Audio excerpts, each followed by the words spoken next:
Boom. Hello. We gaming.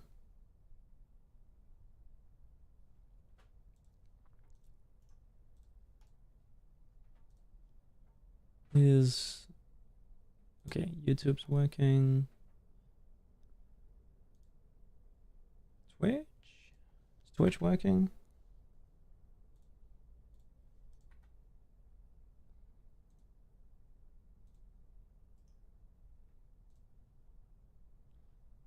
Yes, Twitch is working as well. Cool, cool.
All right. I think I'll do some runs. I just had to quickly warm up my 4-ash monk because I hadn't done that in like a week or something. So yeah. Yep.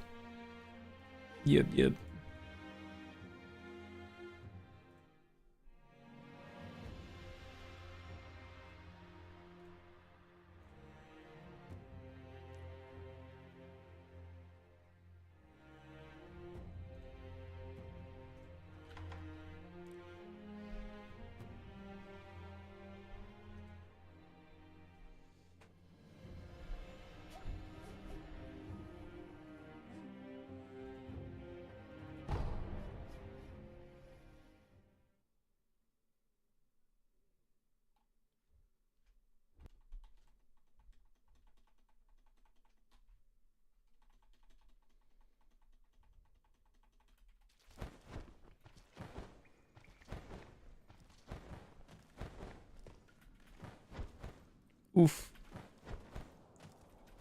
That's okay. I have so much time saved, like, Jesus. Oi, okay. Whoops.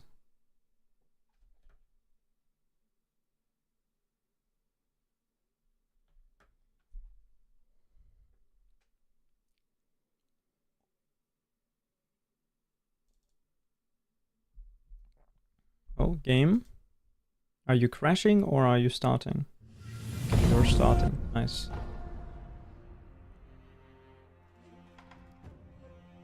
Awesome.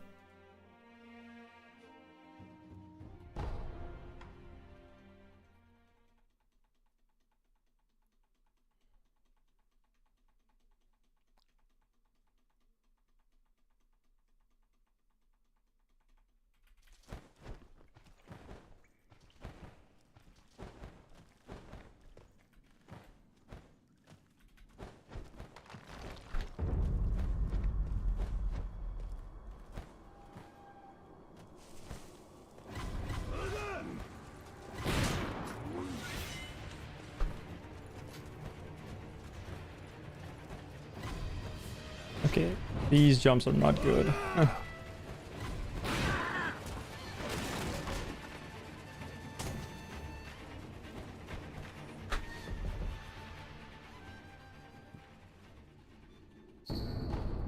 Oof.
We're going.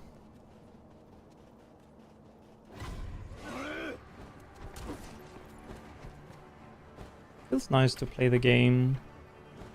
I haven't been running too much lately. I need to do more runs. There's just been so much like leaderboard moderation stuff going on, also with verifications.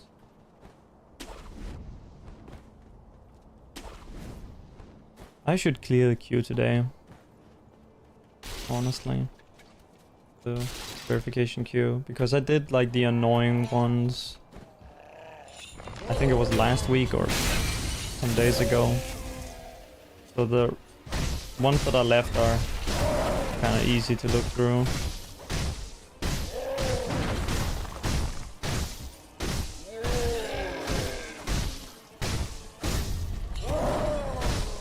No compulsive. Oh, okay. Kind of funny.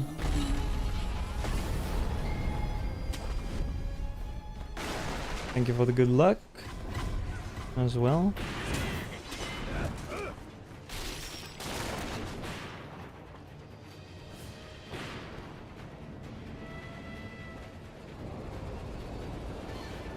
My PB is kind of bad, to be honest. Also, I don't know if I have the right world record showing. I think it is 3108, but I could be wrong. Alright.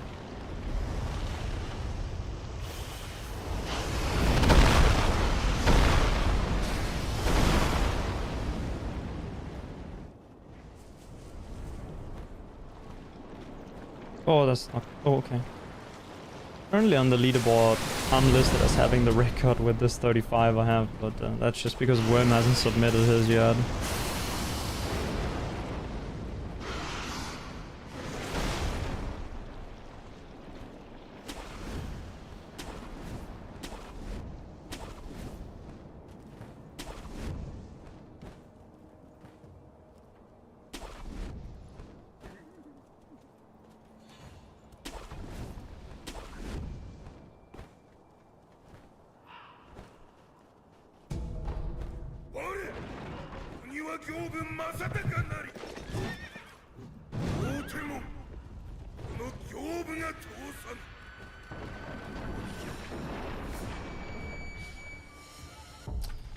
Okay.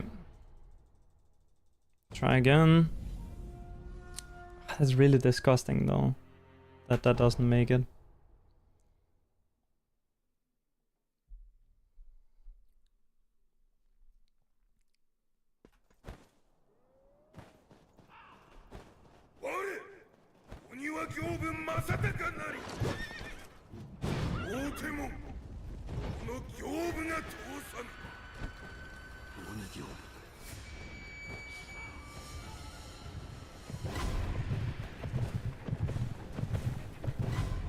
What is he doing?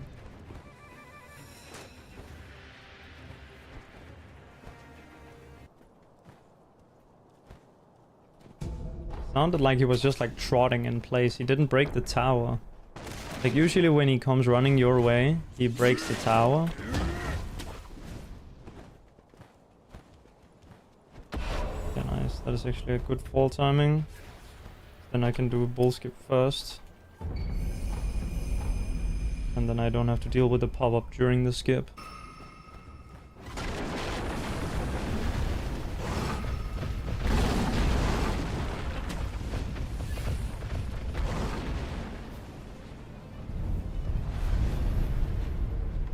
Oh, top option. All right.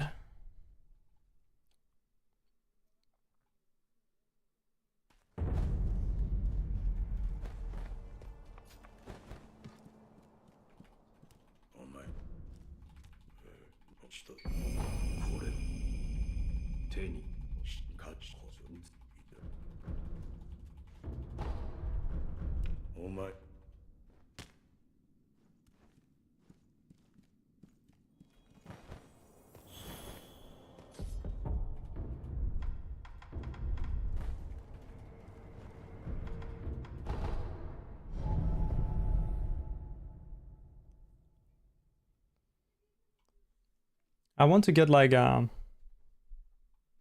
I don't know, like a 32 or something on this.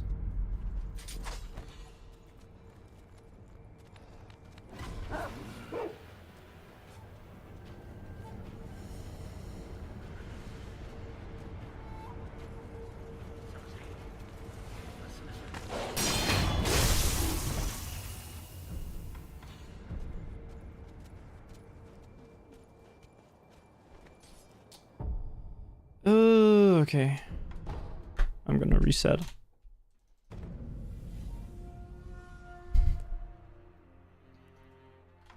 I could continue it, and maybe I should have for the practice, but I lost a lot of time there.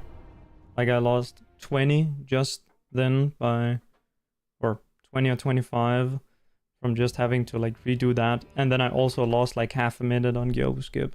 So, and I missed double canyon.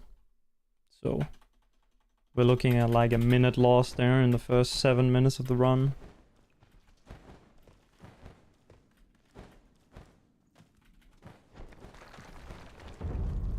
A little bit too much.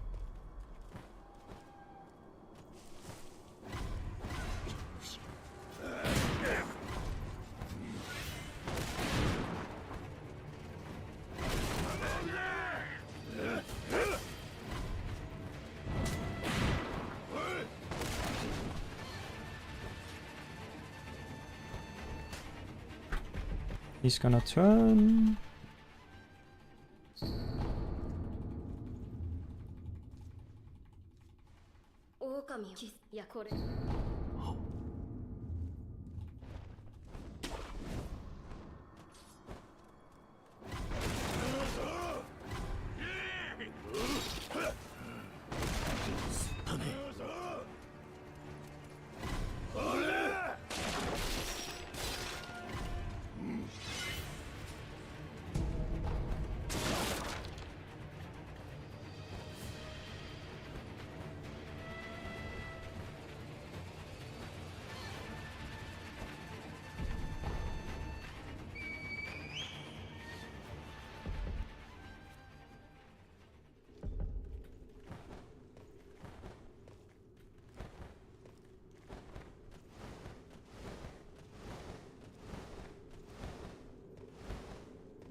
One, two, three, four. 7, 8, 9, 10, 11,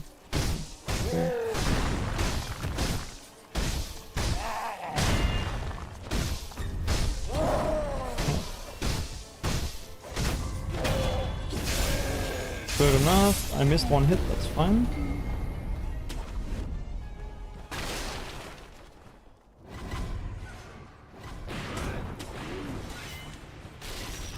I like the strafing I did there at the end to get behind him. I kind of like strafed in one direction and then strafed back in the other. It was nice.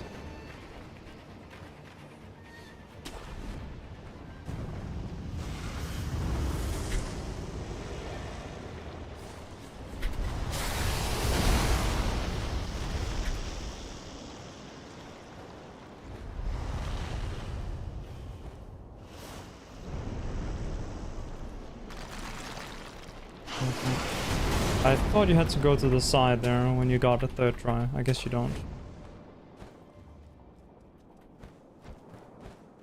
Maybe you need to do something like totally different when you get a third try.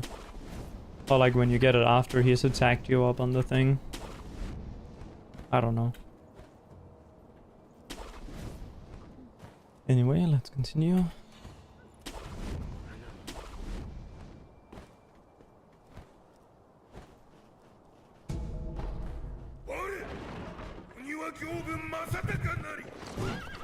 Gonna work.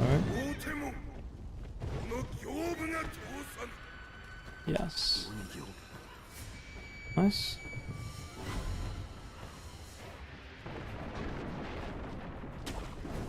Hey Max.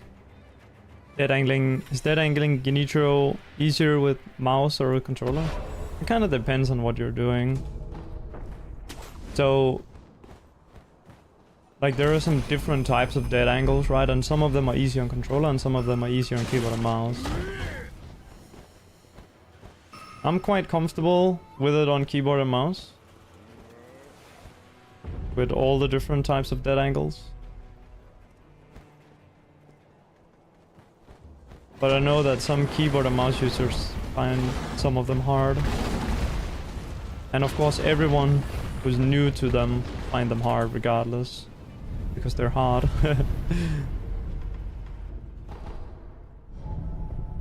Oh, this would have golded if I hadn't messed up the menuing. Alright. It's pretty good. Early game. Hey Vodi, welcome in.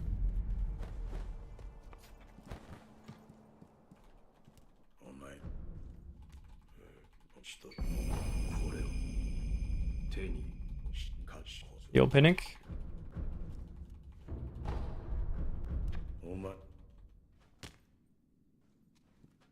Laptop keyboard replacement. I didn't even know that was a thing.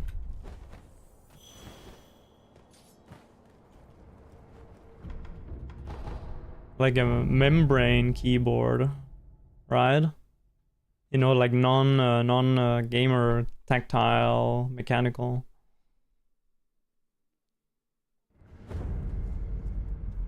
That's cool though. Repairing instead of throwing out is nice. It's good.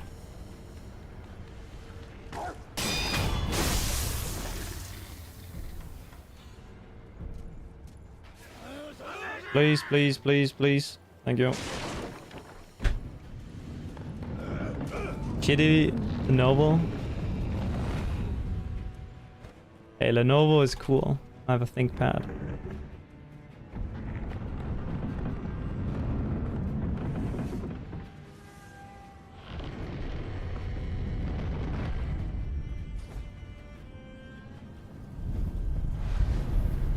Although, to be honest, all the laptops that you generally get kind of suck because of all like the bloatware that's pre-installed.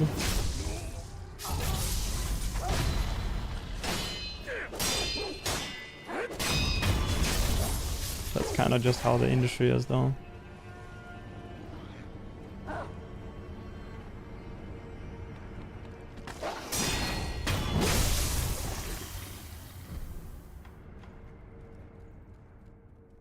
Wait, sorry, I am completely clowning it. Okay. I know what to do now. Just had to think.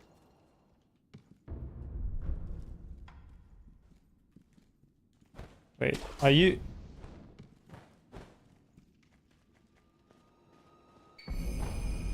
Right, you are supposed to do that one. Okay, I guess I've practiced this. fine though.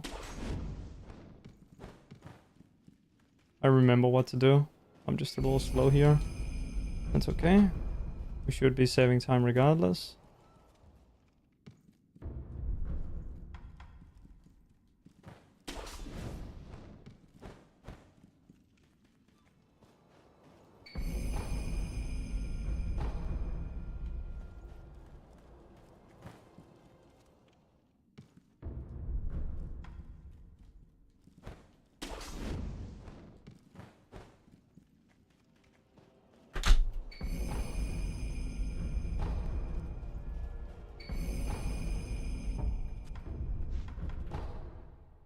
Nice.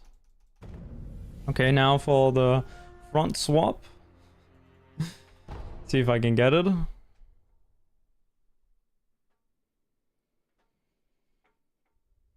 You're gonna try to get a PC next year? Hell yeah. Yeah, the prices are a bit fucked right now. But they've kind of been that for a while. Nice.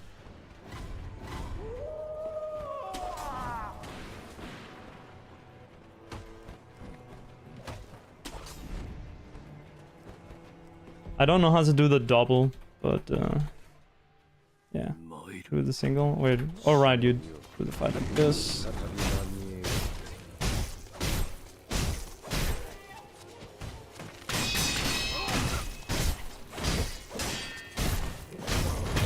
Nah, this is terrible.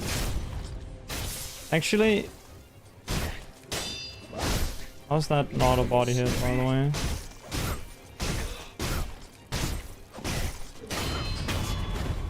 Fine.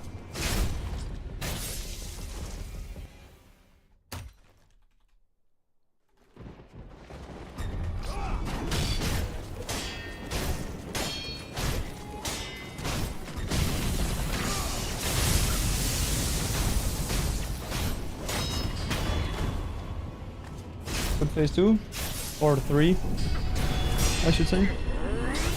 Aim for his toes. No, not really.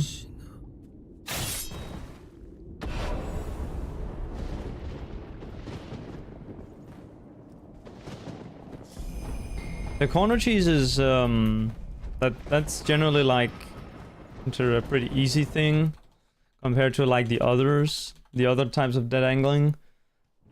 Like if we could put it on a difficulty scale, then the corner cheese is like a 2 and then the others are like a 9 out of 10 in terms of difficulty.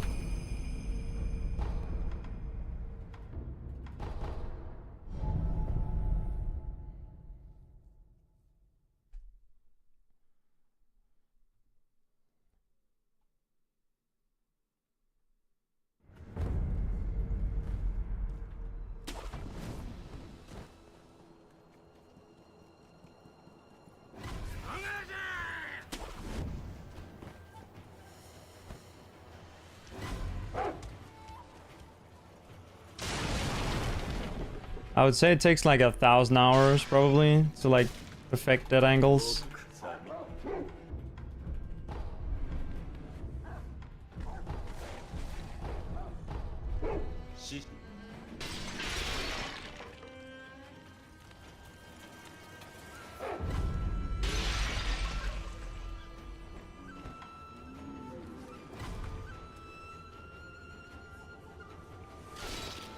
But the corner cheese is easy in comparison.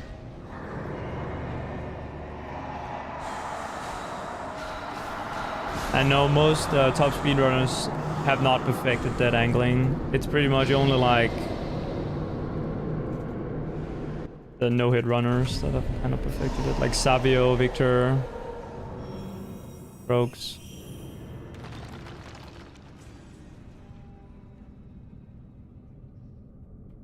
And then like Yuruka for speedrunners, and Pumpkin, and Ramon.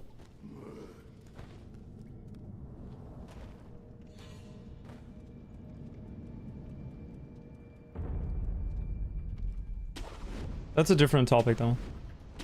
That's like 180 dead angles, right? And all kinds of other stuff that's not really in use.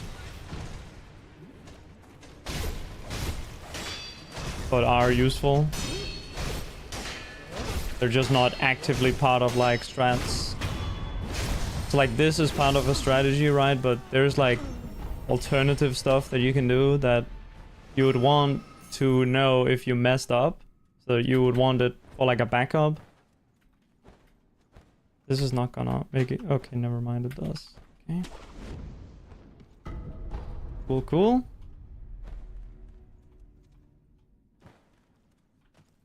Hey, Nazca.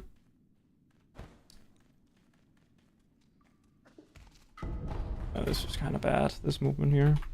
Whatever. Yeah.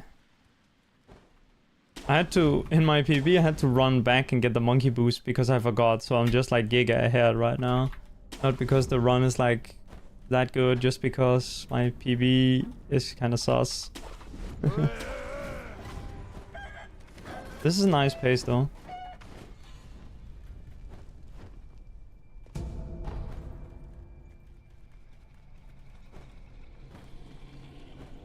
Would probably be like, could probably be like 30 or 40 seconds faster, but yeah.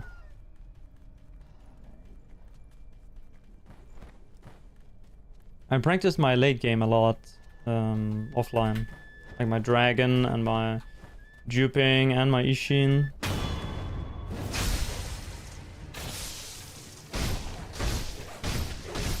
It is, yeah.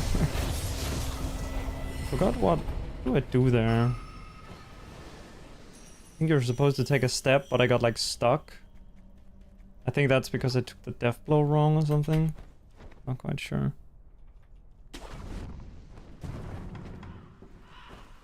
Also, I kind of forgot I was supposed to do this. That's alright. Why can I use? I think you can use this here without getting fucked, right? Yeah.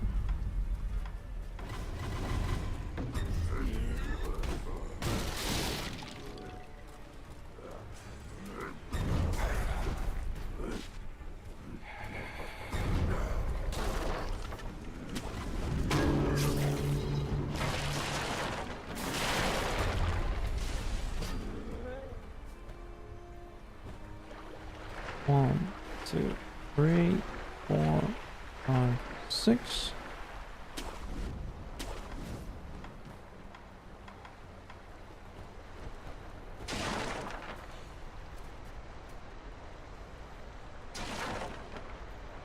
Oh.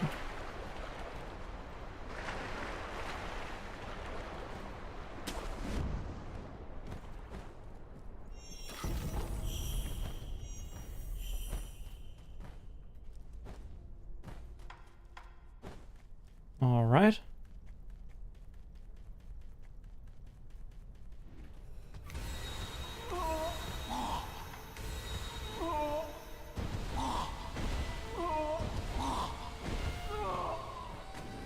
Boom.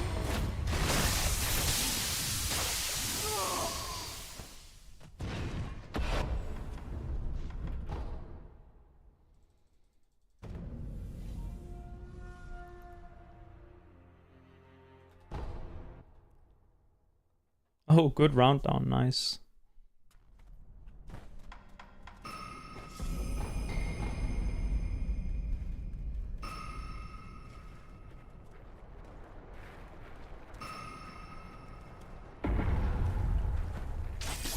Oh, okay. Run is dead.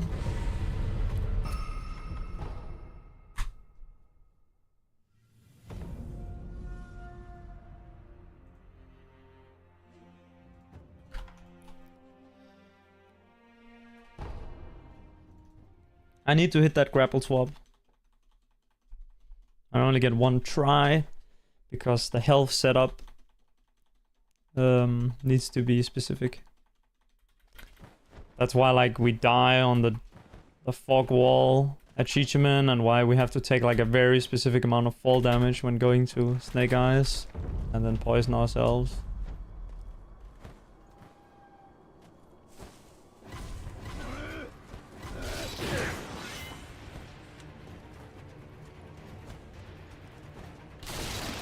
This category is actually like really short if you think about it, because when you get there, like to that point, you're like halfway through the run in a way, because a lot of the stuff that's after that is kind of filler.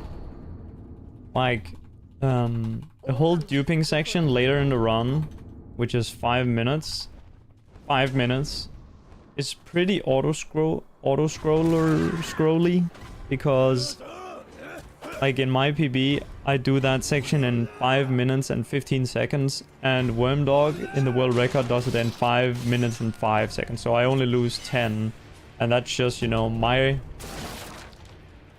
run versus his world record, right?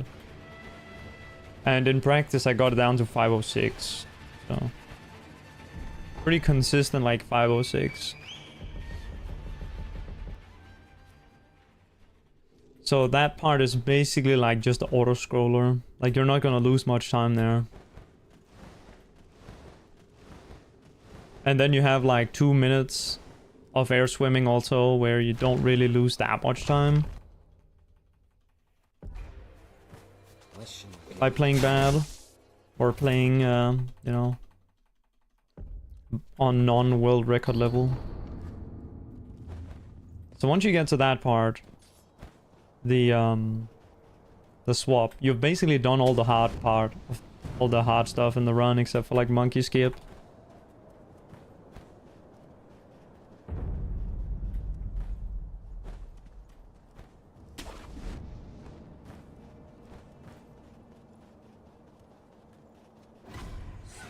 It is a bit heartbreaking though when you get a really good early game and then miss the swap, but at the same time it's like it's quite close to the finish line, so it doesn't feel that bad. Oops. Because it's like, if you had hit it, then it's like, oh, okay, the run is basically over. And if you miss it, then it's like, you didn't spend too much time, because it's like 15 minutes in, 16 minutes in, or something like that.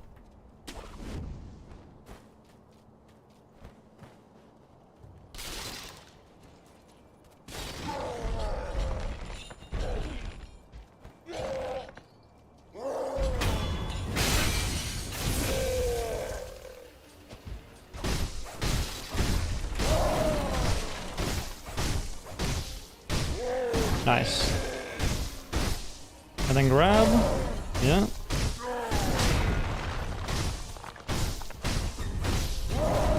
Okay, that's a bit unlucky.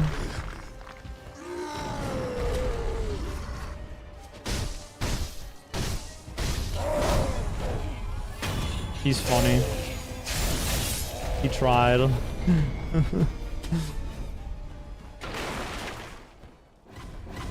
That was really close, actually. To him grabbing me. Again.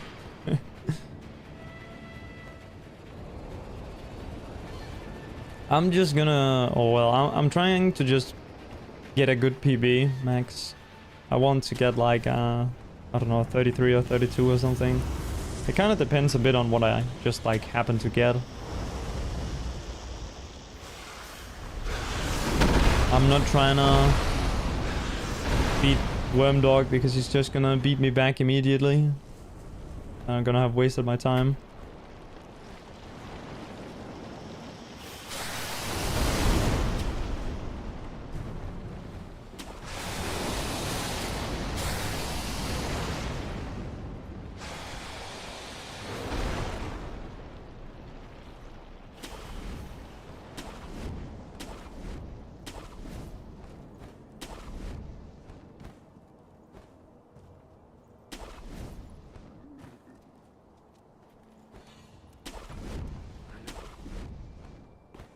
I'm basically farming second places.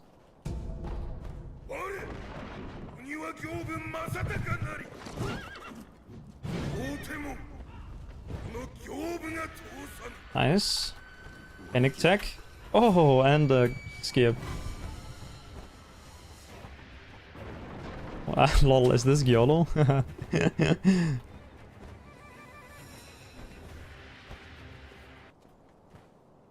Okay, no, it's not.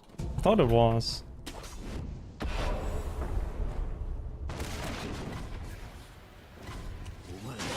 I think he might have broken it a little too late. I don't know, it's probably something fucky with my pathing or something. Okay, wait, that was kind of an insane setup for the bull skip. And I almost fucked it up because I kind of panicked. Yeah, this shit better gold. Like, what the hell?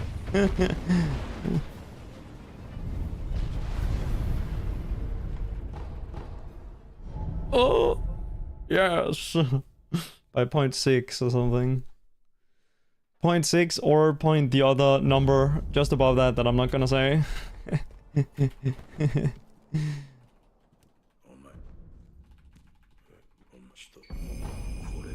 Does this work? Or am I gonna lose time? Okay, it does work, nice.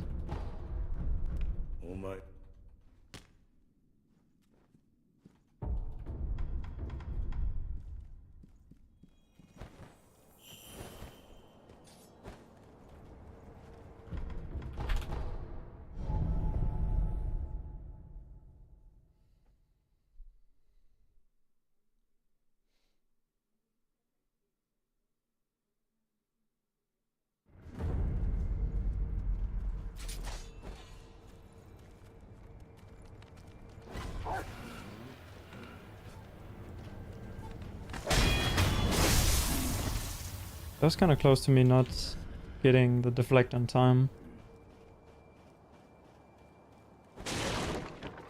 Can you use the tower in the bull arena to skip bull just like Yobu? No, you can't.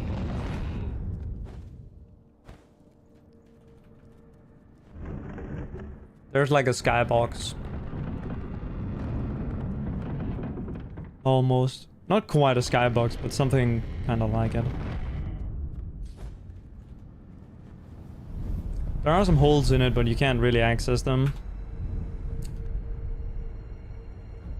You can, like, from out of bounds, get in bounds, though. Like, you can do bull skip. Oh my goodness. You can do bull...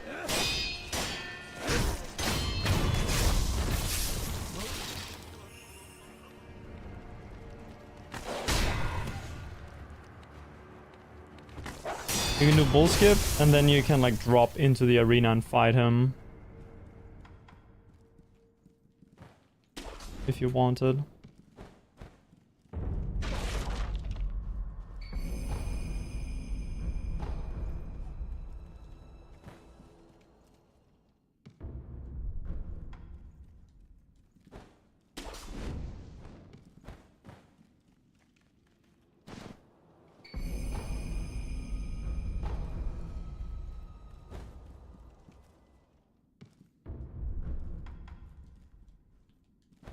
Jump.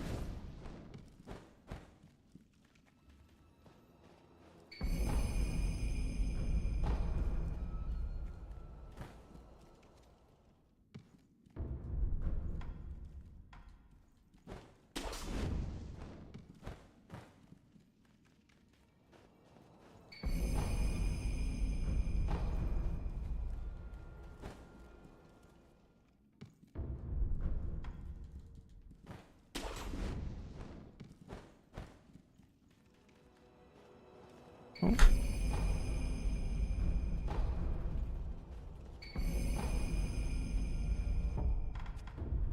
This was actually kinda... It was faster than last time.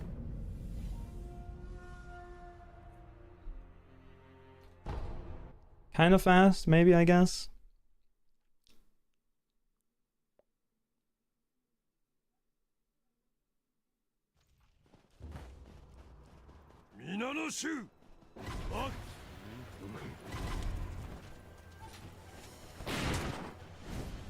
Nice.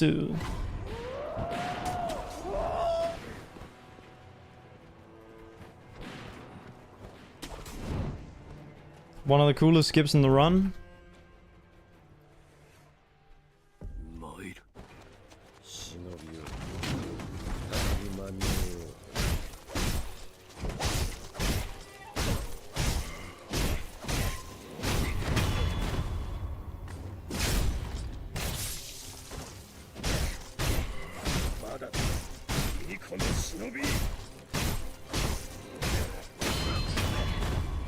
What's stopping us from generating the same memory over and over again, just destroying the bosses with high attack power? Nothing, but it doesn't save time to get more.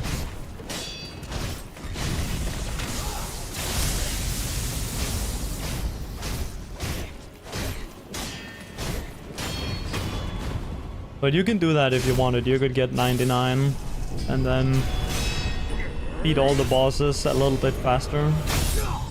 The drop-off is just crazy. That's the thing. Like on Sword Saint, for example, if you dupe just one more, you're gonna hit the soft cap already.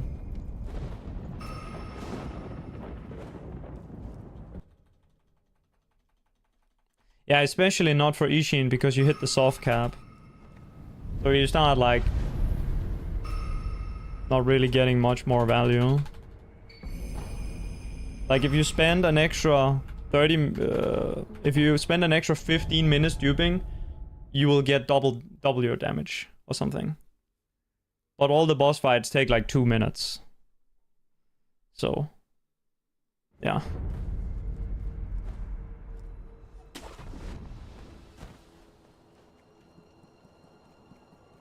I think it takes like 15 minutes. No, I think it's more. I think it's like 18 minutes maybe it takes. No, it's actually... it's like 20 probably. To max out your attack power. Oh.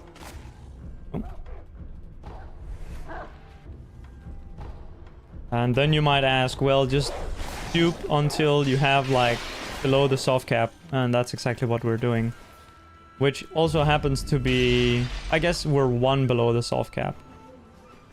Really. So there is an argument that maybe you would do 1 extra, but in my timing, doing 1 extra is still time loss.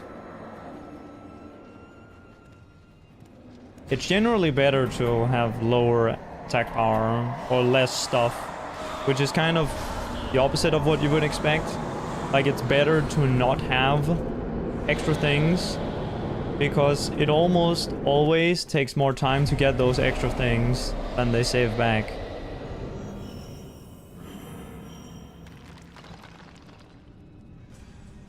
Ishin is so fast in this category.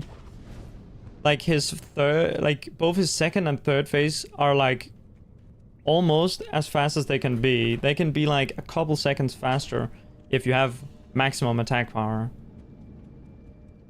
But again, that requires you to spend 20 minutes farming. But you need to do that extra farming to hit new breakpoints.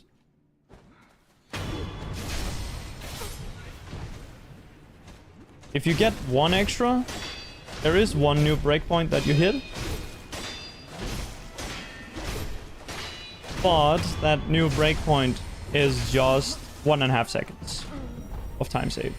So, yeah. On Ishin.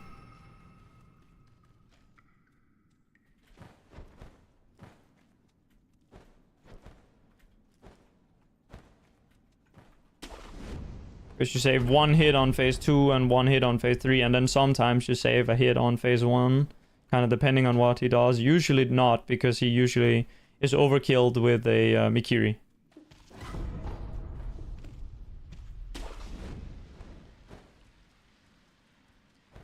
Yeah, you can actually dupe the sure one, but you need to do a very, like, lengthy setup.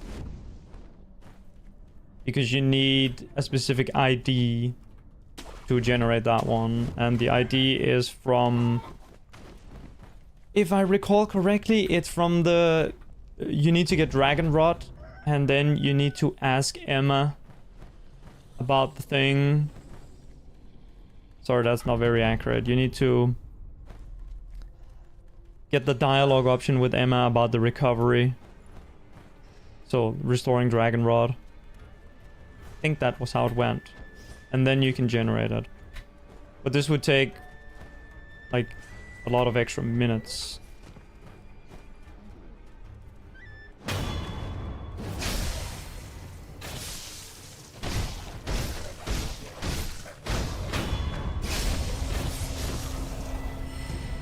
Oh, I forgot again to do the menuing here. That's fine.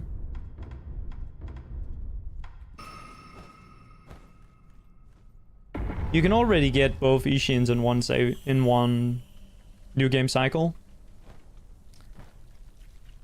But if you do that, then there are some other ones that you couldn't get. But how you do it, probably, if you wanted to do like a run where you actually got all of the memories, is that you would do the double Ishin thing by doing Shura ending and then air swimming to Fountainhead. And then after that, you would then dupe all the ones that you're missing, which would not include Shura Ishin. So there is like a challenge run you can do where you can get all of them. And then at the end, I think you need to do either inner Ishin or inner father in the gauntlet. And then you can get every single actual like memory possible in one new game cycle. Because there's like one that you can't do because he's like out of range. Okay, this is extremely funny.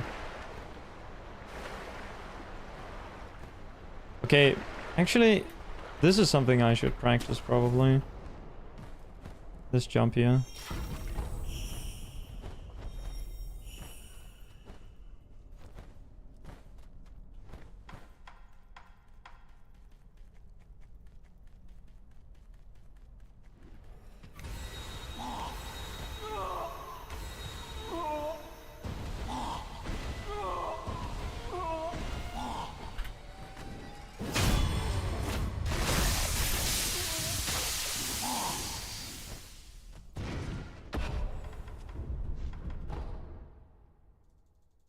Yeah, lost a lot of time there. 10 seconds. Just goofing around.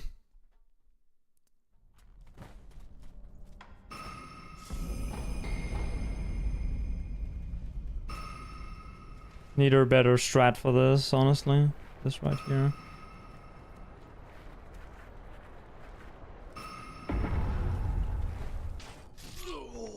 Please? Oh. Oh, I have to move. No. Okay, thank you. It's always scary when you have to move a little bit to be able to dive, because that means that there is a chance that... Okay, hang on.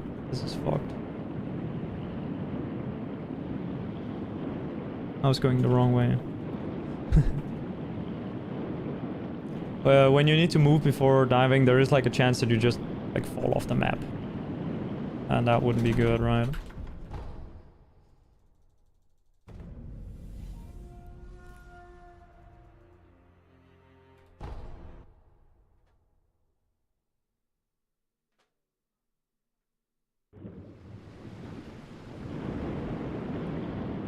Alright, we can also save time on this segment.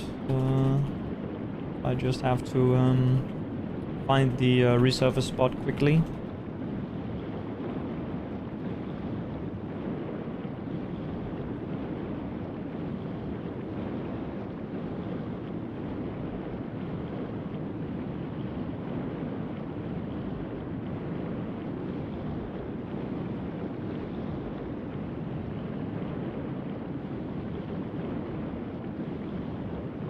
Do I need to... I'm not quite sure where I am, to be honest. Okay. Now I know.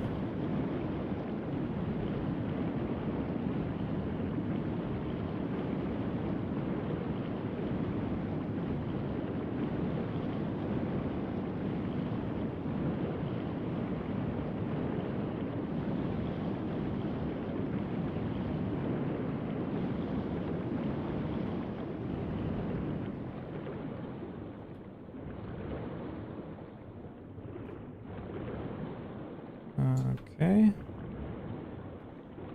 More like here. Okay, that was good enough.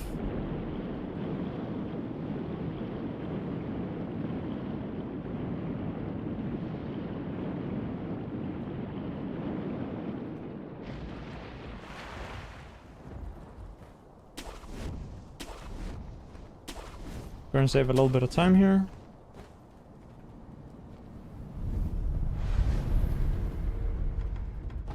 Oh.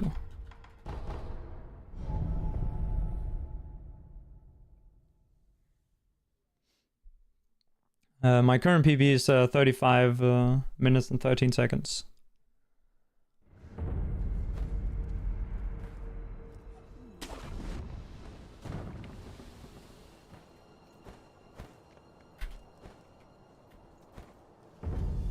There's only 2 people who have ran this category.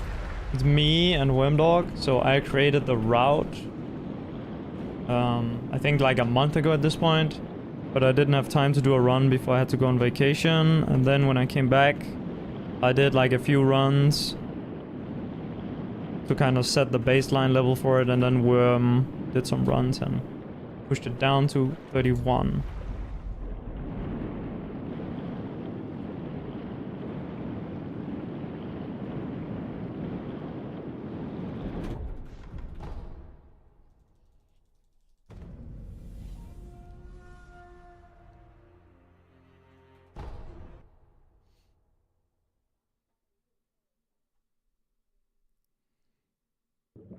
One, two.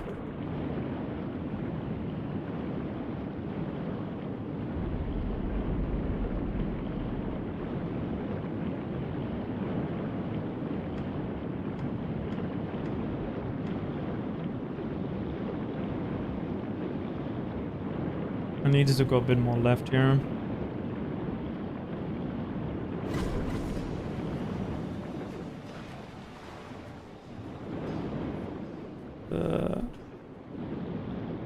Right.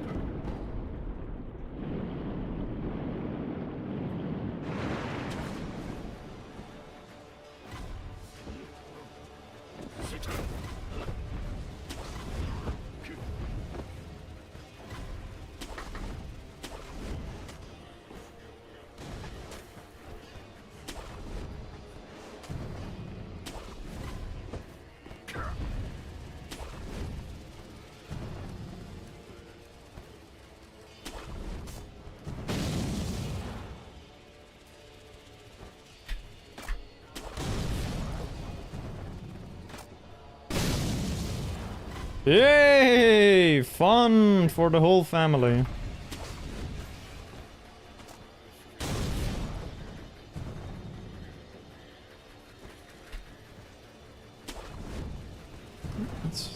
These guys are hilarious.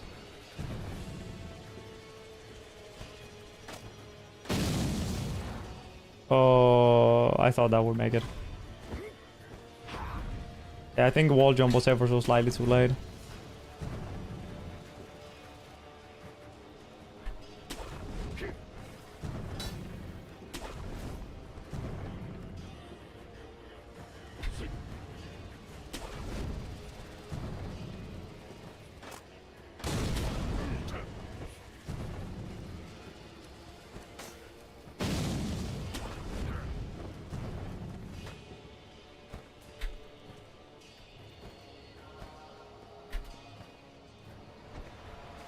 Oh, I thought maybe I landed outside there.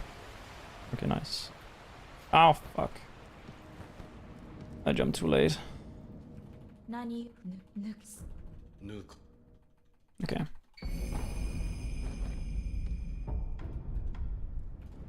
All right.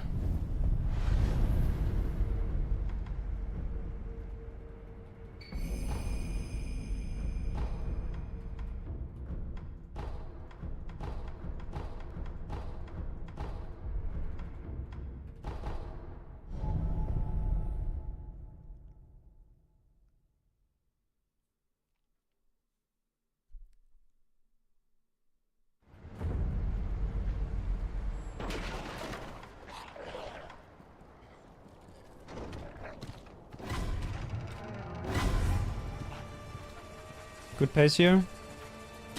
Oh, hey!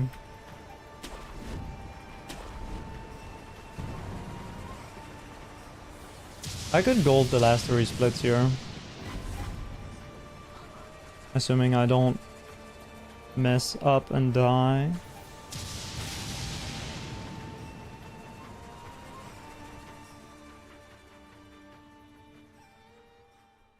And yeah, monkey skip kind of sucks.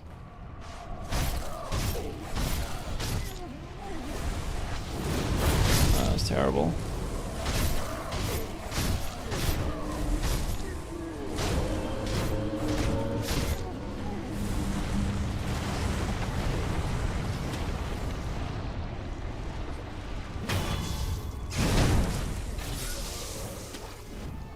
Gonna do it in 2, I guess.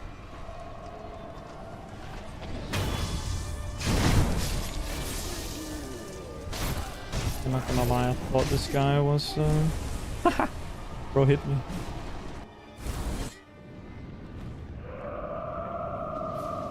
Alright. Fuck you, dragon.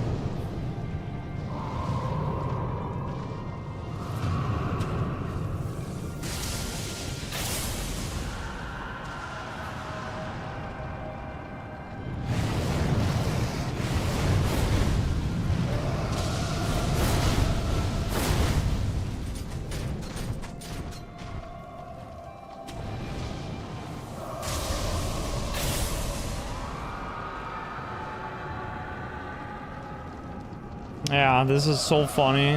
So I gotta... I'm dead.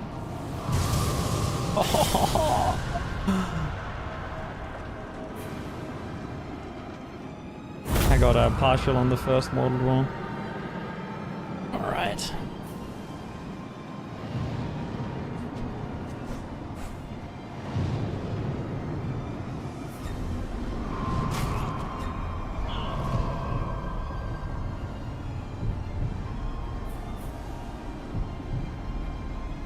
This is a bit scary, actually.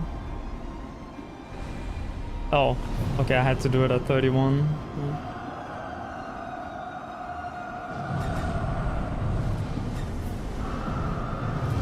So I should have died to the hit after that.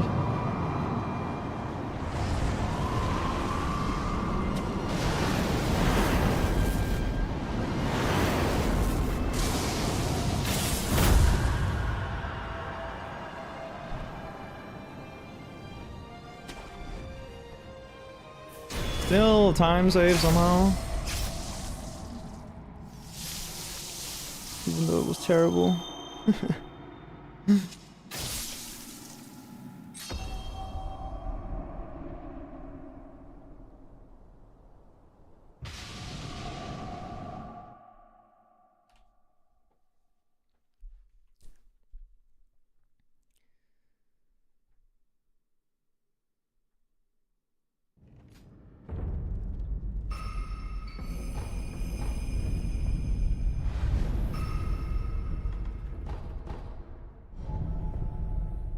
I don't know how Worm is 1.5 seconds faster on just those, like, that 10 seconds there. What the hell?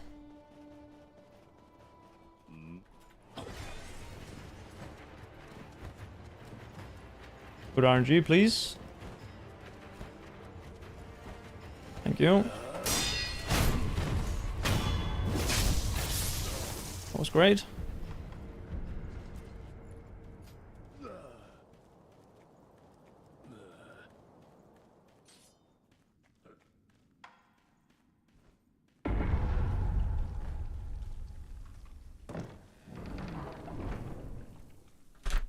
Let me switch to KBM again. This segment is a lot of switching back and forth between controller and keyboard. Oh, yeah.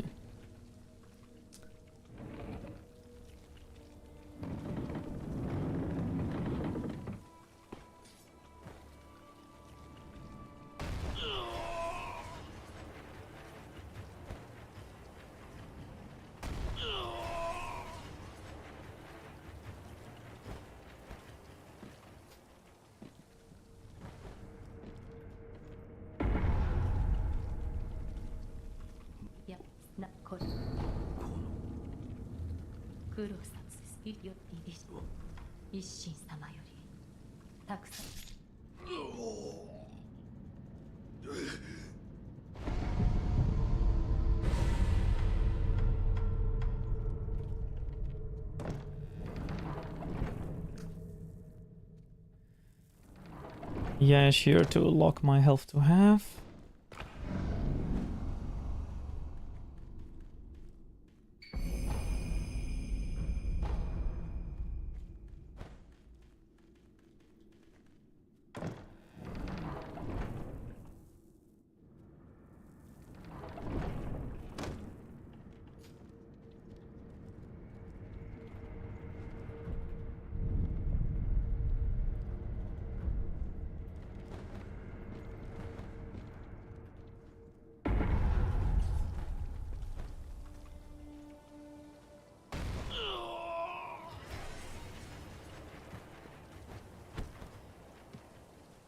Oh, okay. This is still gonna work. Nice.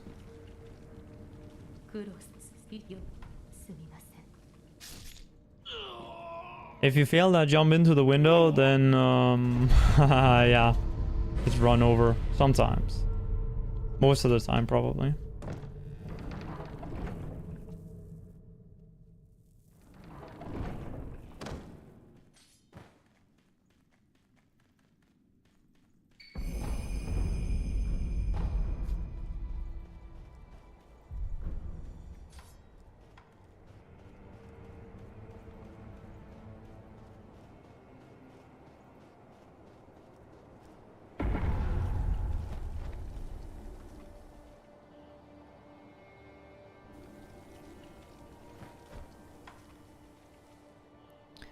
Making good pace.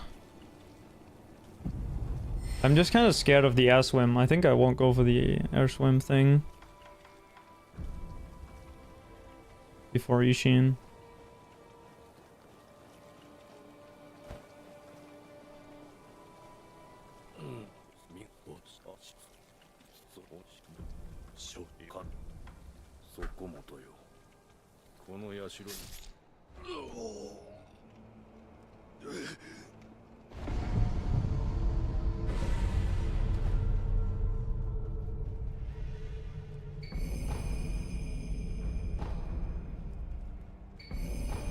Alright.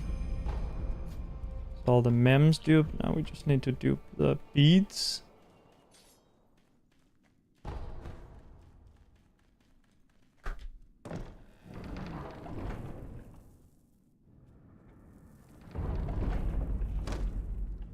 And of course beat Sword Saint.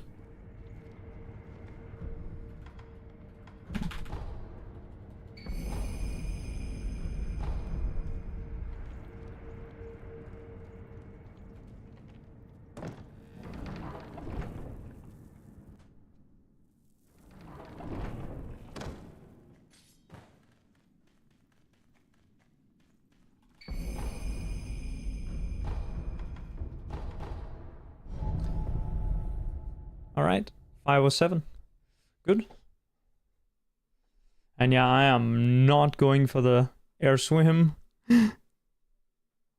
Because that's like the only way I don't PB here is if I do the air swim and fall.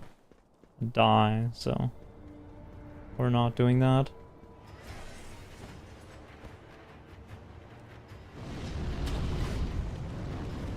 Just going the good old route.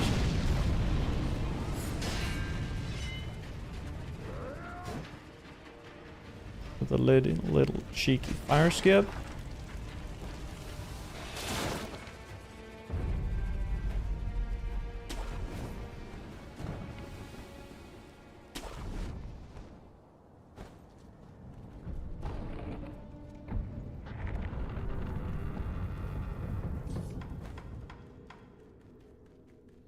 Nice, nice.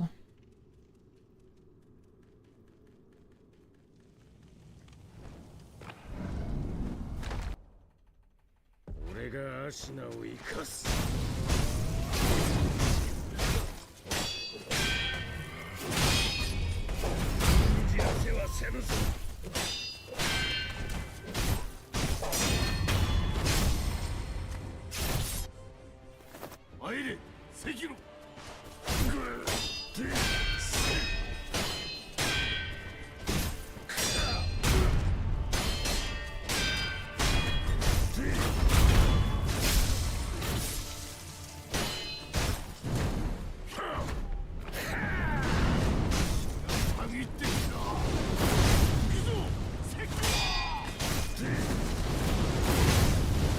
Yeah, Ishin is quite a victim in this category. He just gets completely fucked.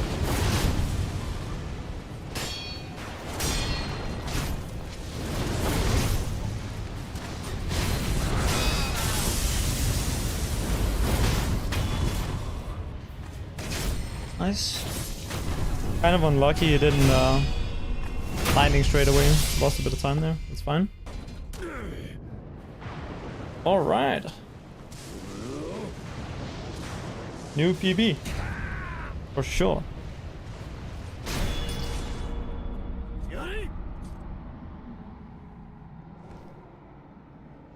probably by like 55 seconds. I don't remember how the time counting goes here. Like trying to estimate what you're gonna get based on when you get the death blow.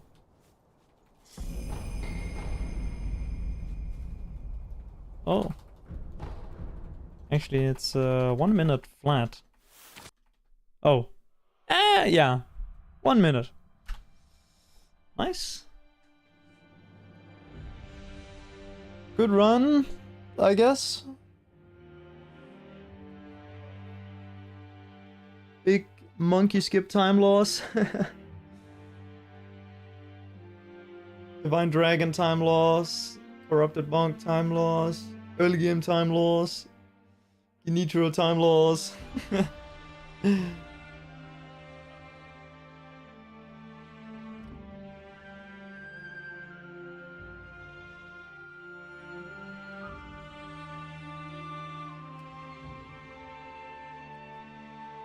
Another PB and a half of this, and I think I'll be pretty happy. This early game, yeah, like the pre-canyon stuff is a little bit cringe, and then the memory generation can be faster. Nitro can be faster. Snake Eyes was fine. Corrupted Monk was bad. Found that Air Swim was also still relatively bad. Monkey Skip was terrible. Like, Monkey Skip is the biggest reason why I'm slow in this category, because I lose over a minute there. In this run, I think I lost like 2, probably. I can check. Actually, I can't quickly check it, but what Worm Dog's time is on that segment.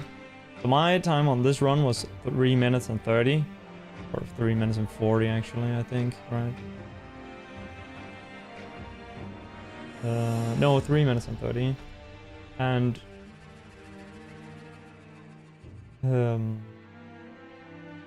my other PB was 3.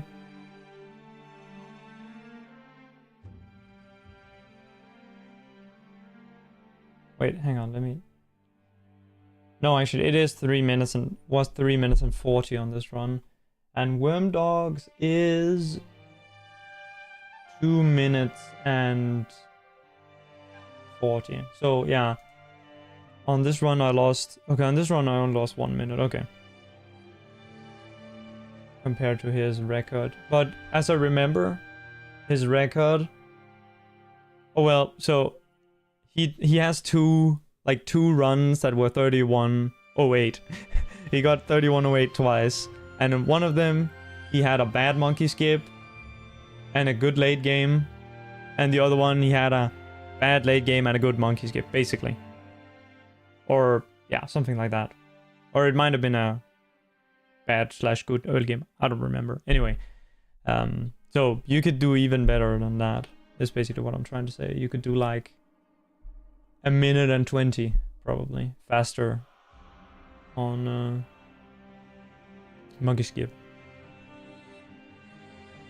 Let me see, what is his goal actually on Monkey Skip?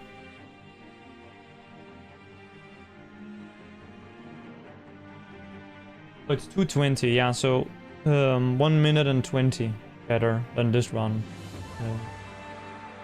Yeah, so if I just get a first try monkey skip, then it's gonna be a 32. And then we can start looking at... and then there's also all the other things we can look at in the run to save time. Alright.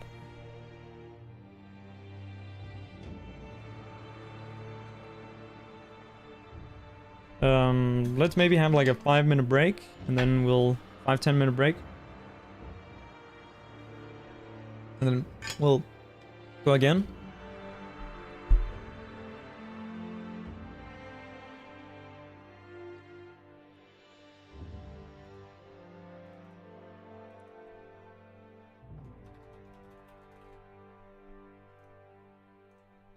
All right.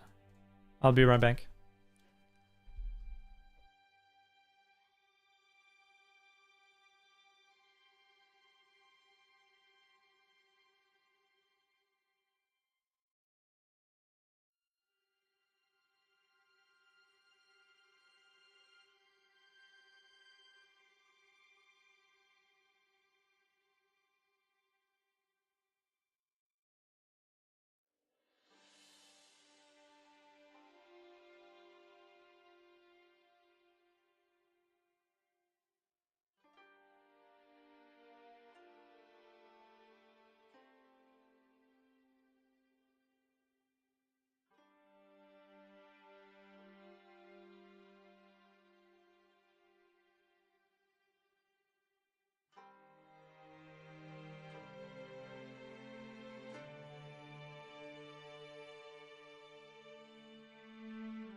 I kind of forgot to show the things at the end, but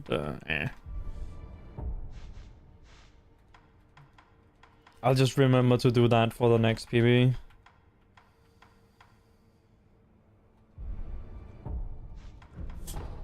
We haven't like made like a rule that you need to do it, but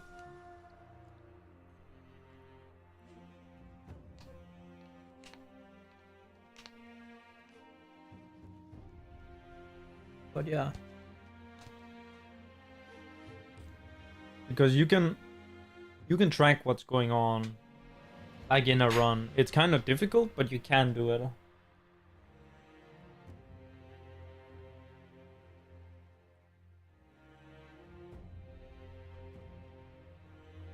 It's just a little peace of mind for the verifier when you show it all at the end.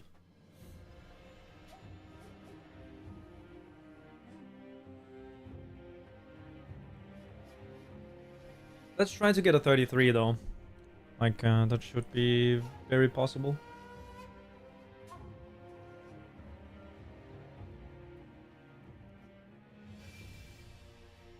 I think I can get a 32 as well, but of course we're gonna try to go for the 33 first.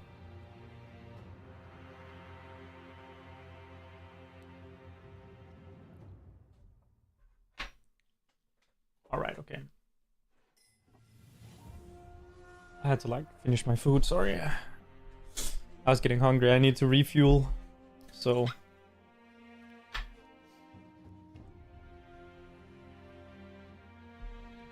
verifies watch the runs in 2x speed. Yeah, sometimes. I used 6x speed the other day on a run.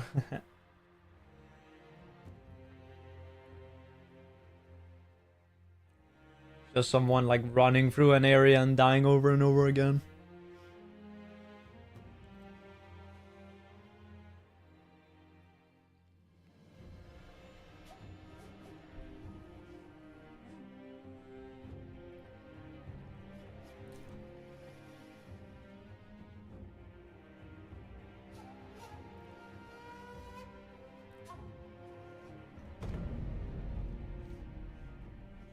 Man, now I'm suddenly sweating because I ate some hot food, which is kind of a stupid idea to do on such a hot day, but I'm out of bread. So, yeah.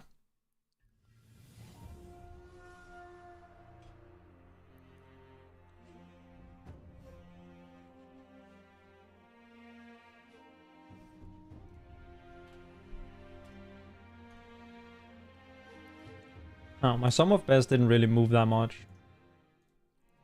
My sum of best should, you know, be getting below worm, right? I mean...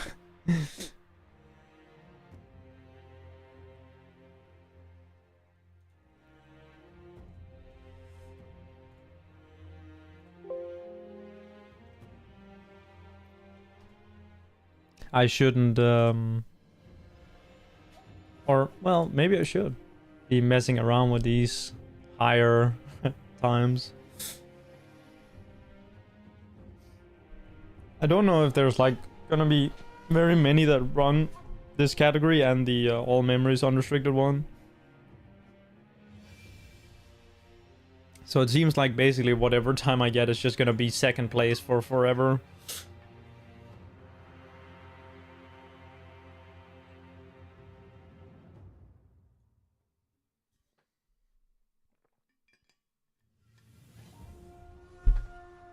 Alright, let's get going.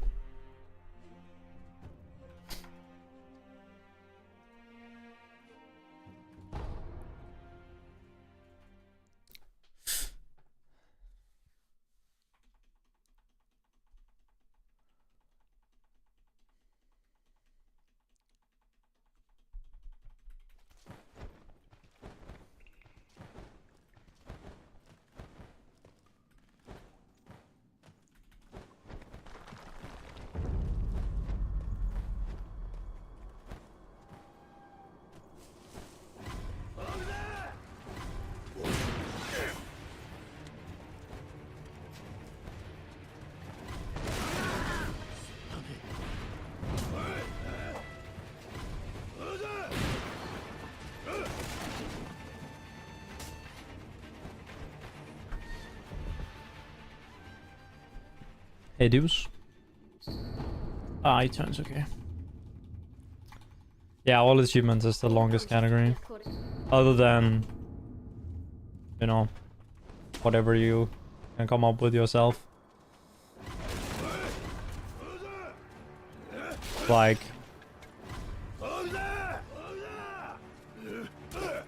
getting from new game 0 to new game 99, for example. That's gonna take a little bit longer.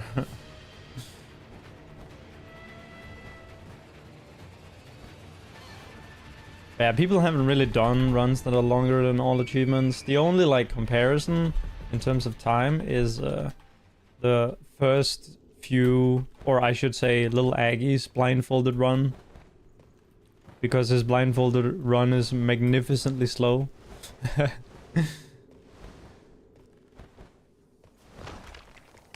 yeah, the blindfolded, like the first few runs that people did of blindfolded was 3-4 hours.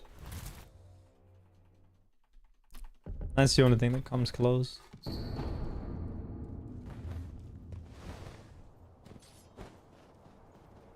Now they can do it in 90 though. 90 to 2 hours. 90 minutes to 2 hours.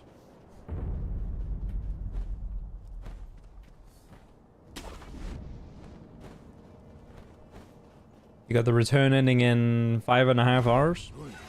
Hell yeah.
Maybe it would have been better to dodge around there.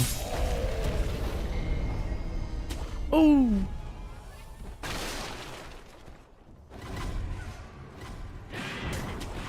I don't know if I would have needed 2 or 3 attacks to end him there. If I only need 2, then yeah, it's better to dodge around. But if I need 3, then I don't know. Because then I think I need to dash again to get behind him again.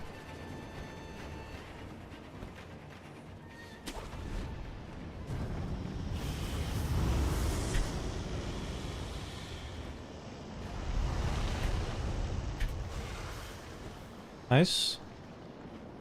Good start.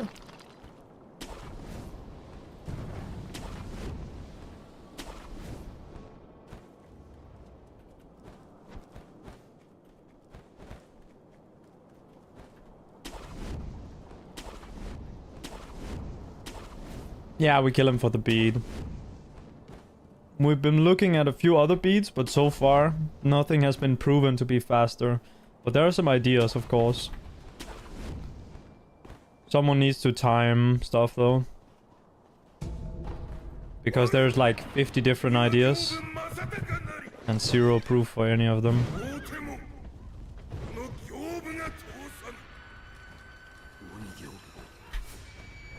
Nice.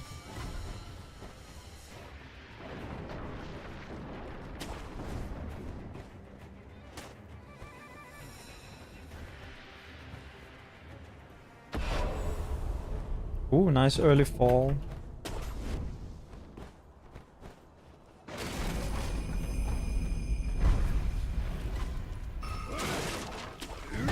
So I can do bull skip completely unbothered.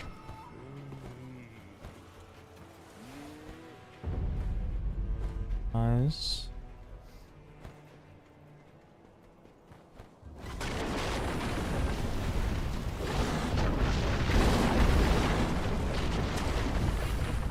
This is a good early game. Oh. Shit.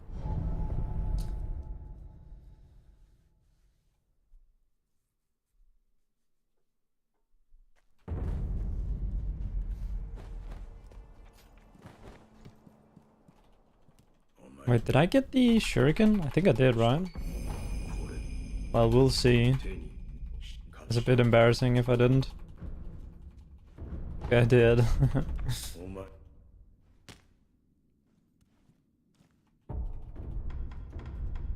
Nice.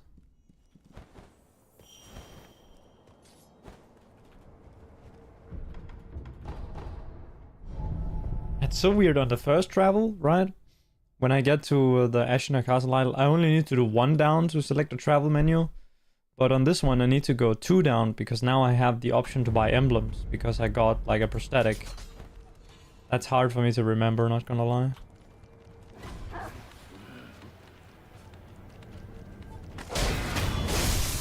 That does work somehow.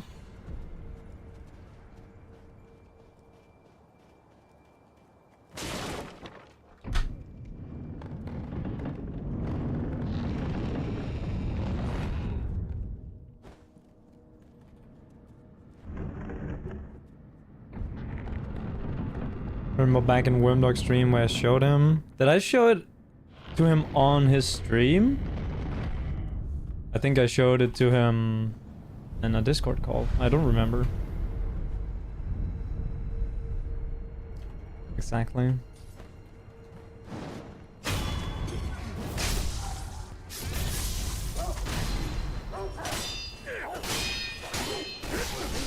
Ooh. Okay. Yo, Cherry?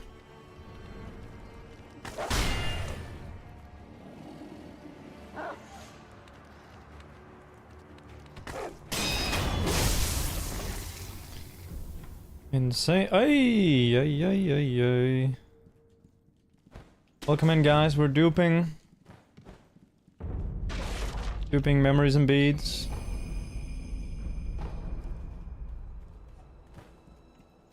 Thank you for the raid, Cherry.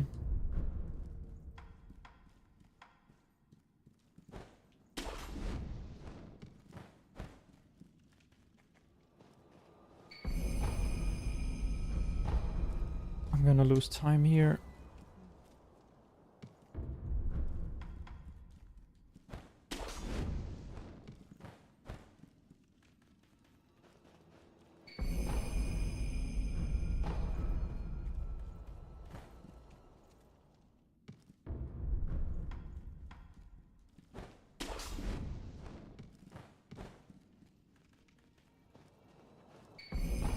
Yo, Sense.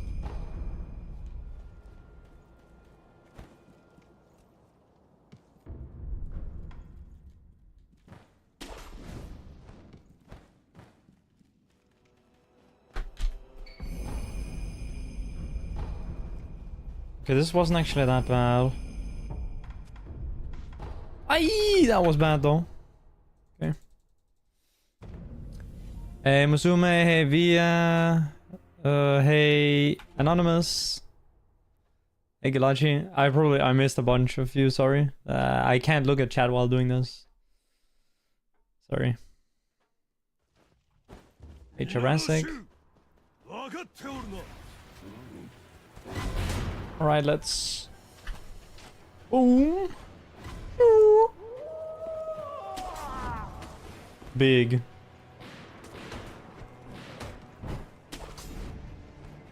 Hey, Sophie.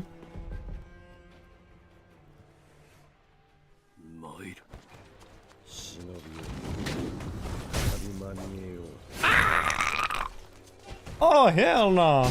What the?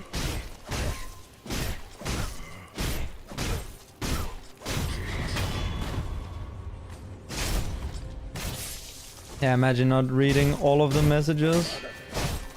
Actually crazy, how could he?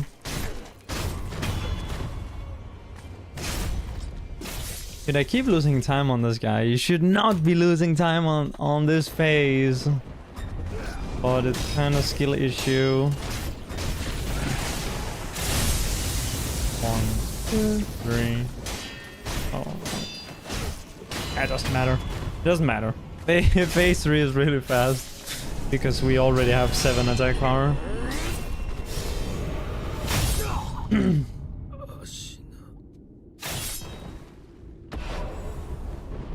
Yeah.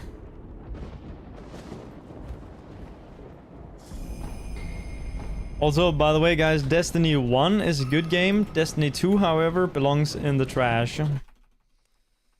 Just wanted to say that real quick. Also, were you guys doing any percent? Cherry, or...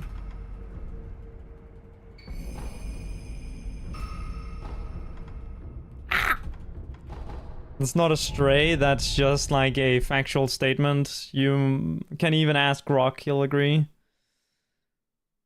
All memes restricted, eyes glitchless, just doing random practice. Hell yeah, we're switching categories every second with this one. Sutemo style.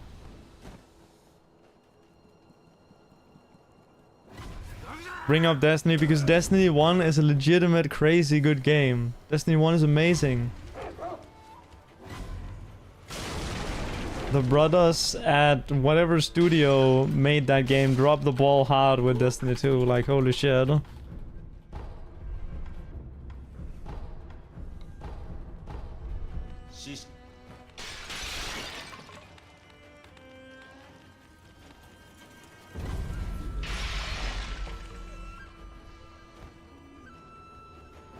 All memories restricted is really cool. There's a lot of cool categories and also a lot of cool routes for various categories. But it's also a lot of effort compared to like glitchless. Because you have to spend a lot of time learning before you can do.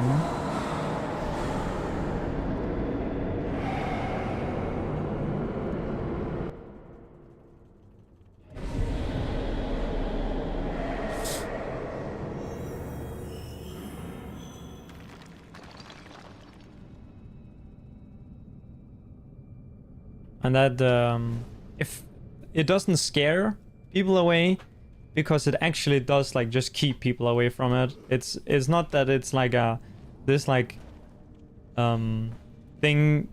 you know, when you say, oh, it scares people away, that's kind of like a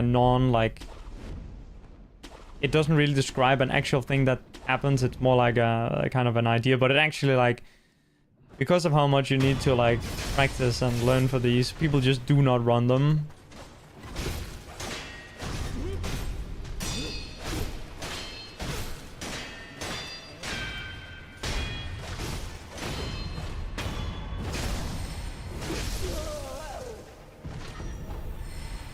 Also, shout out to the people who saw what I just did there.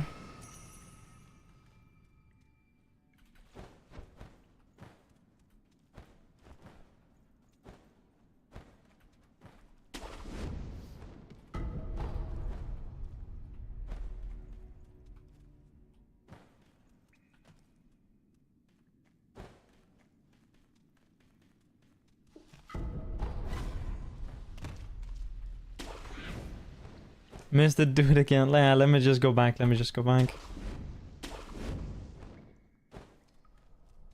learned this without Wem helping.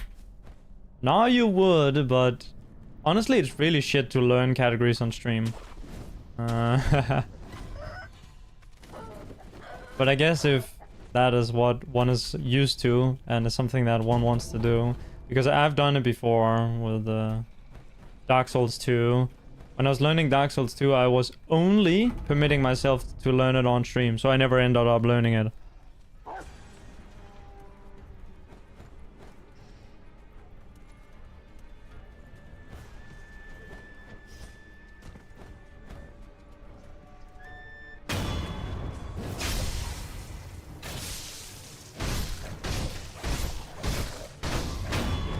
So nowadays I only learn offline because it's more effective in my opinion.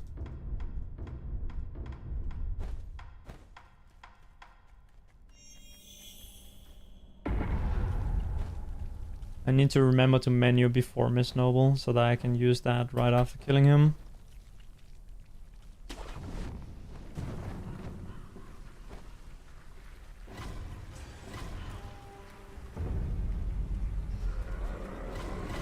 play every day whether you're streaming or not? Hell yeah.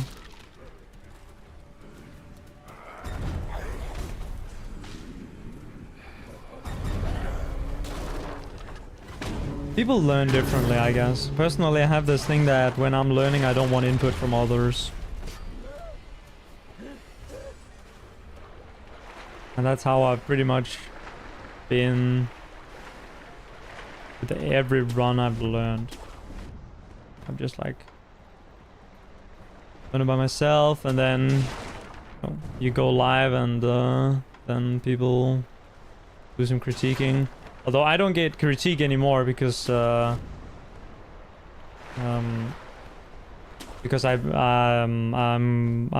ban people if they tell I'm doing something wrong.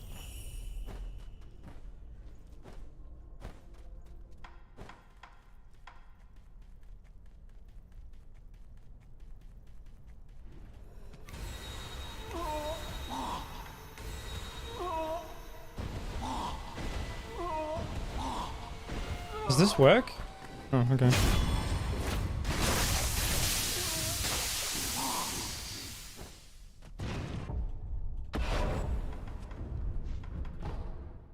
Oh, that was honestly not bad. Thought it was really bad, actually. Musume getting banned. Crazy.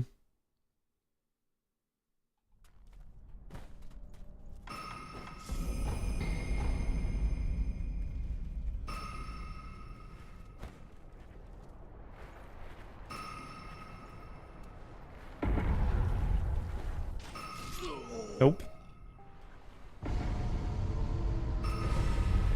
Alright, start over. Hang on, I gotta just check. Was this a good pace? Actually, yeah, this was decent. This is like 20 seconds behind Worm. Actually not bad.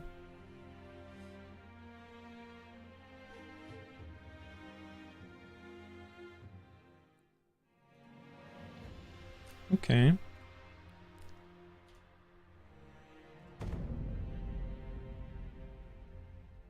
Front side is actually easier than back side on KBM. I mean, it's like, what are we even basing that on? Like, you're saying it's easier. Are you saying that you find it easier? Is that what you're saying? Because fair enough. There is, I do believe that there is such a thing as actually like something being objectively easier, which I guess like yeah.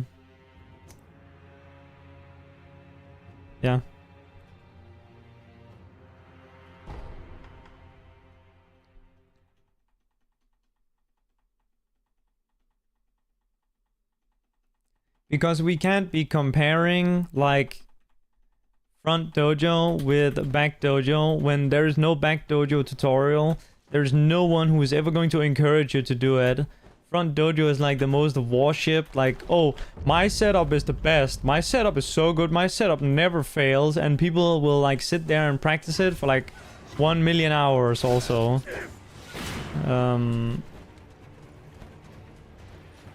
If you get what I mean, it's like not a fair comparison.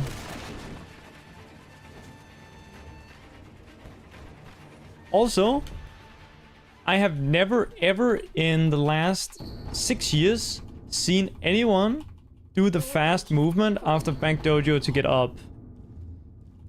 And I don't even remember what it is.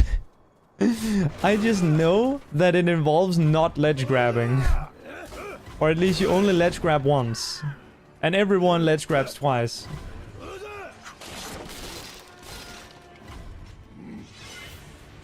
So no one here can claim that they actually know how to do backside. Because they don't do that.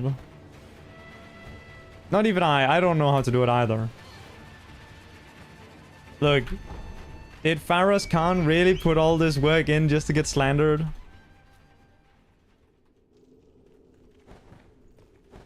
My guys just... Or... your brothers are just pissing all over Faraz Khan's insane work. Bros. If you watch someone do it, then you did not watch the right thing. I just say that because it's like one of those things where no one does it, right? There's like, I don't know, it's hard to estimate, maybe like 5 or 10 people who have ever done it. And then after that, when new skips were found, like front dojo, just everyone forgot about backside. Also, there was like another period where we had roof skip, which probably like a little bit more people know about because Jason used it to set a world record at one point. And then immediately after that, Panic came up with the front dojo setup.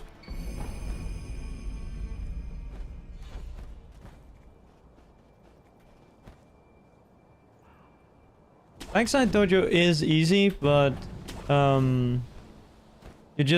you need to do the good way of doing it. You need to do the one where you don't have to move the camera, for starters.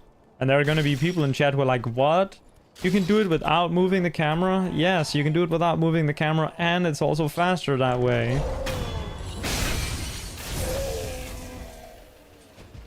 Wow, insane.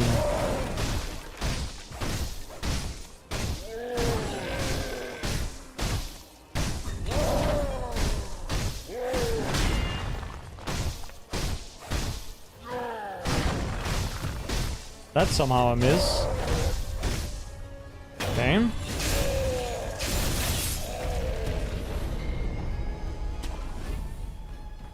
Pending discover front side? Kind of. A guy called Luciano did it, like, way back, and couldn't really reproduce it with much efficiency, and couldn't really get others to also be able to reproduce it.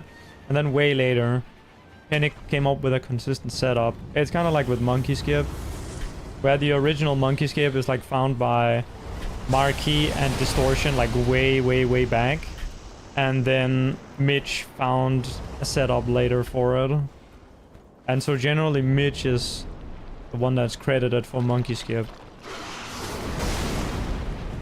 That is actually fucking funny, that what just happened there. That is actually like Dave Chappelle, Kevin Hart,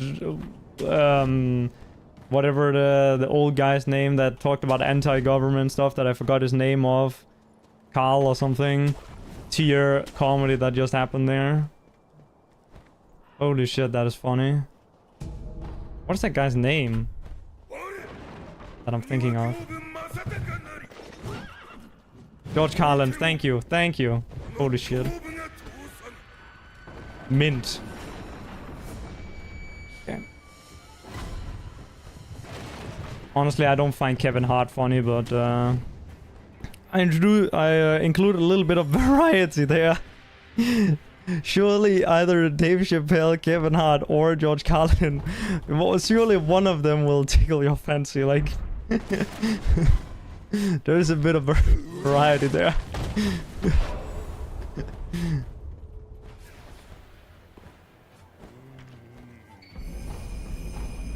That's not gonna work.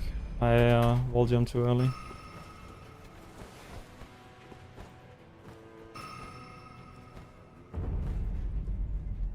Also, hey, Karma.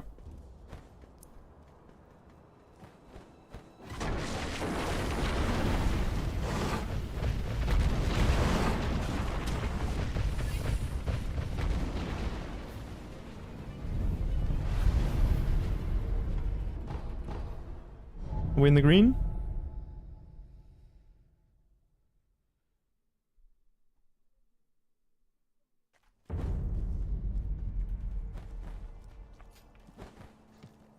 Oh, Lucy K. Yeah, not gonna lie, I know about the situation, but I don't think I watched any of, like, his stand-up or whatever, any of his shows.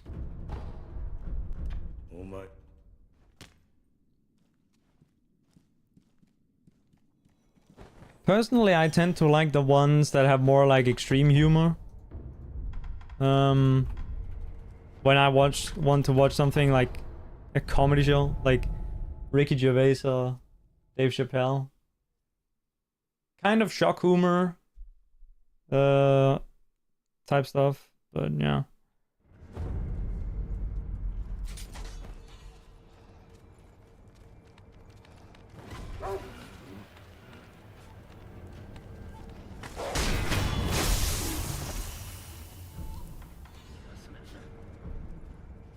But honestly, like straight comedy is kind of mid.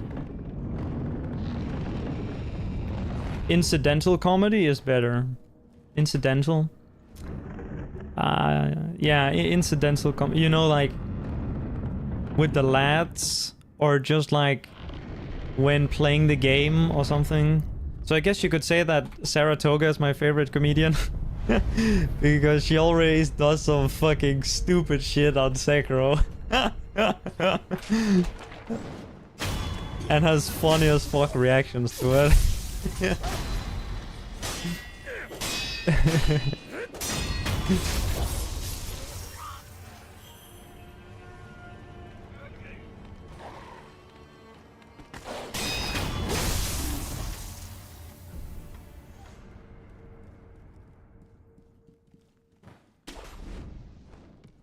Yeah, Sarah's the goat.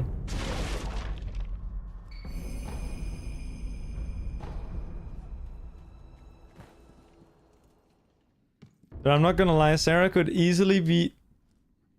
Can I... Oh. Oh my god, yeah, you can... Wait. Sorry, I just brain farted. That's actually good that you can salvage that when you press travel by accident. I think, right? Yeah, okay.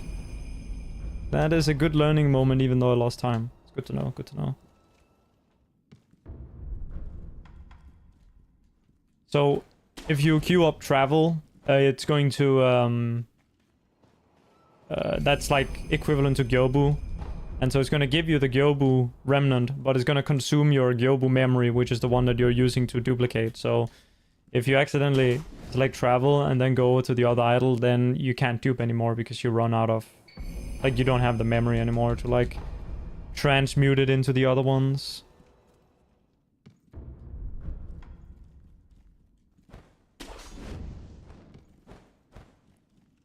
So you need to be kind of careful there. Actually, that's kind of a clean spot to change from controller to keyboard. I don't think anyone noticed that I changed between there, but like when the prompt comes up, I change from controller to keyboard. I could also do it after the quit out, but I don't know how to quit out on controller.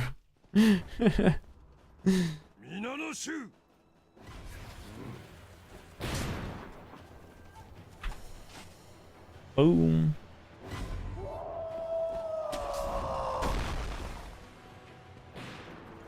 Streams without encoding. Damn, do I really not have encoding?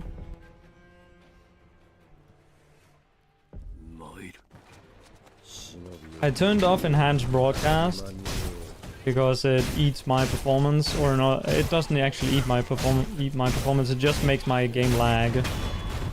Like, I get really bad frame times when I have it turned on.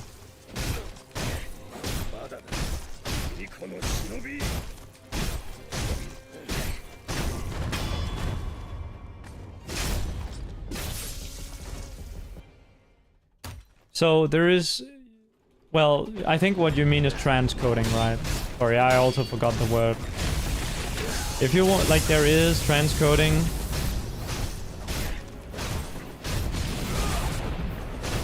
Oh, I should have shurikened him. Ah. If you shuriken him there, it kills him. Because the shuriken mid-air does more damage than one hit. Okay. That is actually like one of the best RNGs you can get. Is that one that I just got. Because you can like get like mid-air counter anti-air damage with the shuriken.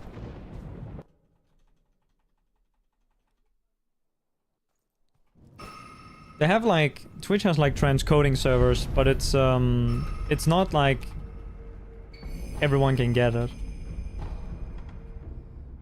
What am I doing? But at the same time, I guess they might have cut down on it, because the whole idea with enhanced broadcast is to put like the transcoding on people's PCs rather than on their servers, which is like, bro. I mean, it makes sense if someone has extra performance to give. What am I doing? I'm like, what am I doing? Okay, guys, we don't talk about this.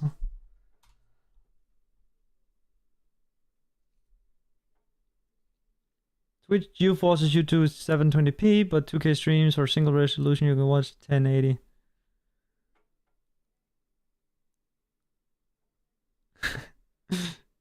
Hey, Euro. Okay, that was kind of an embarrassing one, not gonna lie, that which I just did there. I will never do that again, promise. Okay, good. No one understands the route, so no one knows why that was bad. That's good. I can make mistakes and no one will know. Good to know. I just shouldn't mention it next time.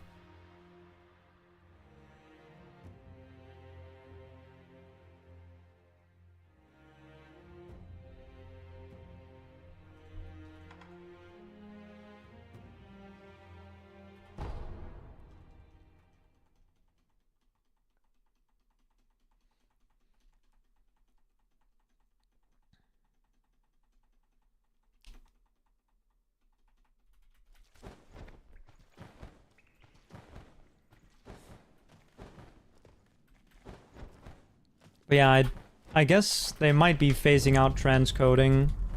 I don't know what the correct term is. Maybe on-site transcoding or something like that would be the right terminology. Whereas enhanced broadcast is like, I guess enhanced broadcasting is not transcoding. It's like literally like multiple encoders, right? It's not like taking the main resolution and squishing it down, right? It's like actually like running like 5 encodings at once, encoding streams. I don't know how to describe it.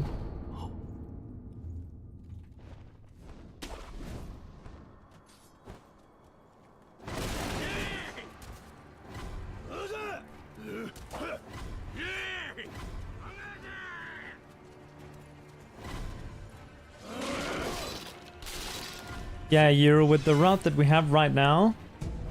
You kill Ogre. So there is like some theorized routes where instead of killing Ogre for the bead, you get one of the other ones. But I can tell you already now that if that route is timed, those routes are timed, then they will not be more than like 10 seconds faster. Or, okay, let's be very generous, they will not be more than 20 seconds faster. But they won't be anywhere near that. It's gonna be like 5 seconds faster probably. Like do first try Ogre skip and then pick up like 1 million money and buy a beat instead. No one is beating Worm on unrestricted or restricted anyway, so yeah. Doesn't really matter. I guess you're battling me if you come to this category. Also no ape skip, which is nice. Did you hear that, people? No ape skip. What? Yeah. No ape skip. This is why Immortal Severance is better than Shura. No ape skip.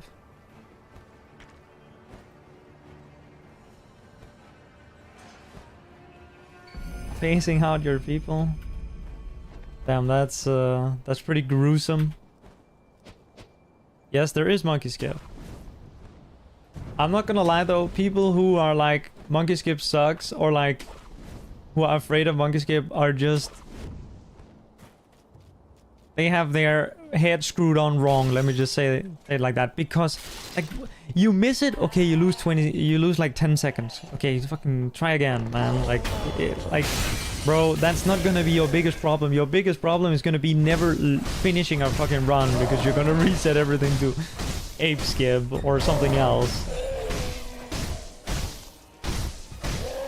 Monkey skip is good because it's like, okay, it's like a guaranteed one that you're gonna get eventually.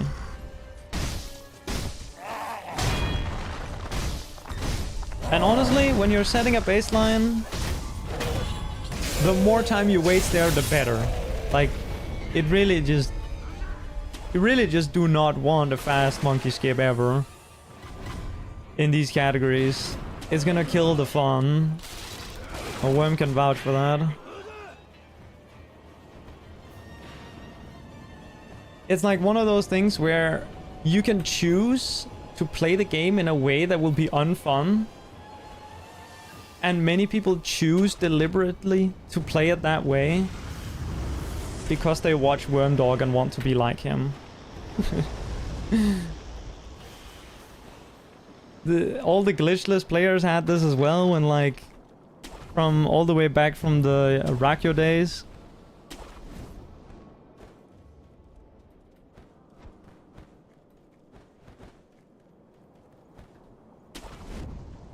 Guys, choose what is enjoyable. That's gonna make you play. And playing is the most important part. Fuck this, like, nonsense about perfectionism, okay? It's not about perfectionism, it's about having fun.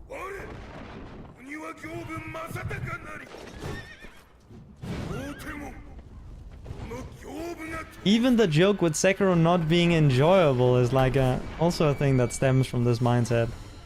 Back when I started, no one would ever say, like, even Pernette was like, this game is fun. Like, Pernette was like saying that often, this game is fun. And then, you know, Rakyo ruined it. I don't know.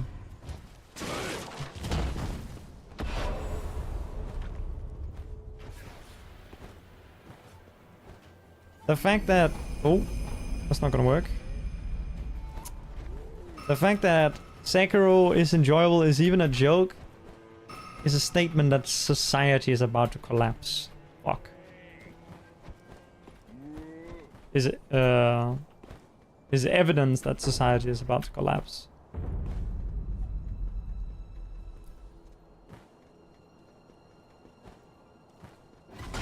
Being bad is fun though.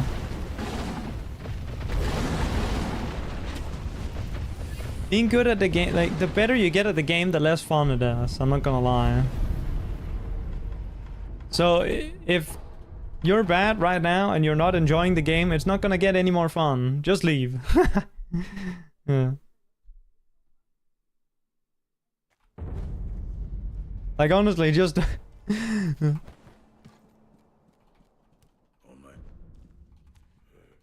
I look at this very differently than other guys. I don't really, I try not to play into the joke that Sekiro is not enjoyable because it's bad for people. It's bad for people's like subconscious because they're like gonna manifest it.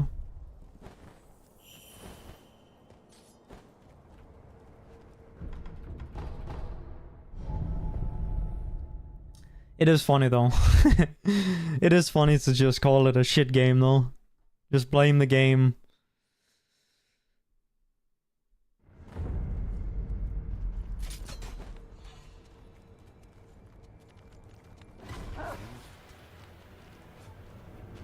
I do it a lot as well.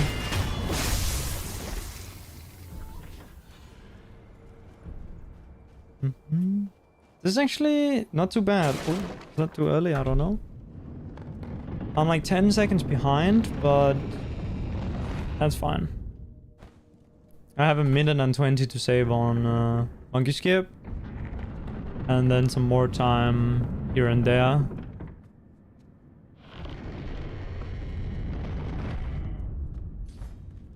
Have fun when your runs are perfect.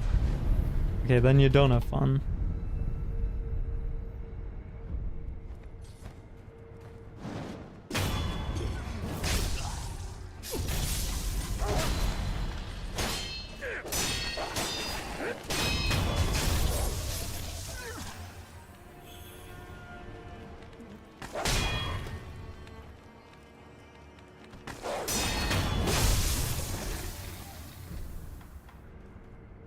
Oh, I keep accidentally going down to the bottom option.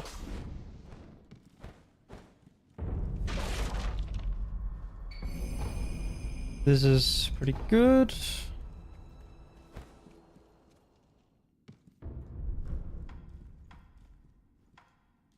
I almost did the mistake again. Find it easier to laugh at yourself when you know you can do it. Yeah, I see what you mean.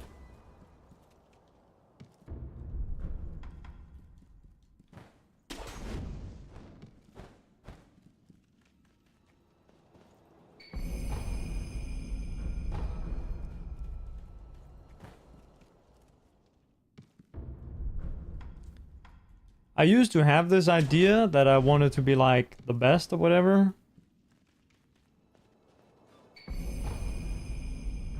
Now I generally just play for fun.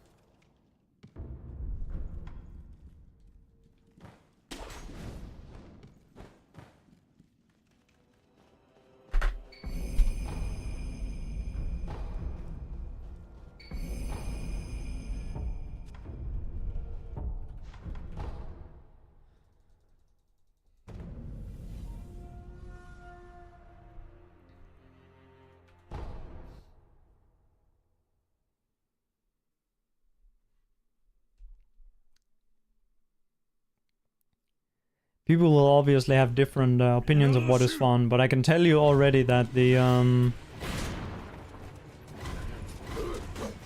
there is a reason I have 6,000 hours on the game. Yeah, this is extremely funny. And that your favorite world record holder only has like 2,000. It's because I simply enjoy the game more than them. Okay, that is funny.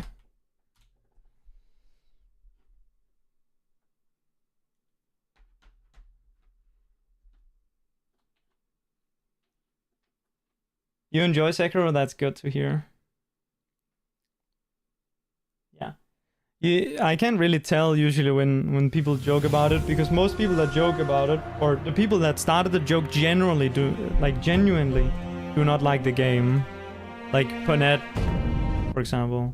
He doesn't enjoy playing the game. He only plays it because he has like this idea that when I say he doesn't enjoy it, he doesn't enjoy speedrunning it. He only plays it because he has this idea that he's embarrassed about his bad times or his old times.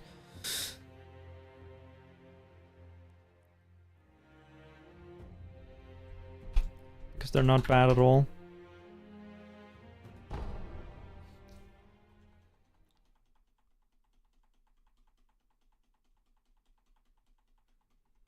the category doesn't do jacket jump, you're not interested. Yeah, it would be cool with the ogre skip being implemented via... Well, the main thing wouldn't be ogre skip, right? The main thing would be not having to fight ogre. But yeah. Someone needs to go do the math on that, and I'm not doing it because it... Someone else's time, okay?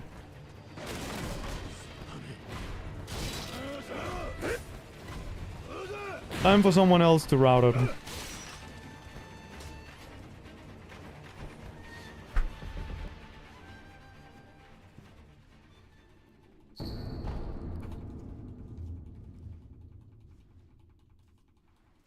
From honeymoon to Stockholm syndrome. That's kind of funny.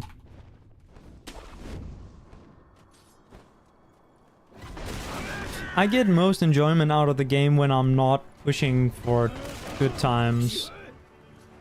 And that's usually when I'm learning a new category that I'm bad at, or that I'm not that good at. That's usually when I have the most fun. And then the types of things that ruin the fun are skips that you have to reset to, or tricks that you have to reset to.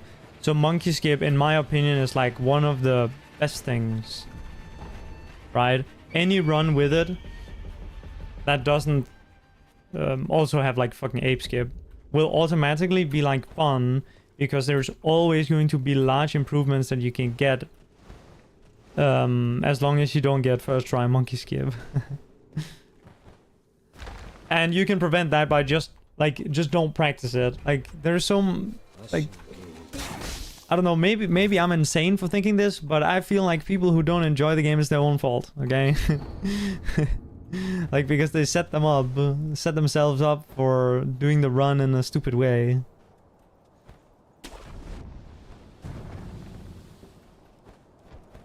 Learning new things and being bad is enjoyable. Yeah.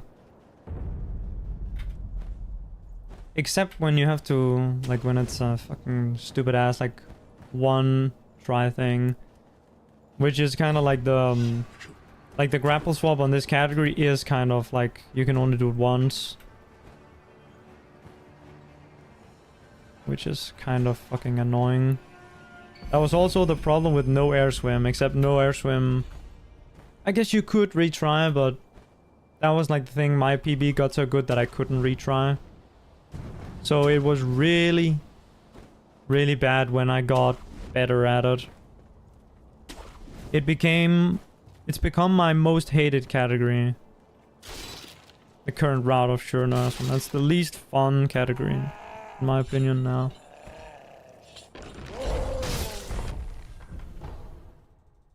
And then old No Air Swim was one of the most fun ones.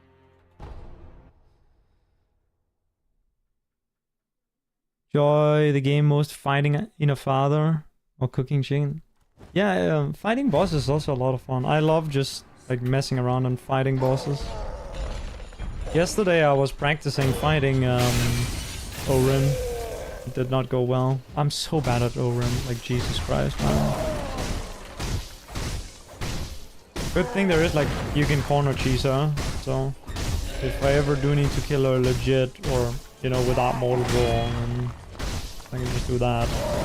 Okay, we're resetting. What the hell?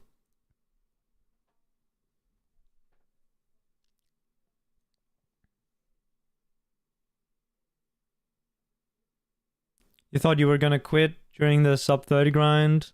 Stopped enjoying it for a bit? Yeah. Yeah, this is a thing that a lot of people do, which is that they grind for a time. Isn't something they should not do.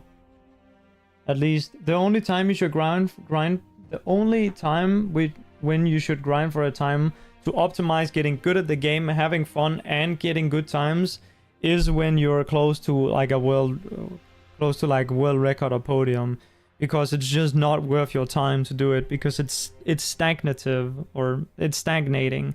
Like, you stagnate your skill by grinding.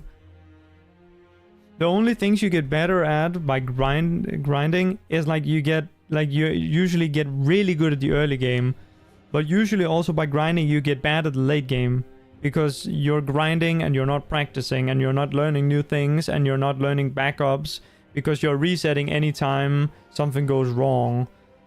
So yeah, you get really good at the early game. Like, you can look at Wormdog. Wormdog is fucking insane at the early game. But you can also look at him where if something goes wrong, then he doesn't even bother try to back it up. He just resets. And that's because where he's in a spot where never ever, for him ever, is it like worth it to do backups. So he's stuck playing the game in the least enjoyable way, and you can hear it from him. He's suffering from success. He's so good that he can't enjoy the game anymore. Yeah. But yeah, what I do, I just switch category. As soon as the run gets too hard, I just switch. And that's what I encourage other people to do. But some people don't care about other categories, and I guess that's fine. I still think that in some cases, if your focus is only one category, then you still would benefit from going to another category. Like, a good example is for ABMB glitchless. ABMB glitchless is very long, so you kind of just need to have your early game down. So to get good at it at the early game, you can play Shura glitchless, for example. And on the like opposite of that, Shura glitchless is a very short category, so you don't train your like your nerves as much. So you can do ABMB glitchless to train your nerves, and then come back to Shura glitchless, and the length will be like, it would be like, no problem. Length, okay. Okay. Don't even, duration.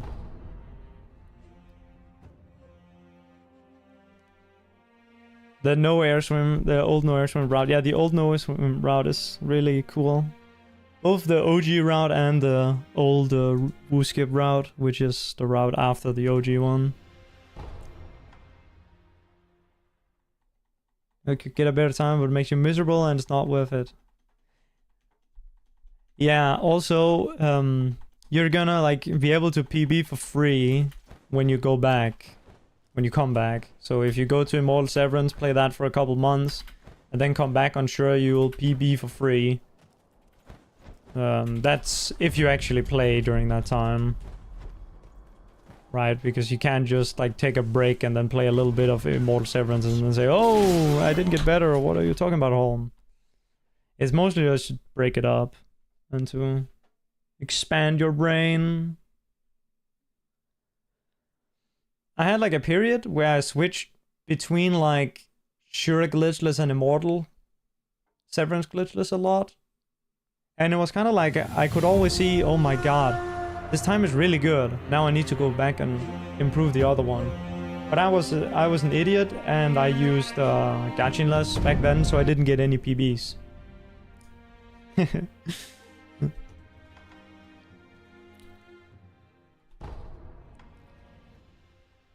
Such an idiot. I would probably have sub 40 like 2 years ago. Or like 1 year ago. If I never used Gachinless monkeys. Gachinless monkeys is just the worst ever. Not because it's hard, but because it's like a whole package of bullshit that you get. You have to reset to fucking ogre, and you have to reset to Goddenford, and you have to reset to monkeys.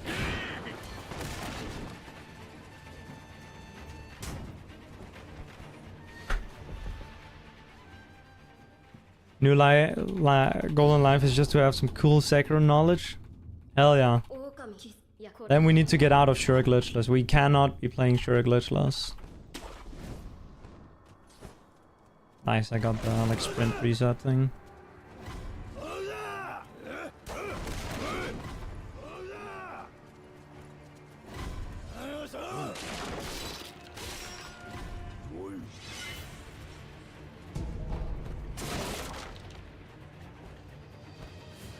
Sure glitchless is cool, but actually a lot of the cooler things about it are outside of Sure glitchless, if that makes sense.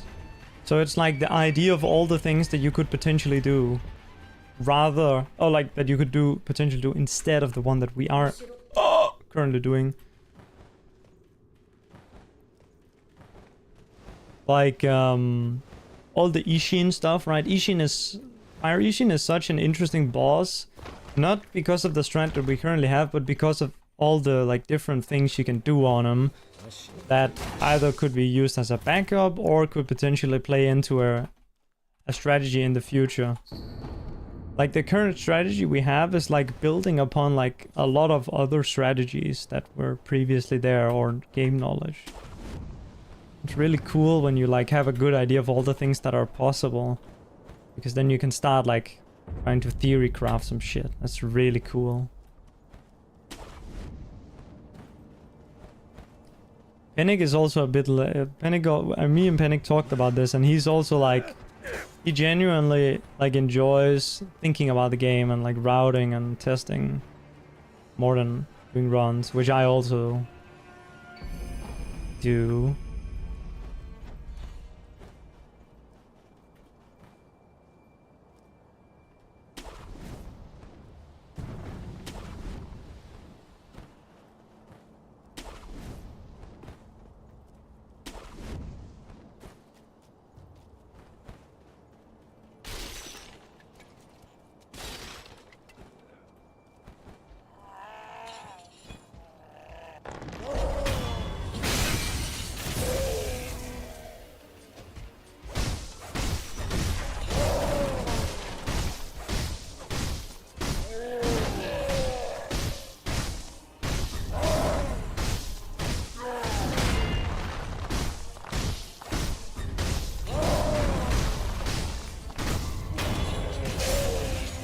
Nice.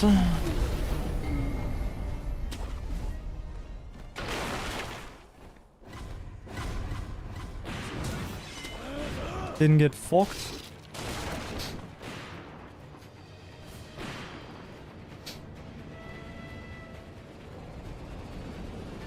Yeah, doing events and shit is really cool. I kind of panic when I'm on an event.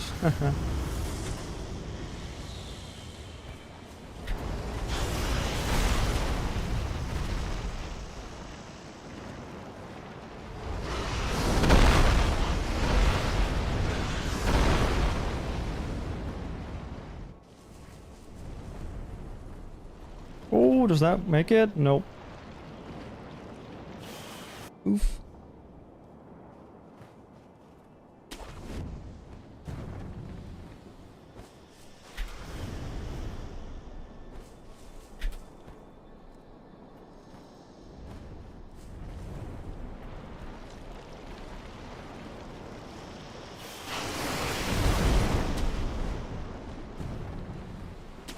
I guess we'll just keep it going. It's not that bad. I mean, it is pretty bad, but okay.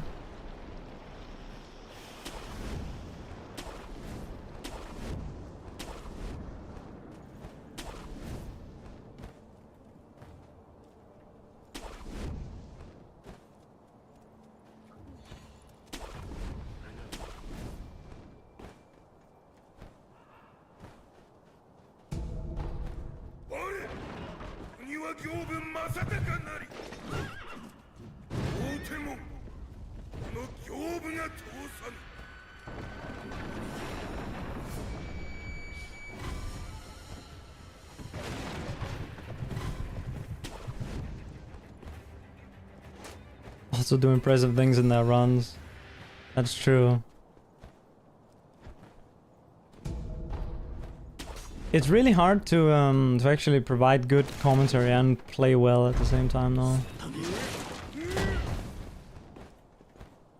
In the events where I have taken part, I always enjoyed more to do commentary rather than to do gameplay. Because when you're doing gameplay, you can't really...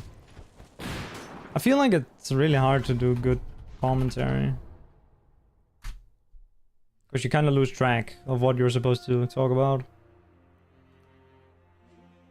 The obvious thing is to just talk about whatever is going on right now, and that's like the minimum, I guess.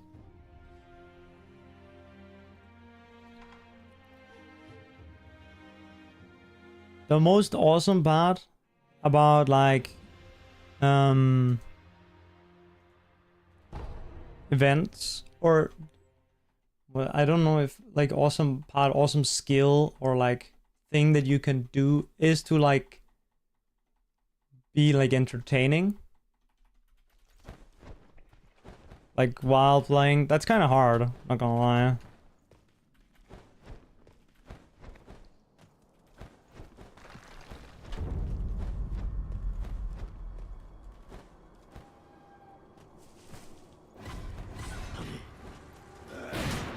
Like a kind of different mindset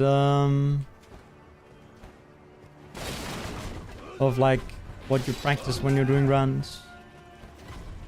Also, like I feel like a lot of the showcase runners who are like really good kind of like this. So I don't know. I don't really watch events anymore, to be honest, because most of the commentary is just explaining what's going on. I can't really care, to be honest, about the tech in some random game. Because it's boring.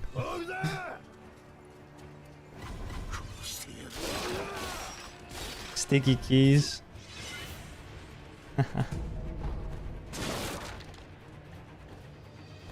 Did I remember someone at the Minecraft World Championship also had sticky keys on? That was fucking funny. I think it was Feinberg. His PC just had sticky keys on.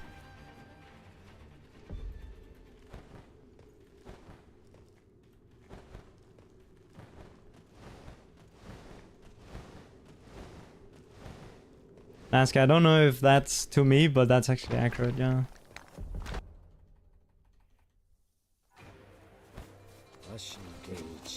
I guess it's true for a lot of people. You can't get a single PB online.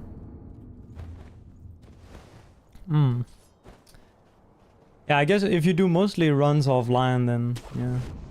I feel like I can't PB offline because I'm just not used to playing offline.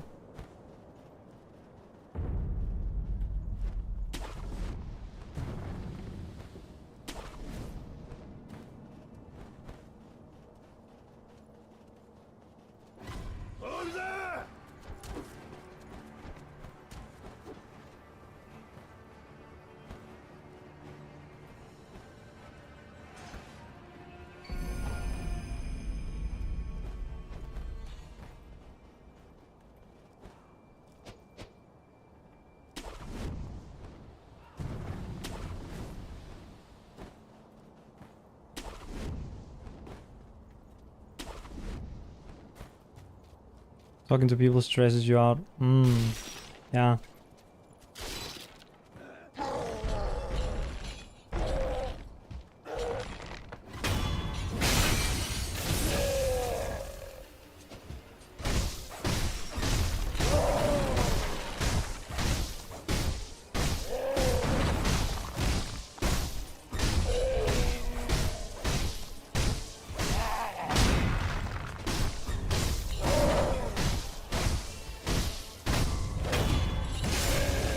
Nice.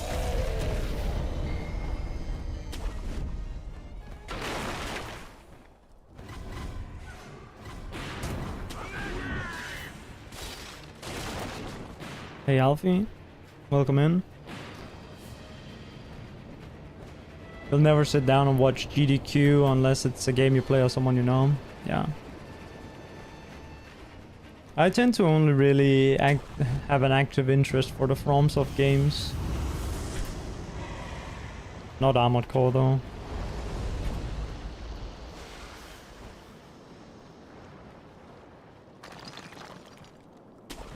Unless it's Rakyo playing. Rakyo leaving Sekiro to play Armored Core and then never actually playing Armored Core is sad. Or not never actually, but barely ever actually playing.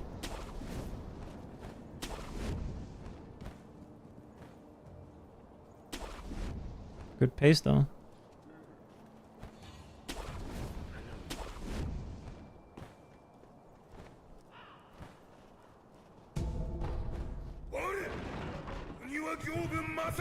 You know what I really want to return, which I can't remember if it's returning this year, but I think it didn't happen last year, is the Souls Community Marathon, or Souls Charity Marathon, sorry, not Soul. It's SC, I always forget if it's community or charity, but I think it's charity, right? That shit is the most awesome event because the viewership is low enough that you don't have to bother with GDQ bullshit. I'm not gonna lie, I like GDQ as a thing, but the setup is terrible.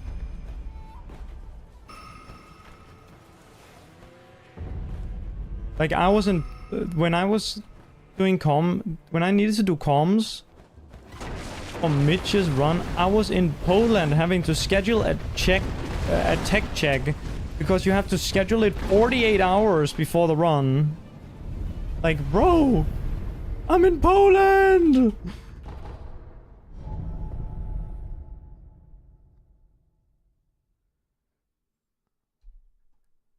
If I had not thought about it, I would not have been able to do the tech check in time. And this is not their fault, by the way, but it's just because it's too big and because there are Americans involved. So anytime there's Americans involved, it gets crazy.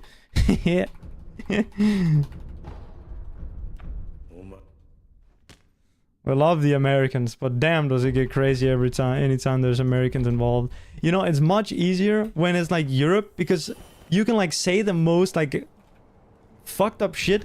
No one understands what you're saying anyway. No one, like, Europeans don't understand each other. They just say some shit and you know?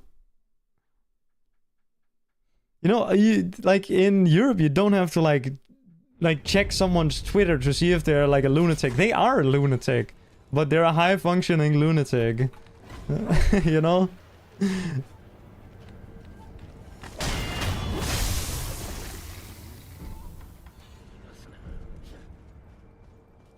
Insane stray on Americans. True, yeah. Or something, I don't know. I like the Americans. I just prefer the events that have more European organizers because it tends to be... But that shouldn't be a surprise because I'm European myself.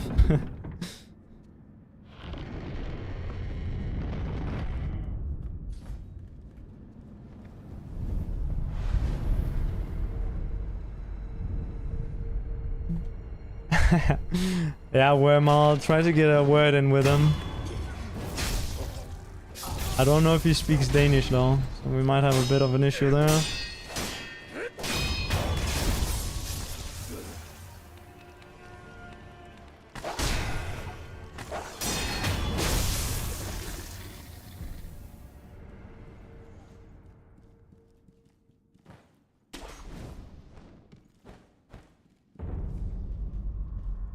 You finished learning Spanish? Spanish? Hell yeah. Good shit. Learning languages is sick. I haven't been working on learning or practicing language in a fucking while.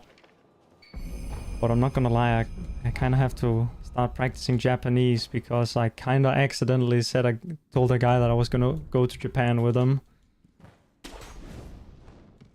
And so that's gonna happen.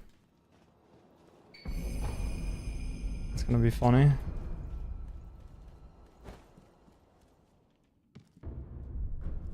And I don't know fucking shit in Japanese. Holy shit. I might need to just wear a t-shirt that says sorry I'm American or something because like... Dude, I'm gonna be fucked.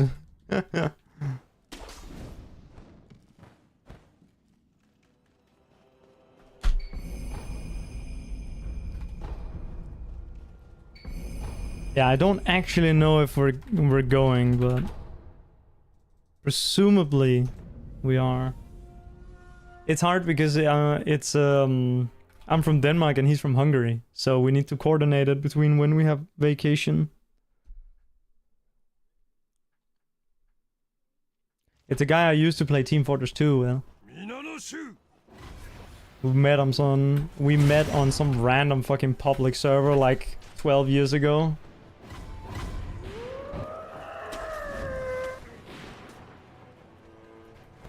Dropping the foulest language in voice chat that you've ever seen.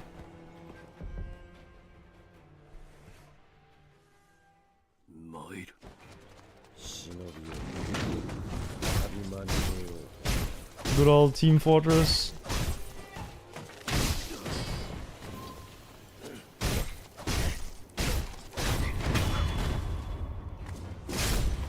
Counter-Strike?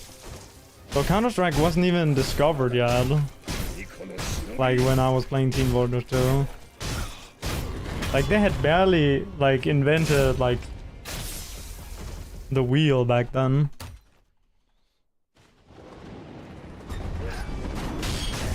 Lads were still struggling to like light a fire back then. Okay, I don't have Mikiri, I should not have done that. No, this is like in ancient times.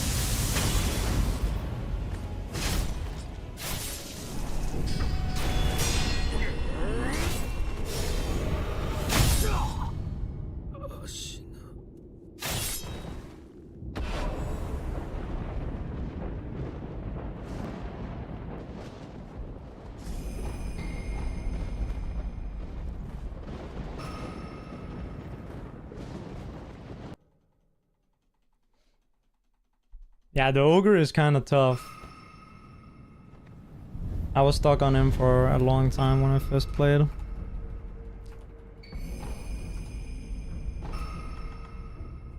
Okay, somehow we're on a good pace here. Talking like I'm old. Nah, Team Fortress 2 is old. I'm not old. Okay.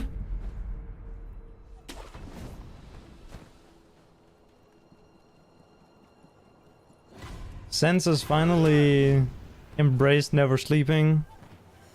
Good job, Sense. That's what happens once you start getting into like programming. You just don't sleep anymore because you're like, oh, I have an idea. It's not even just programming, but that's like one of the hobbies in which you never end up sleeping anymore. Tell me I'm right, Sense. Tell me I'm right.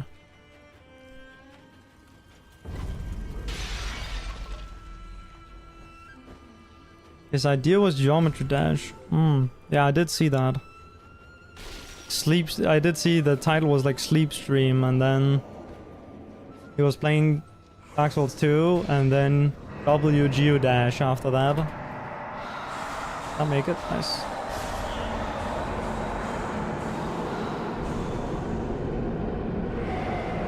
Schedule has been fucked for a week because of bug fixing for the tool. Yeah, and you're gonna have a fun time.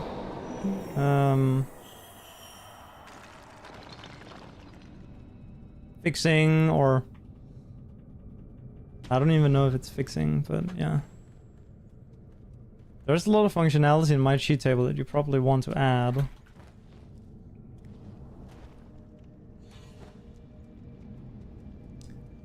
I don't know when exactly I'm gonna release version 4, but it's gonna be soon.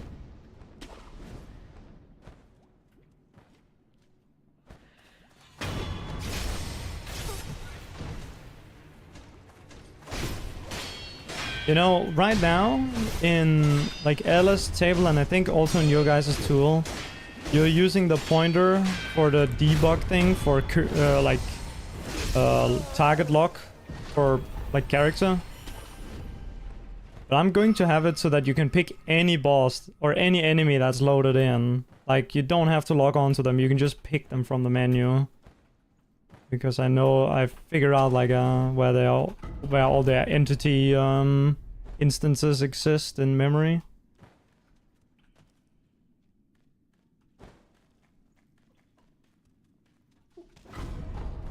I can't release it though because I need to figure out a way to make a nice watermark, like a watermark that because it's a little too powerful. The table.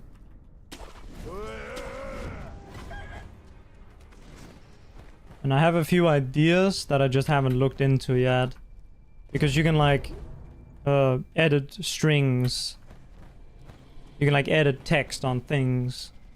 So you, like what you can do, right, is you can take like some item that will appear on screen and then you can add like one like space somewhere in the middle of the text. That's like something you can do with like without changing files, but just making yeah.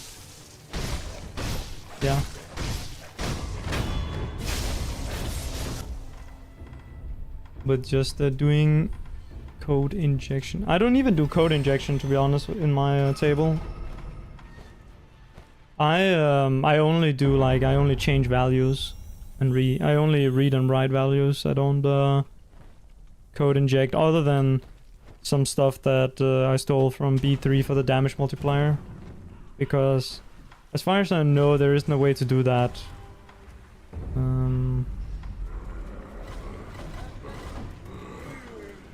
To do that functionality without code injection. Code injection just seems to break the game all the time, so I try to avoid that as much as possible.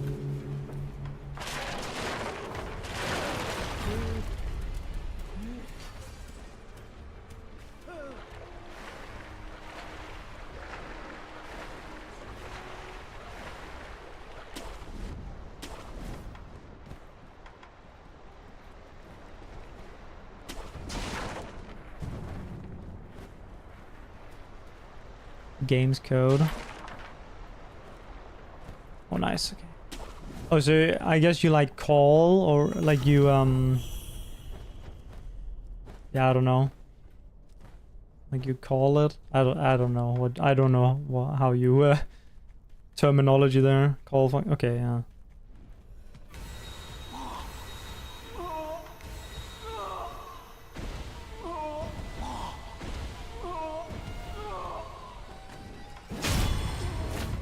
We're actually on a good pace here.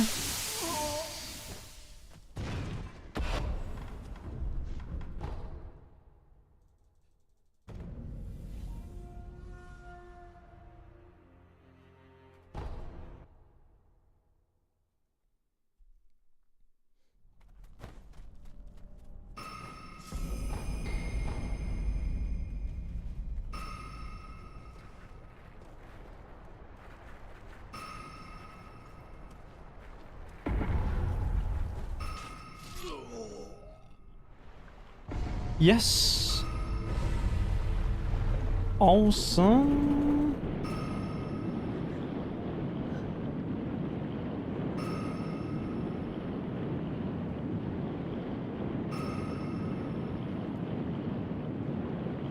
Something I wish we could do though is have like a thing that changes the behavior of when you die.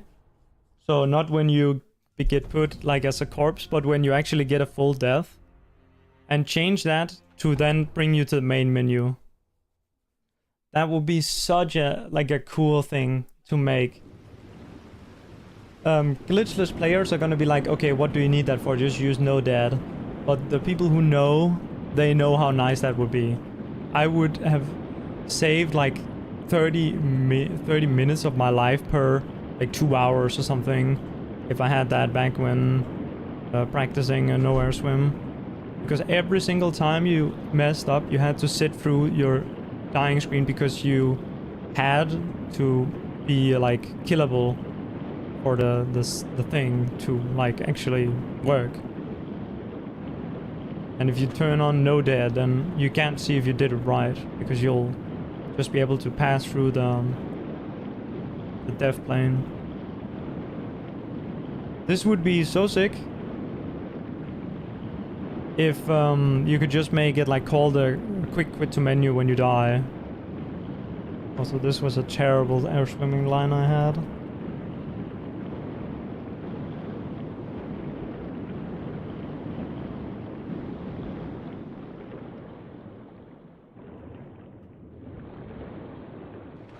Nice.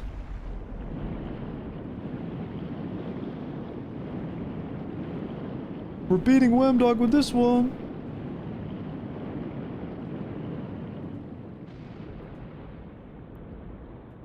Okay.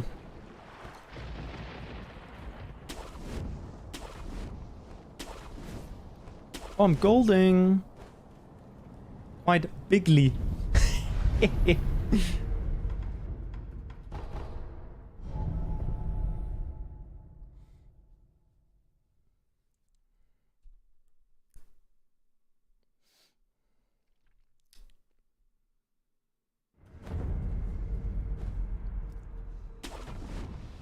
Yeah, Sense. You should add, so on my table,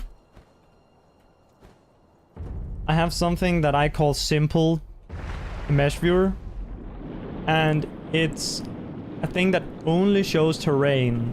Like, you know, like walls and floor. It doesn't show like, you know, edge protection barriers and death planes and all this other shit. And there are a bunch of places where this is extremely useful, especially for out of bounds stuff, especially for ape skip. Like, it's actually invaluable.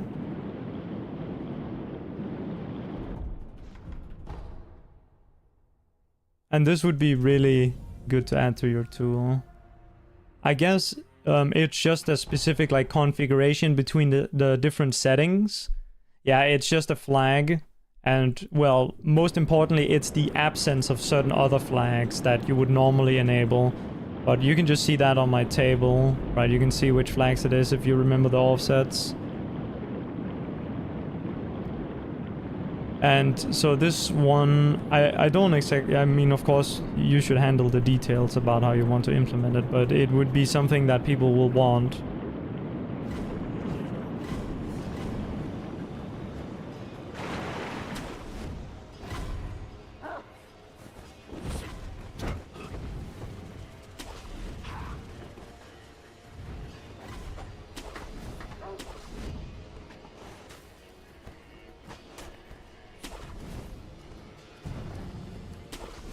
Nice.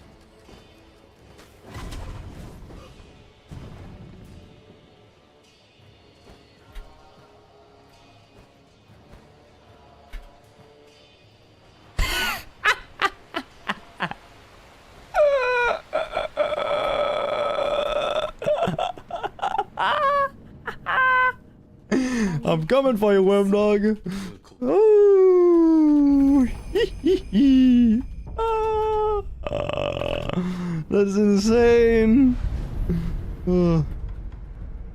Yo.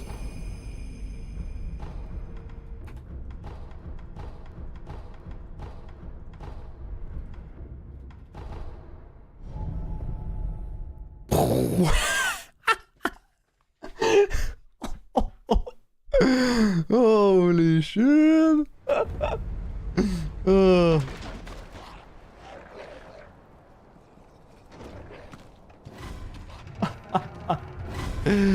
Oh my goodness.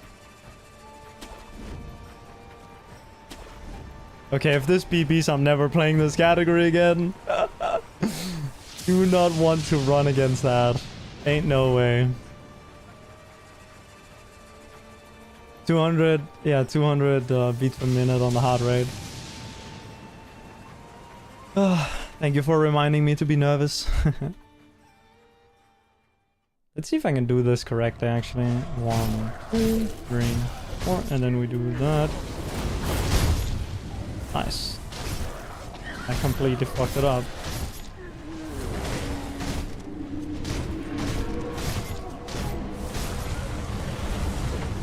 Actually, never mind, this is not that bad. Gonna do it in 3. I think that's better for this one. Okay. Nice. Yeah, that was good. Time save. And then... Alhamdulillah, please do... Oh. Okay, I also should have... Off, I kind of forgot. It doesn't matter.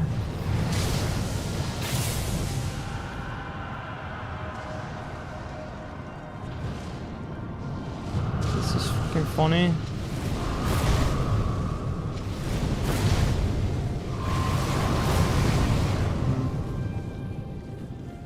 I messed this up. Fuck. I should have waited for that. He's gonna do the thing now. Oh, okay. We get saved. That's fucking funny. That is so funny. I am actually lucky.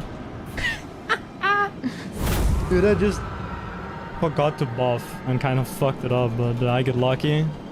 So that's fine. Alright. Then I guess I'll die this.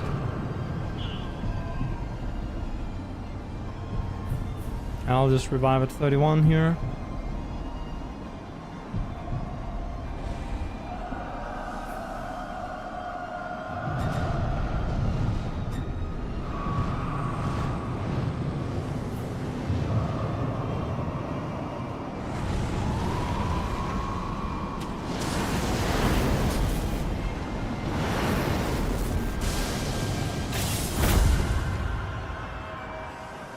Hey guys, speaking about, you know, the Japan thing I was talking about earlier. Have one guess how long the trip is to fly from Denmark to Japan.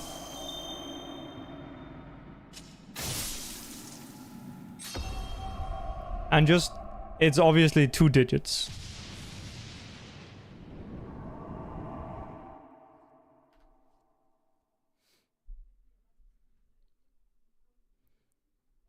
Okay, I see some very low balls in chat. Some very low ball guesses in chat. Very low ball. 24? More count. It's 29. 29 hours.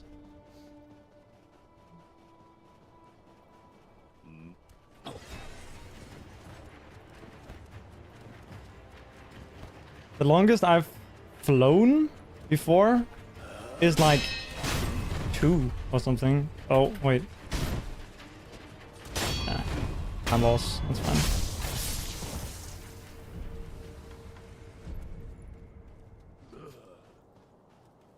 Yeah, it's weird, like in between landings or whatever, interconnecting.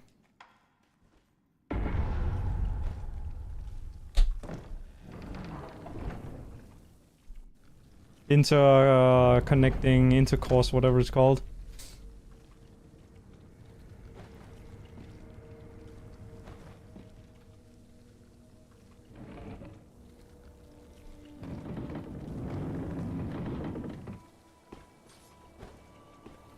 Okay. Lose further time here.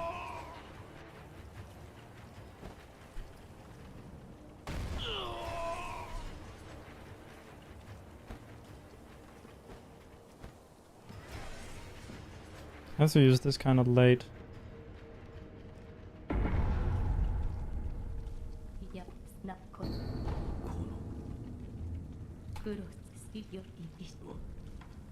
I don't know what layover is though.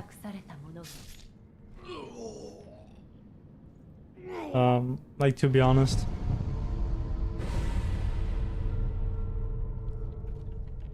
I never heard that term. Oh, I have heard that term before, but I don't know what it means. I literally don't speak English, sorry. This is a Danish only stream.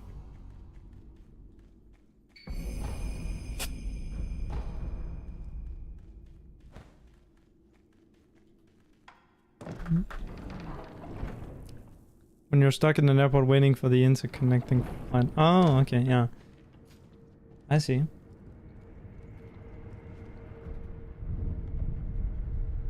Well, I'm gonna be like the real Japanese lads and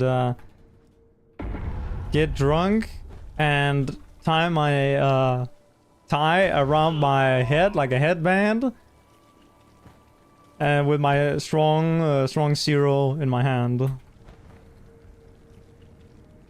Real Japan businessman business.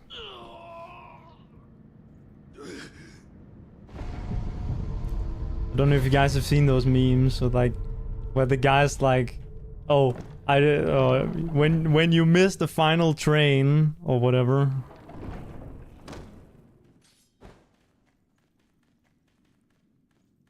It's actually quite funny.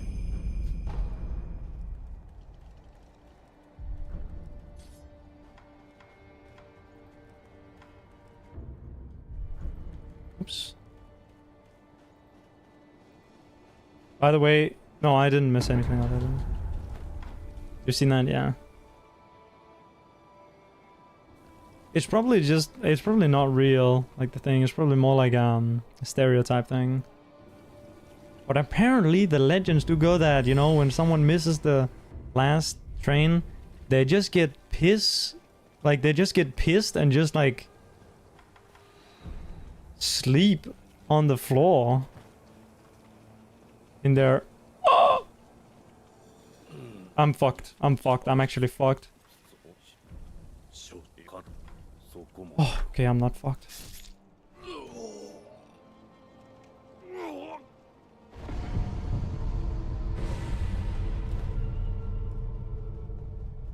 I'm gonna lose time on this segment. That's fine. I just need to hold it together and not fucking shit my pants here, and then we should have a PB. That's harder said than done though. Oof.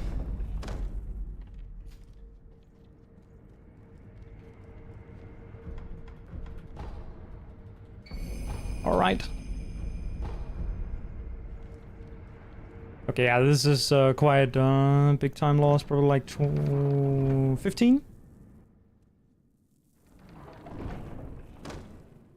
a bit unfortunate.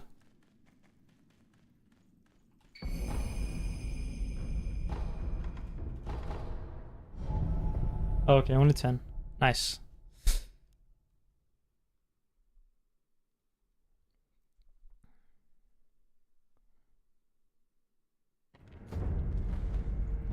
And again, I will not go for the fucking dumbass air swim. It saves 6 seconds if you do it perfectly. Which is good time save, but... if you miss it, you lose like a minute. So, yeah.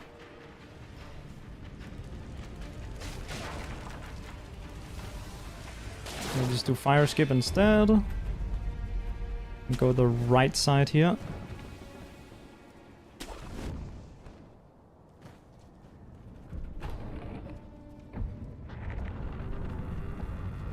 Yeah, the Grayson line. Shout out to Sense for knowing that. It's called that is the Grayson line. The goat for knowing that. 1, 2, 3, 4. Okay.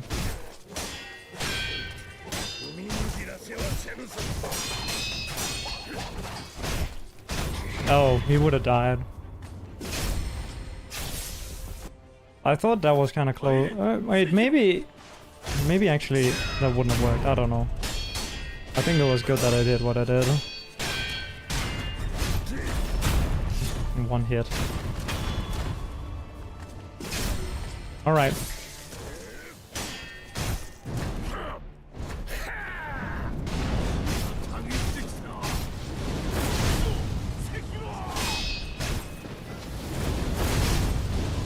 Yeah, that kills.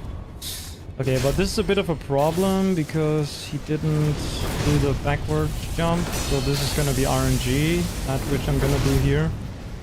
Okay, never mind. Yeah, actually, I guess he couldn't do the jump back there. Wait, no, he could. I don't know. Anyway, it works.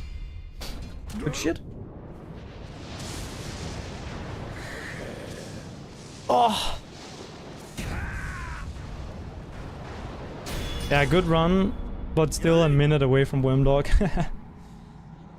Wormdog is just too fast. Thank you for the GGs. Really nice PB though, damn. Much better than I had anticipated, to be honest. I'm not gonna lie. Only good surprises today, it seems.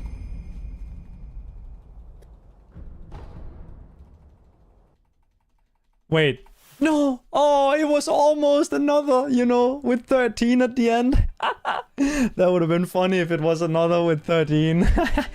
Like exactly 1 minute PB and then exactly 2 minute PB. Anyway. 32-14. It's really good. Hell yeah. Oof. Oh, baby. 3 minutes off my PB today. And that is nearing how far I'm willing to push this. Like, going for a 31 here is actually so astronomically more work that I need to do. It's probably like a week of attempts or something, I would think, to get a 31 here for me. Because I was playing pretty well today. Apart from making weird mistakes all over the place, like mistakes on Divine Dragon, mistakes on the memory generation, mistakes on movement. Yeah. This is a good run though, and lots of yapping as well. I probably said some dumbass shit, so that's good. Right, let me show the items. So we need to have 13 memories and all of the things. 1, 2, 3, 4, 5, 6, 7, 8, 9, 10, 11, 12, 13. And... oh! Wait! Okay. This is not a PB. This is not a PB. Okay, good that I checked. Okay, the memory... the prayer beat dupe failed. This is a good thing to check. This run is invalid. Am I missing one? No, I'm missing 99. The dupe failed. Oh, wait. No, I definitely picked up 5 because otherwise I wouldn't have been able to do this, right? Or did I can someone remember, did I forget a prayer bead? Because yeah, this is not a PB. Because this is invalid. Because I don't, I mean, this is, okay, you know what? Technically, this is an all memories unrestricted PB. Because I got all the memories and this is faster than my all memories unrestricted run. But I didn't get the beads. So it's not all memories and beads. Fuck. What happened? No, that's actually tragic. It's actually tragic. Oh my. Okay, I guess... You know what? I probably only got 4. I probably only picked up 4 instead of 5. Yeah. That is actually really sad. Which also means I have to undo that monkey skip gold because... Like, one of the prayer beads is one that you get on that split. So that split is like... Probably a few seconds shorter than it can be. Than it's supposed to be. Fuck. Ah. Okay, well I guess we're going again. And I'm just going to, like, ignore that this run happened, pretty much. I need to do like that, and then... Okay, that is actually fucking tragic, not gonna lie. Especially when you look at my best possible time right now. Like my sum of best right now, it was below my sum of best, that run. Ouch. That actually hurts. Good that I checked, though. This would... Dude, if I had submitted this would have 100% gotten accepted, by the way. This would 100% get accepted, by the way.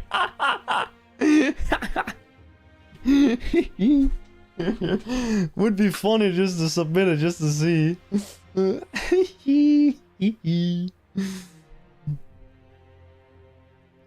Hang on, let me just check. I think I did forget the... I think that was what happened, right? I just only had 4 beats and oh,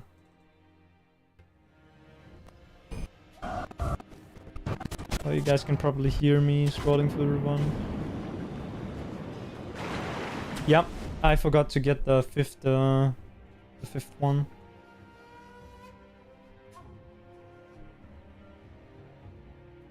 Yeah, I forgot to pick up the 5th one. I did the whole dupe section correctly. It would have worked. But the thing is that the difference between having 4 and having 5. With 4 you have the exact amount that it needs to pull from you. Or is that it? I don't know, honestly, because like you need 4 so that when you go like after you acute the first, you can go to the second one and then use it so that you'll be like less than 4 prayer beads left in your inventory, so that when you go back, it's gonna try to remove 4 from your inventory, but it can only remove 1, and so the last 3 will like make it underflow, so the value will wrap back around to 99 or minus 99 or whatever. But for this to work, you need 1 more than 4. You need either 5, 6, or the number that's above 6 and below 8. Oh, that is actually tragic. Okay, well, I guess we have to go again then. We have to go again. Tragic. Tragic. Let me get some water. We're gonna beat this today, though. I don't think we'll beat that run, like the 32, but we'll definitely beat this 34. Damn, that was a good PB, or a good run.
Ugh.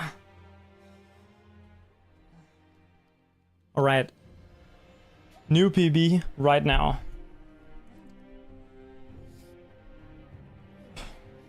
Io poneggio.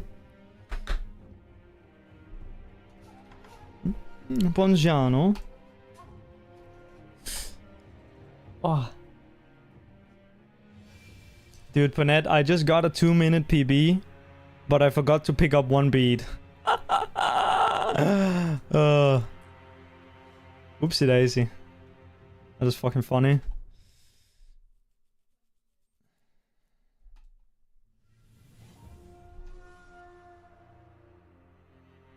Bruh, which one? It was the one in the water before Monkey Skib. Or before Insenpo.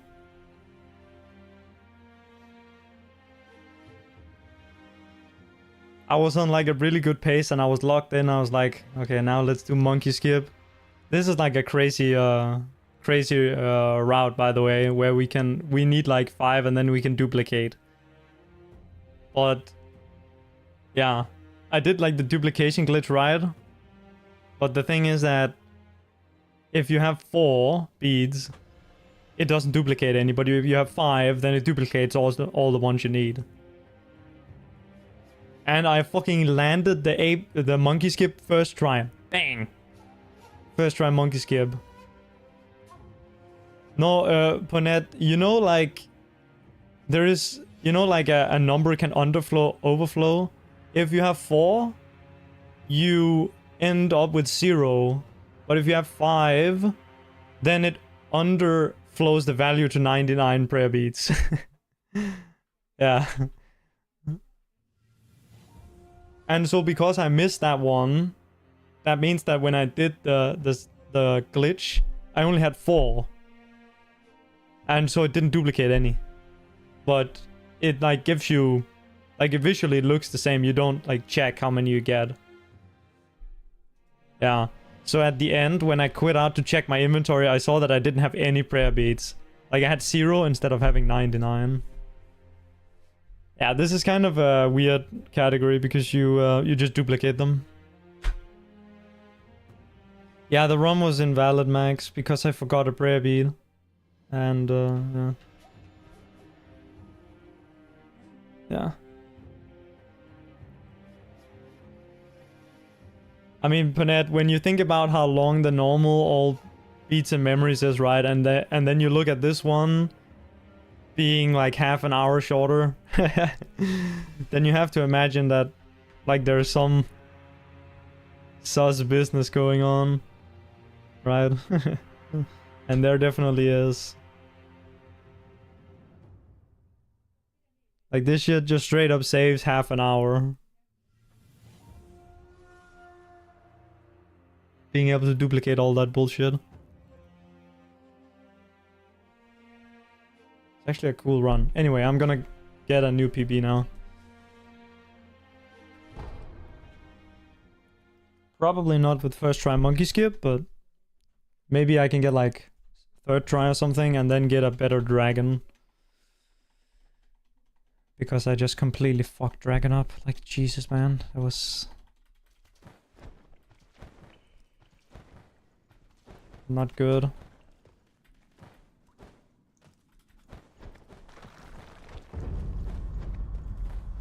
Do I get a good seed? Yeah, thank you. I'm gonna hope for some good RNG on the RNG skips.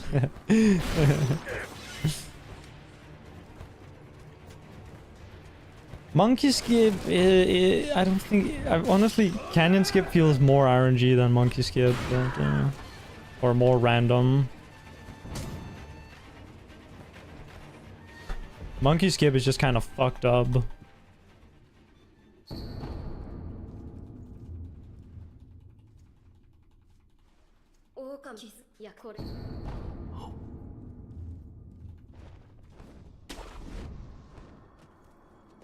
What? Oh my... how did I even do this? Okay, I'm gonna restart.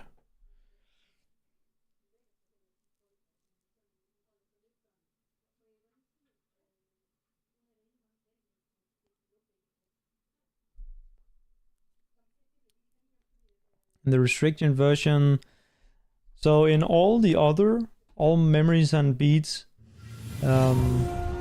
speedruns, what you do is you get them the way that you're normally supposed to. Like, yeah, you buy 6 of them from the box, but otherwise you get them from fighting bosses.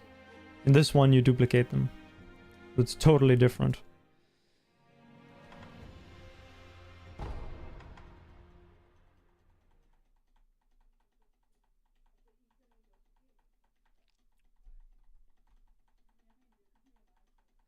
There's like, what is it, like 4 minutes difference between restricted and glitchless? And then there's half an hour difference between unrestricted and restricted. Like, this shit is very different.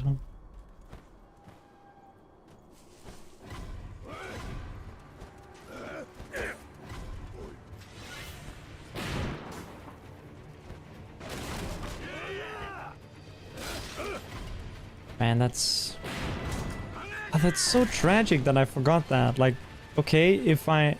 Like, the run would have been like 6 seconds slower or something. But who cares? It was still like really good and way below my gold still. Oh, thank you, Paned. Good luck with the work.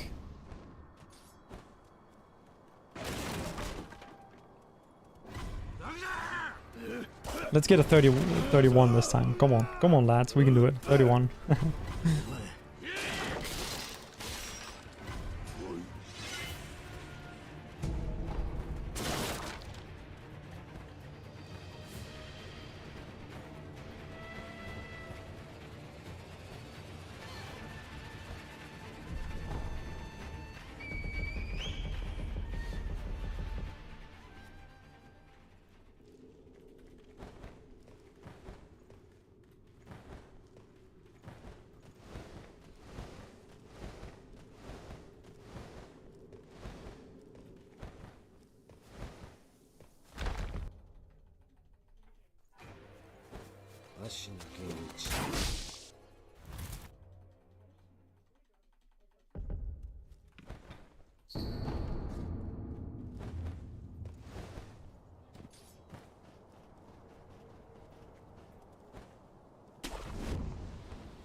What does that make it? Yes, nice.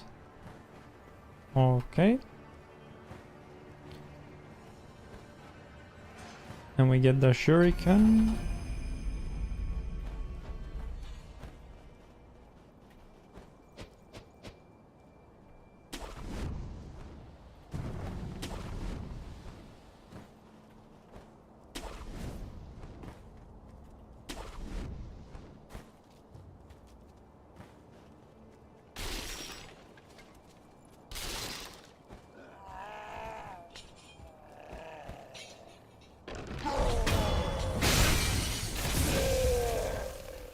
One, two, three, four, five,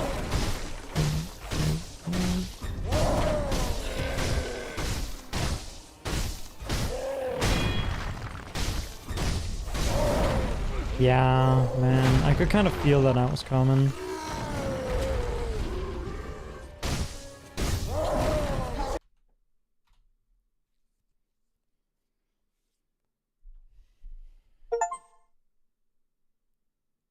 Funny. Steam giving me a toast sound effect because the cloud failed to sync. Insane.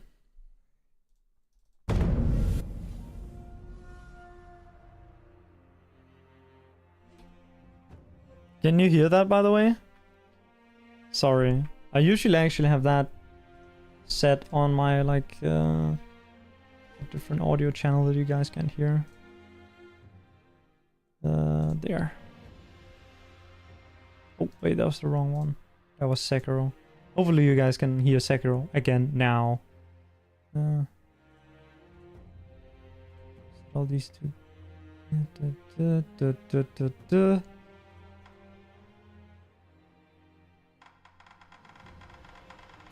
Yeah, okay.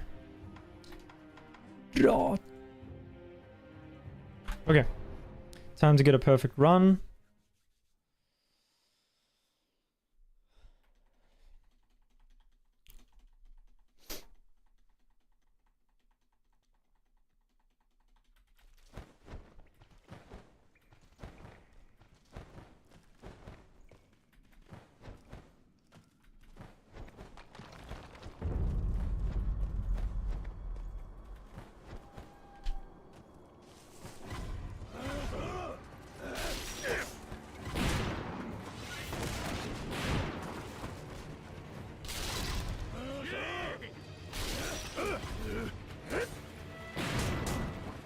Night, Cherry.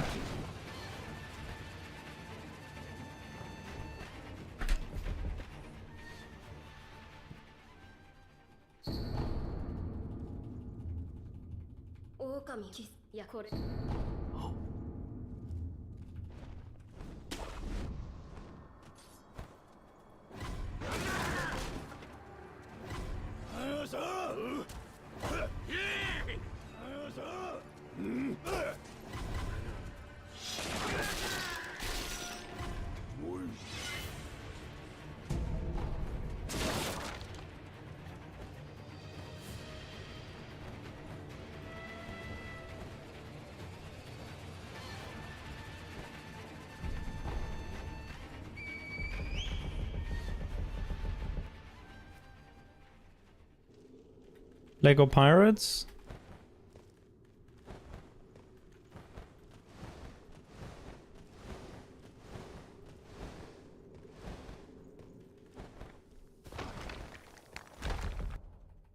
Lego Pirater.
Oh.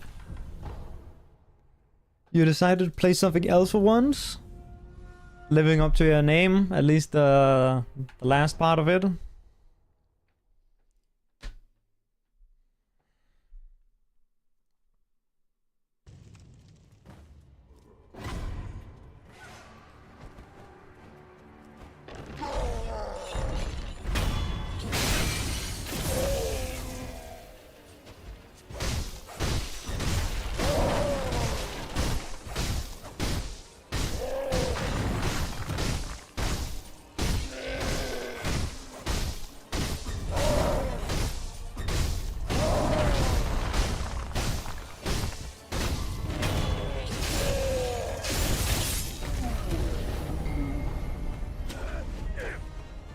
It's kind of cool that you can quit out in this category, or like in glitch categories in general, when you miss the death blow on Ogre.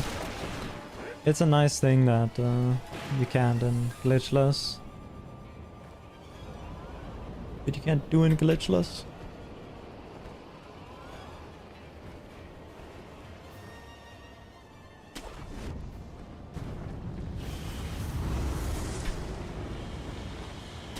Yeah, this early game is not it.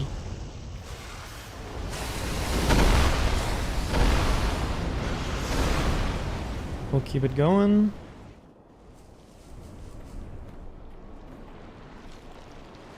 Never mind. We will reset.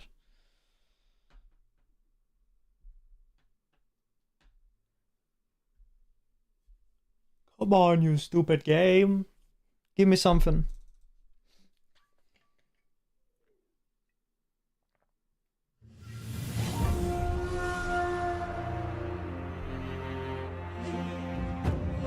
Yeah, now the game blaming starts.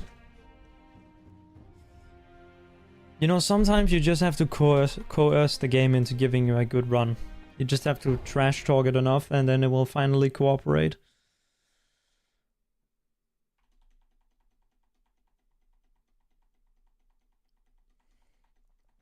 You have to give it enough abuse where it finally caves and gives in.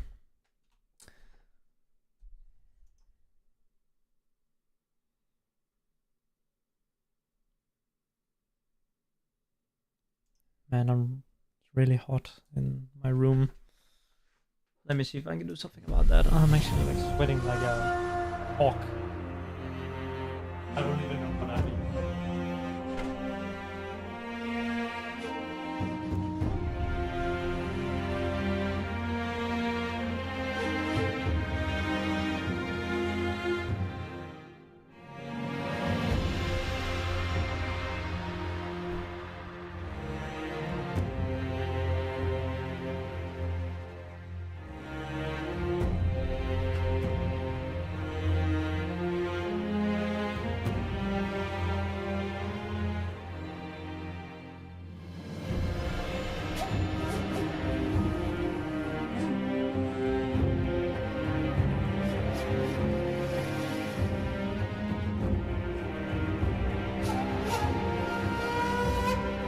And playing something else than Sekiro could also be cool. I played Night Rain the other day for the first time in a while. Holy shit, I sucked. It was actually crazy how much I sucked.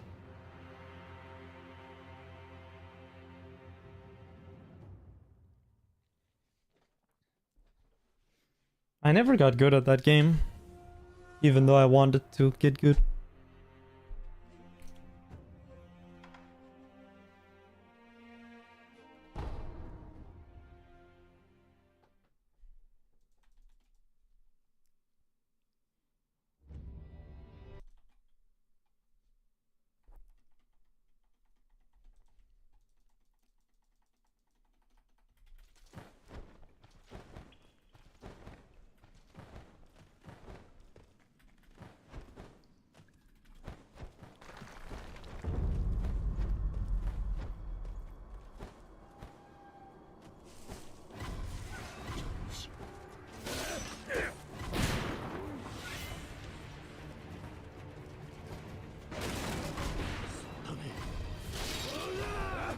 You try to deflect. Touch his main. Nice. I don't know, I just play Wilder because he's strong.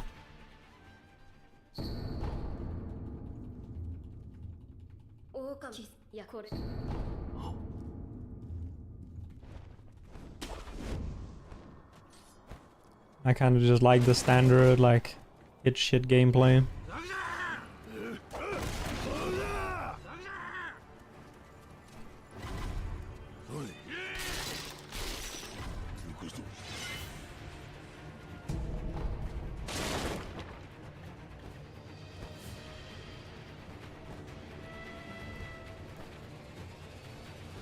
Yeah, even though there is like the Sekiro guy that you can play as, Executor I think he's called,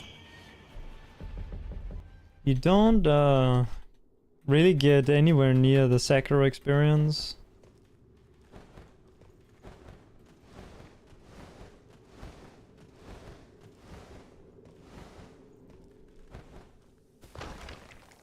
Oh, Everdark Gladius. I haven't even tried him, not gonna lie. Disappointed by Executor, yeah. I mean, Executor was just not really gonna work. At least for, like, the deflecting part was not really gonna work for Sekiro, because the whole game needs to be built around it for it to work well. The fact that it's not really, like... it's neither really a defensive or an offensive thing you can do. It's kind of just like a thing you can do. And then you get this, like, kind of bad follow-up attack that needs like 3 times as much hyper armor at least, in my opinion.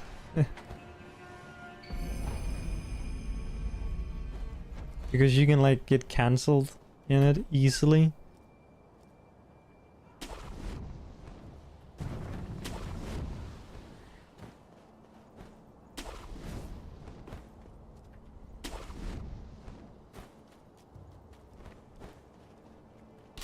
Yeah, I thought I was gonna be like an Executor main as well, but no. Not at all. That being said, like it is kind of cool with the with like the bleed, making bleed builds. He has high stats.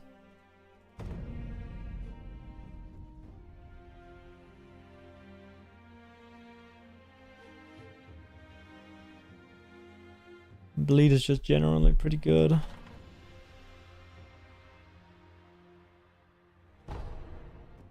Only game you've ever pre-ordered. Damn. Yeah, I guess I pre-ordered it as well, I think.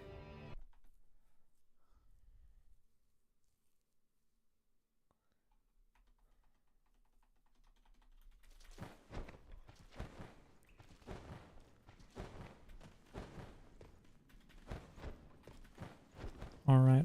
Okay.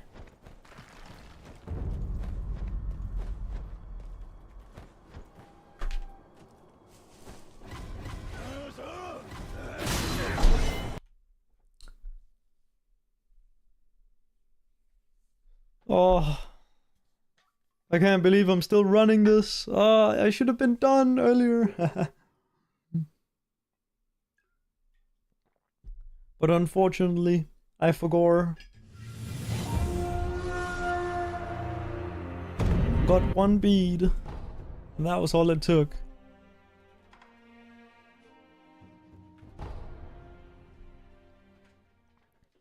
For the rest of my day to be ruined.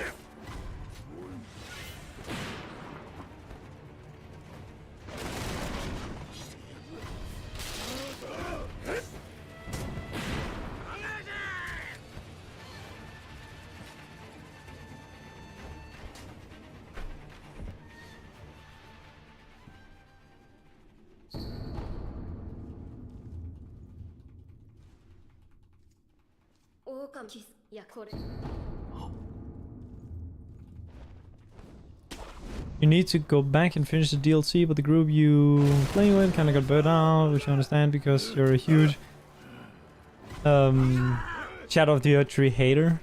Damn. After DLC is just Shadow of the Earth Tree enemies. Yo, Miyazaki, what the hell? Just copy paste then? That's crazy.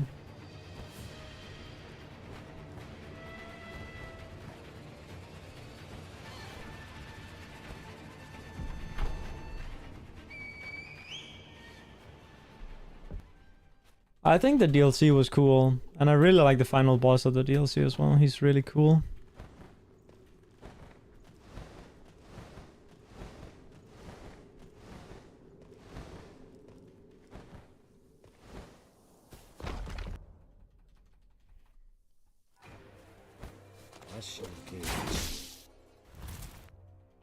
All right.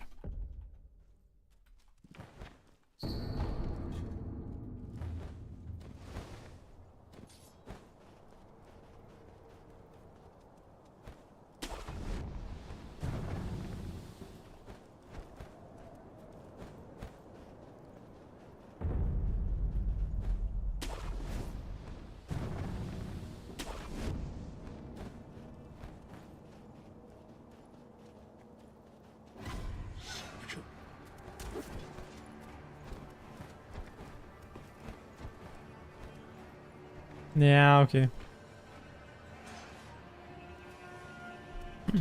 Okay. Hang on, I need like a 3-minute break. I need to just refresh my brain. I'm kind of brain dead right now. Oh. Aside from the Shadow of the Earth Repels, you really like what you've seen of the DLC so far? Cool. I haven't even done all of the base game stuff, and I haven't done any of like the side quest stuff. If you get what I mean, like the story stuff. Character quests or whatever they're called. I haven't done any of that.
Alrighty. Character quest was so good, probably your favorite part of the whole game. Damn.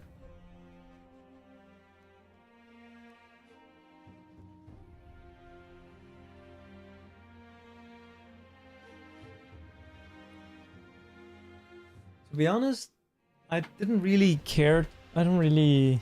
Well, it like the character quests have a thing that I don't really like, which is that you kind of have to sabotage your game to do them.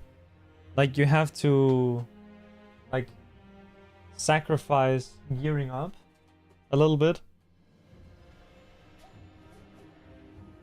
That's what it felt like.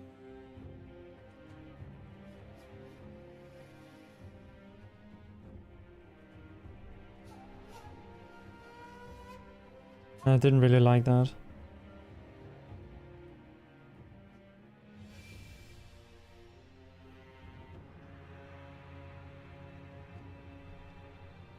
Are there only 3 variations of the tutorial? Nah, there's a lot actually. But I will admit that the early game of Sekiro is quite monotonous. That being said, it is less monotonous than Dark Souls 3.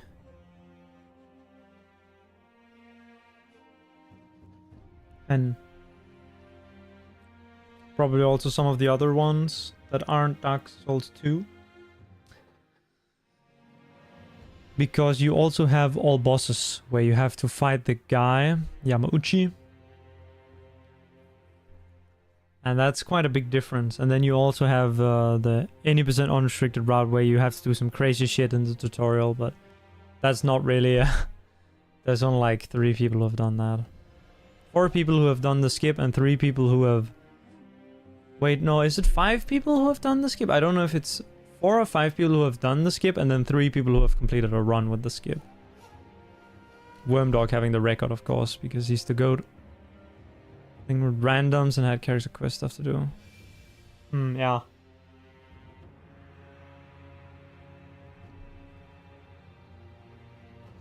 I didn't play too much with randoms. I played with Wormdog and Saratoga and Virasi. Mainly. Was fun.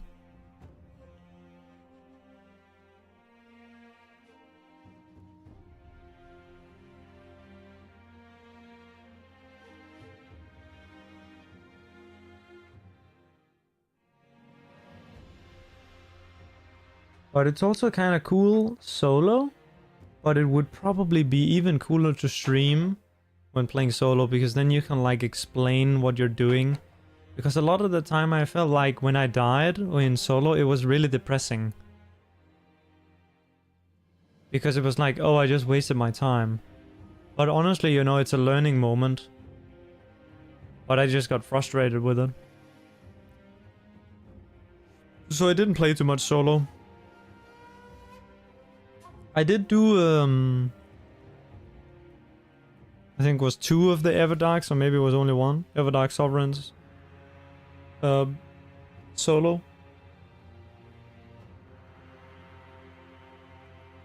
After a lot of practice.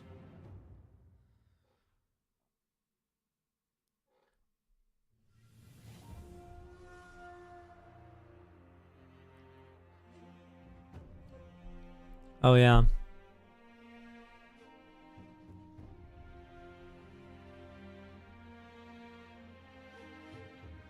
Figuring out the routing, yeah. Dude, I'm so bad at it. Like I can't even. Like when I booted up the other day, I couldn't like get past the first night because I just kept dying over and over again at the start because I couldn't remember which camps you can go to like get level 3. Like I could get level 2, right? But then I couldn't get level 3 because I forgot like which ones you can do.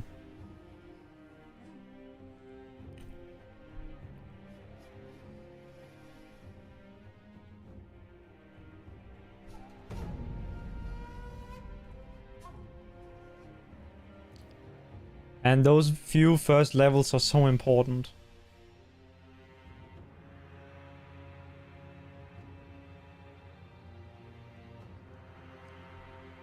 I don't know if you guys did this. Sorry, I should start a run while we talk.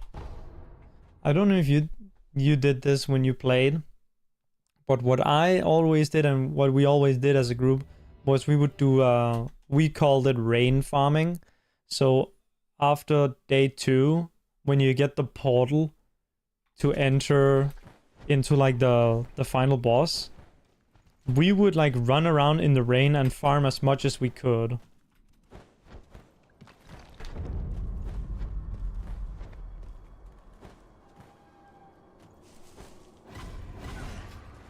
And often we would be able to get like an extra level there. Like be able to go from like 13 to 14.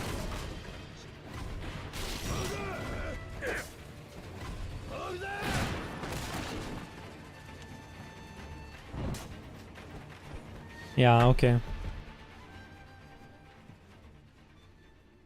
I don't know, like, we were playing like right at release. Like, my first game was on the day that the game released. And we were like, it was really cool to try to find out the strats. And honestly, I wanted to be part of like the whole thing with figuring out strats and such. But, yeah, I suffer from like getting like fatigued a lot. Like right now I'm also kind of tired, not gonna lie. So I can't like sit and stream all day and figure out strats.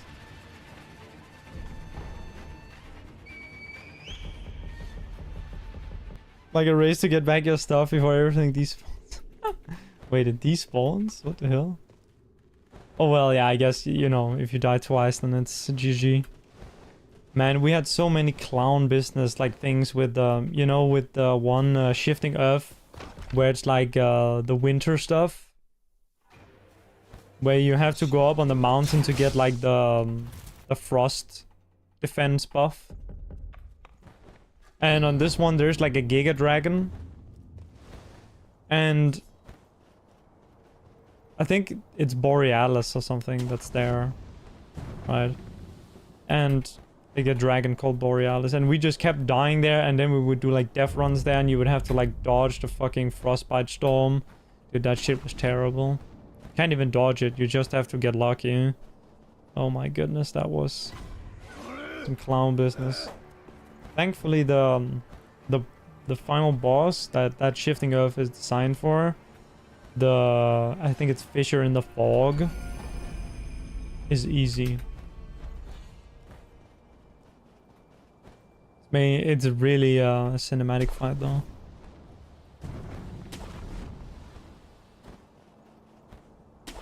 Oh yeah, dude, the volcano Shifting Earth is so much fun actually.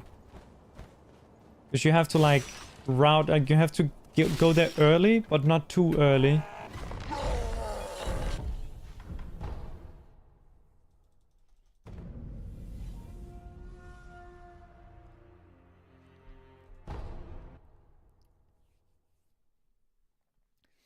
And then there's also like, you have to choose which enemies you want to kill when you're there and which ones you want to skip. Because there's like a lot of optional ones that give a lot of souls or runes. Yeah, the eagle rides in the rain.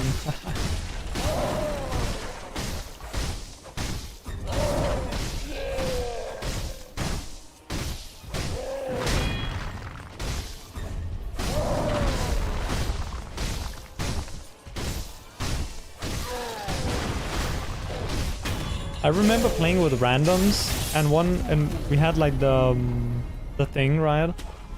Or at least I think it might have been me, Sarah, and a random, or me, Worm, and a random. Oh yeah, I think I also played with Lacent. Yeah. And the random, he had, you know, we had the volcano thing, so you could get the legendary upgrade, and he had like the Giza wheel. And got an upgrade to legendary and was playing Raider, and he was just completely destroying the boss. The final boss. He was just completely chainsaw pizza cutting it. Holy shit. Like not with the actual chainsaw glitch, but you know, with the pizza cutter. Oh my god. I might have to boot that game up again. You know, maybe we'll boot it up today. Nah, come on, bro. We're playing Sekiro now. Lock in, bro.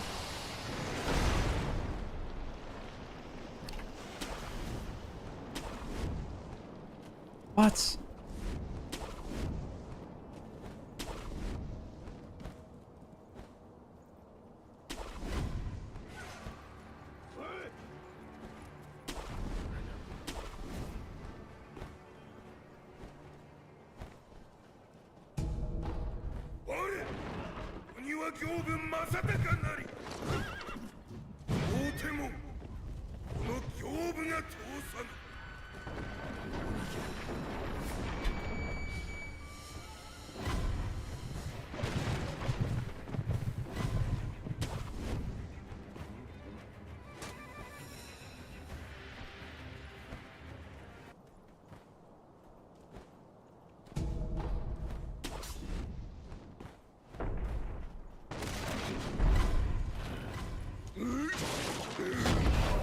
Oh.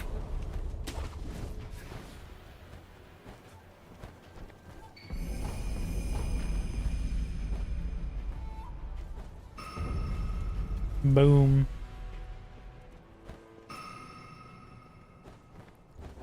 Time you were playing triple Wilders against Gladius, you end up getting the Malekith sword to drop. Malekith sword? That's the... What sword is that again? What am I doing? What am I doing? We just happened to have the Shifting Earth that lets you do weapons. Wait, there's one that lets you do weapons? What the hell? Oh, wait, is that the, Is that the his city one? Shrouded City or whatever it's called? With Estelle?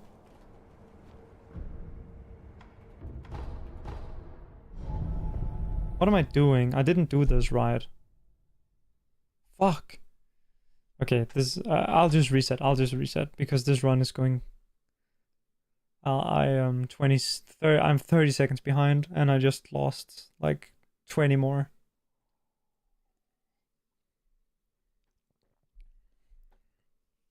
Imagine remembering what you have to do. Holy shit, couldn't be me.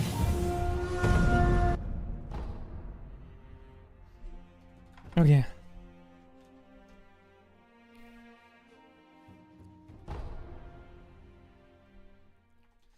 Damn, bro, let me just get a good PB. Come on, come on. Come on. So I can leave this run and play something else.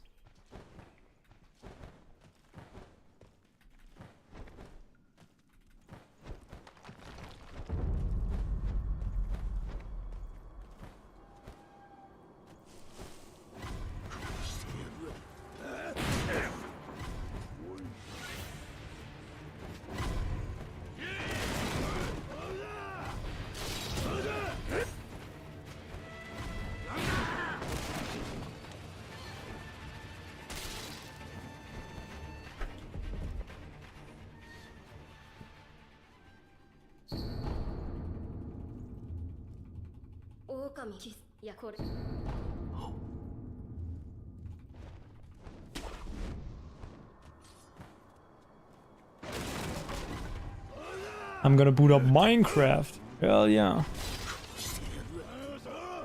Fuck this game. It's a good game.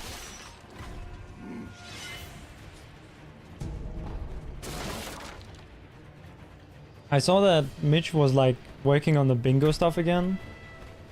I think I'll do some bingo as well when he releases the bingo, the new version of the bingo board.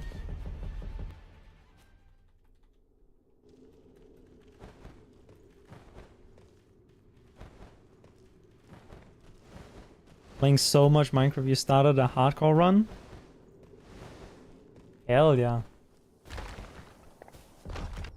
I never played hardcore.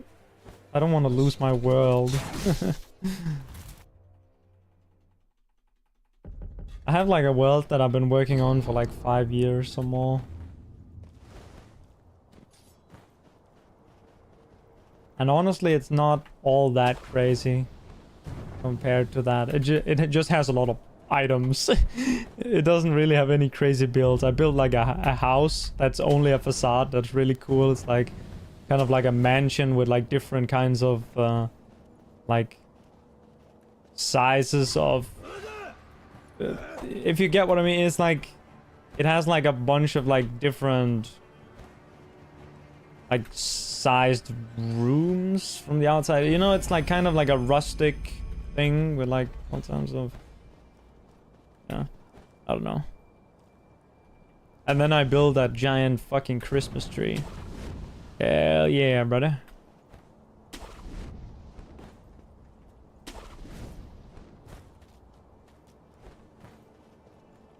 There's a guy in my class at my education. He's also like a big hardcore Minecraft player. It's so stressful. Yeah. I'll just reset here, even though I got a good tutorial. I think I lose like 10 seconds or something when I miss the death blow, so I think it's worth probably resetting. I should probably get some runs going. I mean, yeah, I don't know.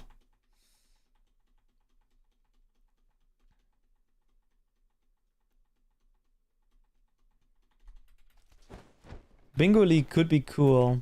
Mitch did like talk about it. I think Mitch would be like... Okay, so actually, the person that I know that's the best at bingo is Anders. I don't know if, like, I think people know Anders, right? Or Anders092. We played some bingo like a few years ago. It was me, Sarah, Grayson, Ponechmas, and Anders. And Anders completely destroyed us. I think Topsu might have been participating as well. We were like a bunch of people. And I was really bad.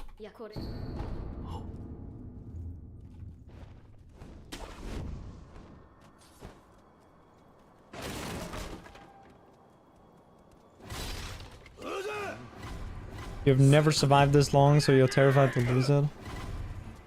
You are damn near full enchanted diamond. Damn.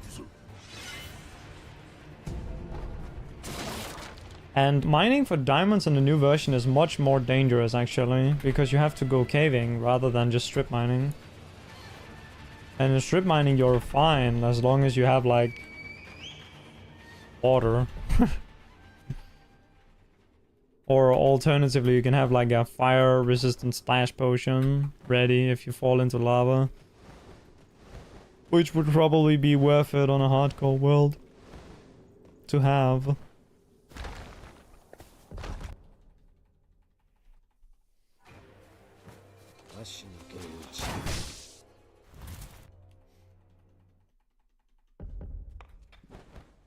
Still strip mine just takes longer, yeah. Well, in the old days, like caving for diamonds was a joke.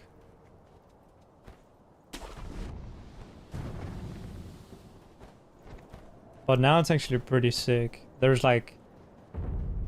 I did like some caving like a couple days ago. Most of the chunks that I have on my game are like old, so... But I still have like the way down, you know, that got generated later, so... The like minus layers or whatever.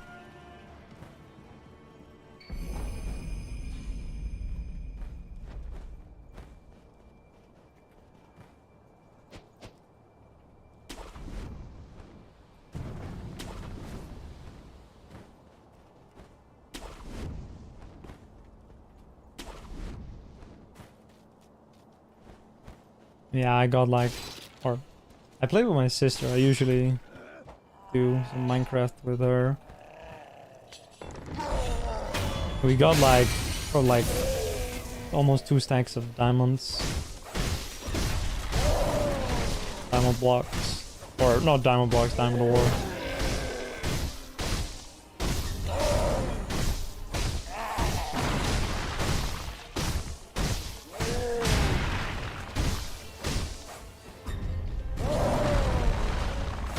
Okay, that's kind of funny actually. Whatever. I haven't seen that one before. He just jumps to dodge me. Oh yeah, torch supply. Yeah. We just had like a shulker box full of torches. And we ended up using all of them.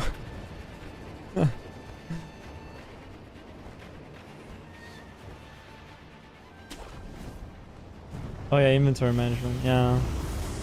I guess you can use like bundles. But honestly, you'd rather have like ender chest than like shulker boxes.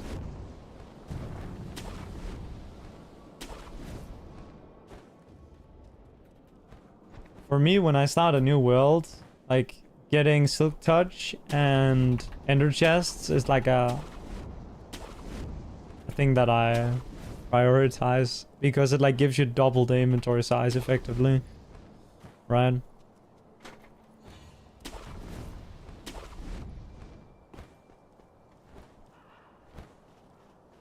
And obsidian is pretty easy to come by. Of course, the ender eyes are a bit more annoying.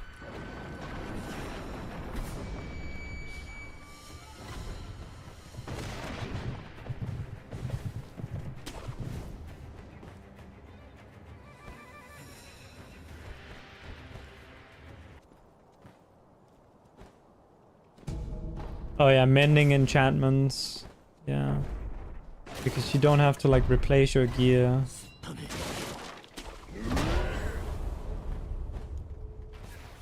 And also... You also have like, you can buy diamond tools from villagers.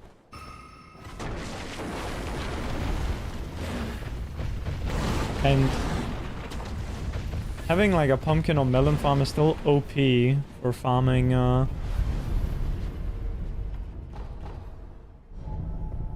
emeralds.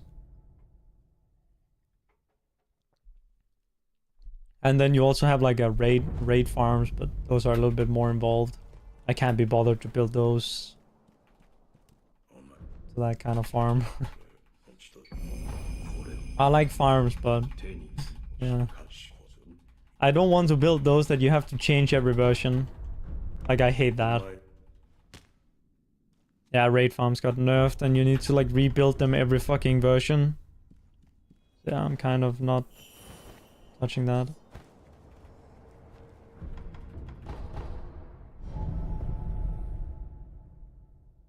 You haven't even been to the Nether? Oh.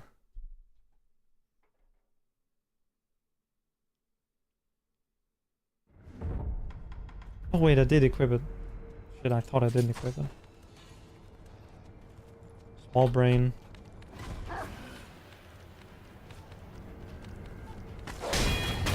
That's not gonna work. Never mind, it is. Alright, we actually have a run. That's incredible.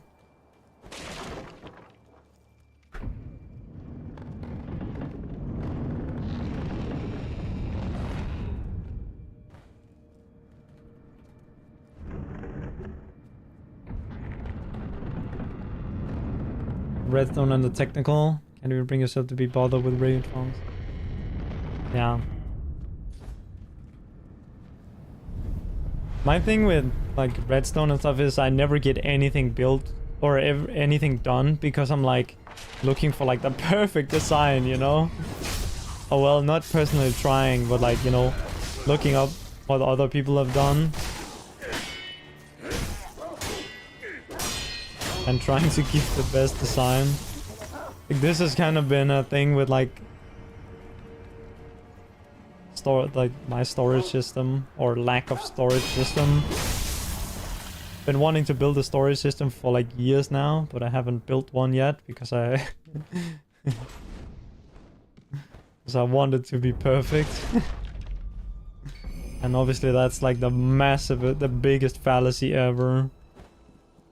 That a system would be perfect.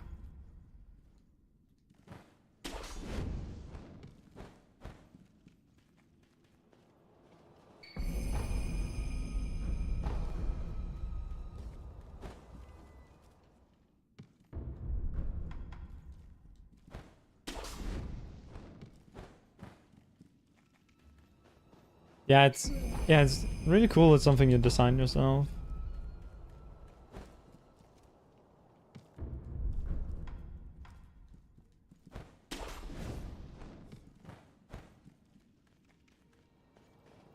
I tend to use pieces that other people have made and then like customize it a bit. That's what I tend to do most often.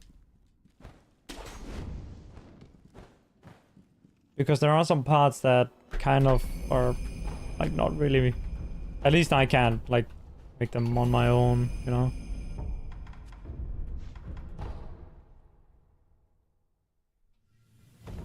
So like shulker bucks stuff, like all those like loaders and shit.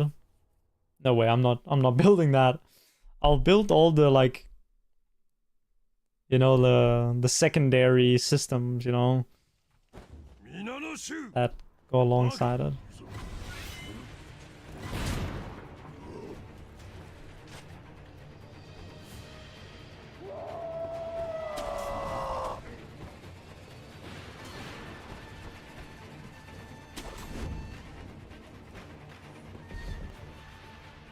Shulker farm. I actually have never made a shulker farm. We just did llama duping back before that was a way to farm them. Because it was like, you know, either you blow up your world size by just flying around and looting all of them, like in the end, outer end islands, or you just duplicate them. So we duplicated like a fuck ton, and we've been running on those for like years. Like we only did that once. Okay, that is funny. Okay, at least I didn't die. It's like a world that me and my sister has together. Had some other people play on it previously, but yeah. They kind of quit. Like 99% of it is me and my sister.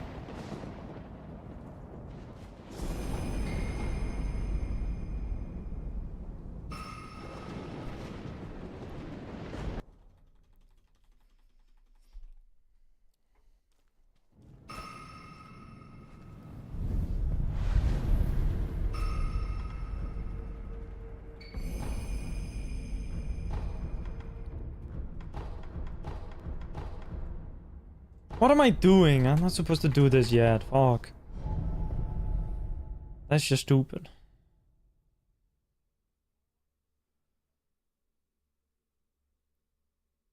Oh. Kind of funny.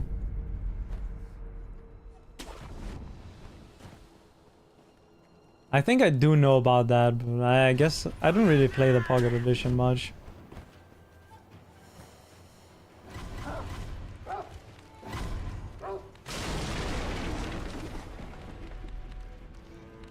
I guess, like, we're just duping, like, shit that you can't get renewably otherwise. Like, sand, for example. Because the alternative to duping sand is to just destroy the terrain everywhere.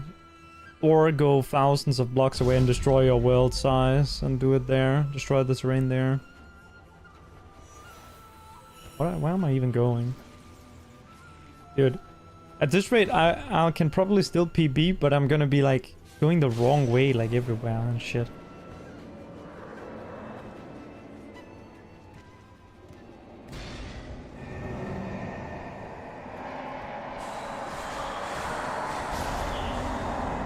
Oh, wandering trees can sell it. That's kind of funny actually, yeah. Okay, that is some like shit rates. I just wish that they would make husks, you know, the desert zombies drop sand.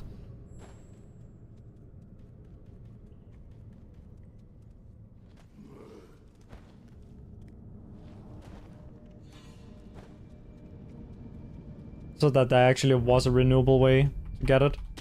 Because they added a renewable way to get gravel through bartering, and that's an actual, like, something, you know, that's enough. You don't need more than you can get through that, so that's good.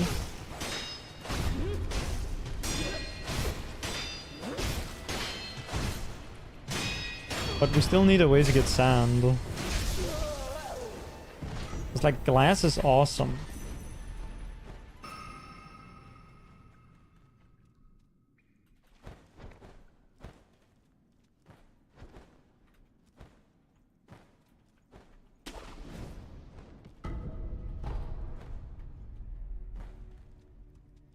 There is this mod called Carpet mod that many technical players use. You probably know about it.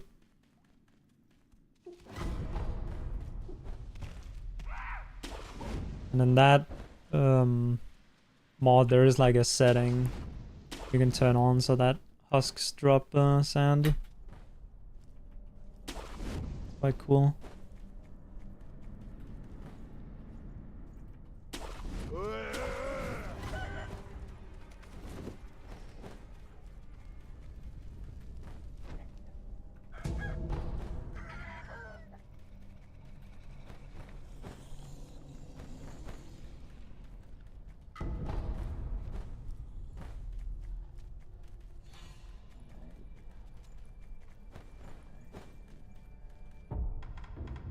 Wow, I remember to do the menuing this time. That's crazy.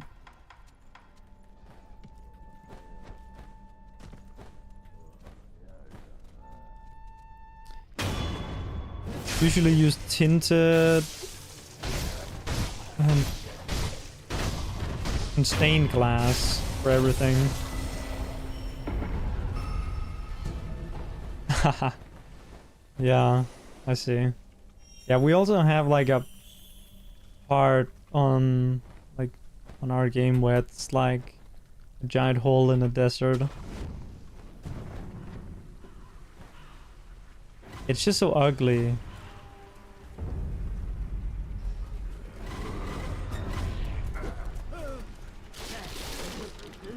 What I'm working on right now is like, I'm trying to terraform like a whole ass desert. Like make it kind of flat and then build some pyramids and shit there.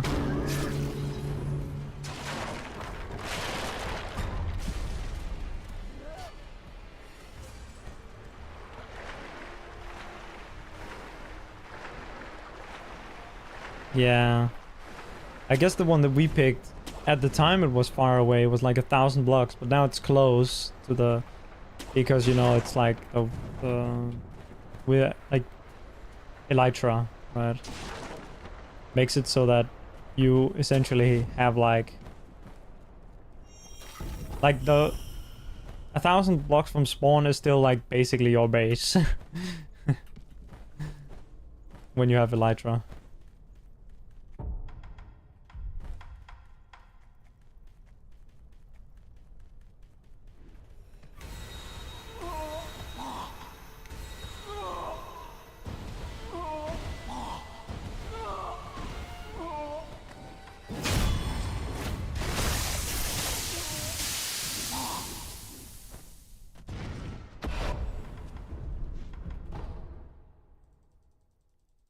I'm actually green.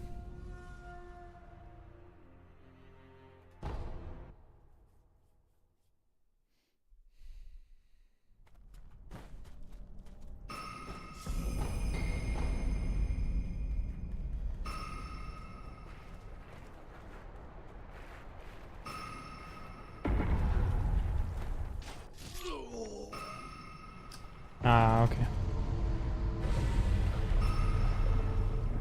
Yeah.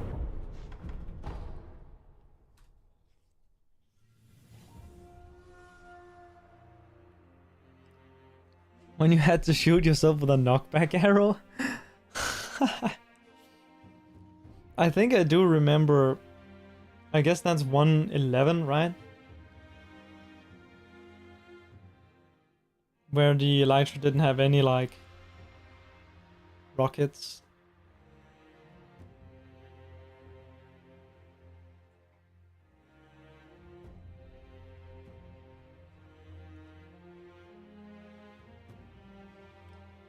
Hmm, 109. Yeah, honestly, I don't remember which one was the end update. If it was 1.9 or 1.11. Yes, 1.12 is the bountiful, and then 112 is aquatic. And I don't remember what comes before that. Even though I guess actually I didn't play at this time. I didn't actively play during like I came back during 113. And then I probably quit around 1.8 or 1.9 and didn't really play single player. Probably 1.8 and then yeah.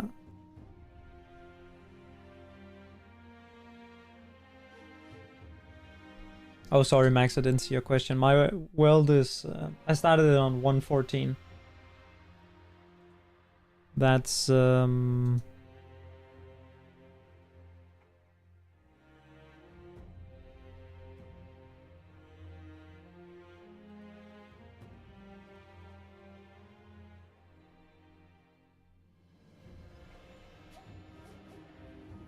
6 years or something.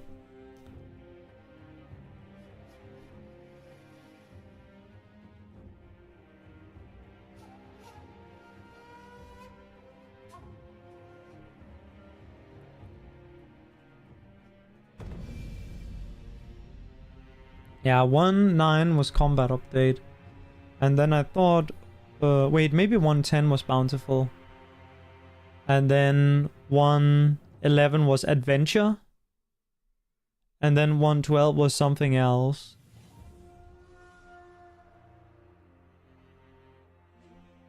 Or was it adventure and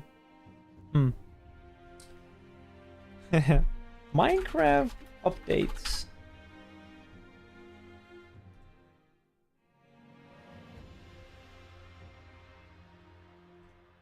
Okay, the official one is terrible. Jesus Christ.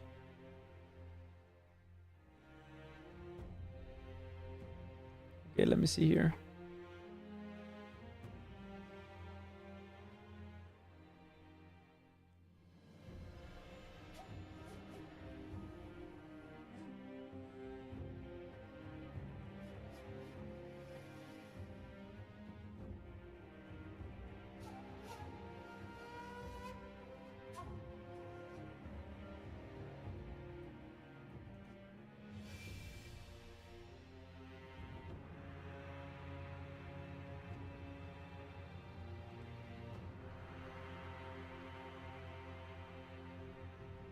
Can't even find it.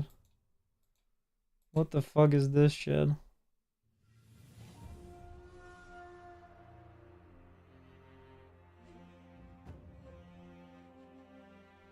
Okay, I found it.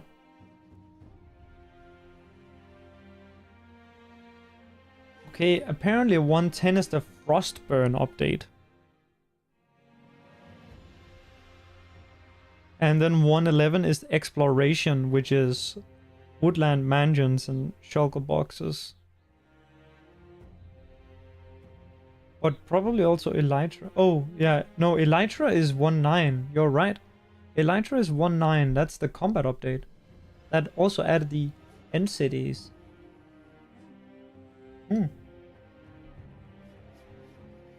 I guess the end cities used to be empty.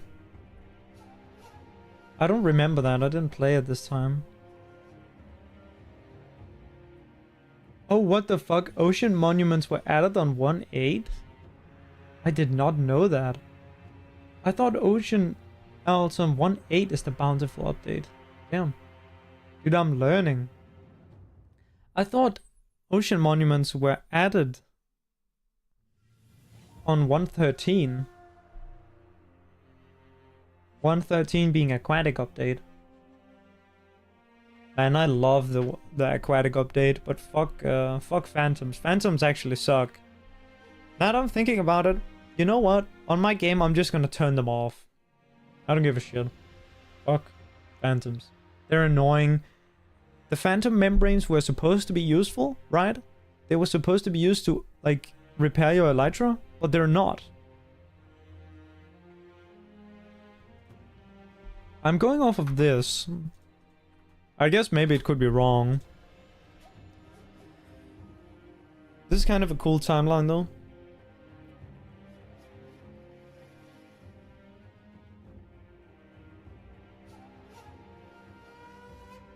Nether update was really cool as well. Caves and Cliffs 1 was...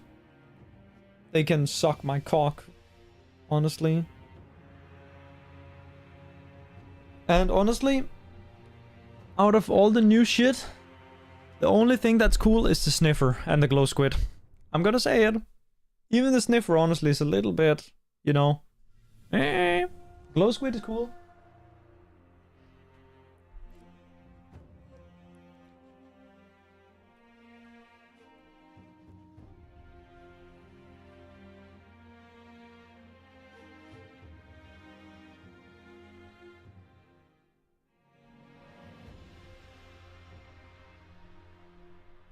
Maybe what do you call it? Like a sexist or something?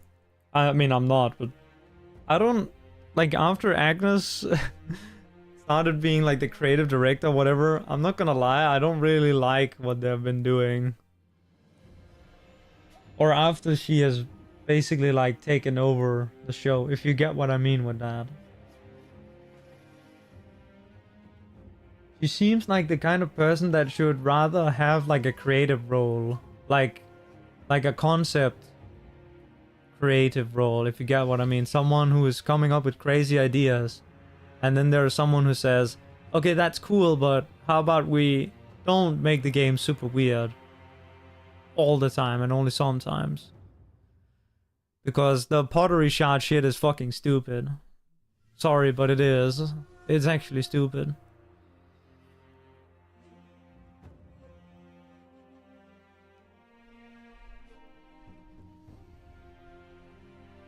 Autocrafter? Yeah.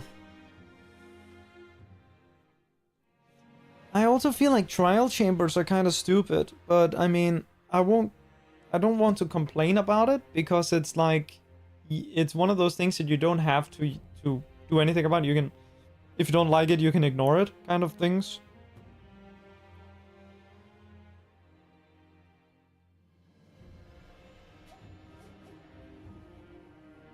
Because it's just like a structure in a corner of the world.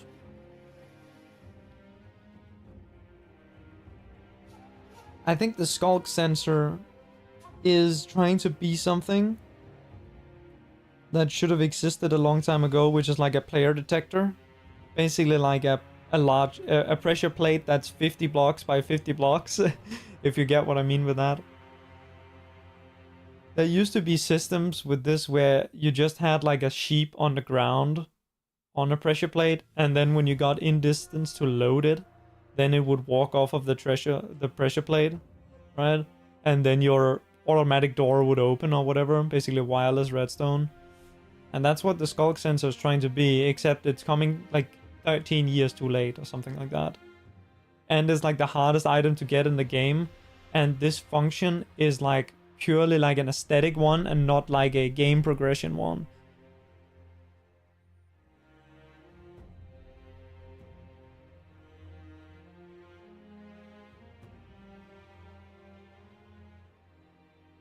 A lot of it is Jeb's fault too. He openly admitted his rules for what would make a good addition.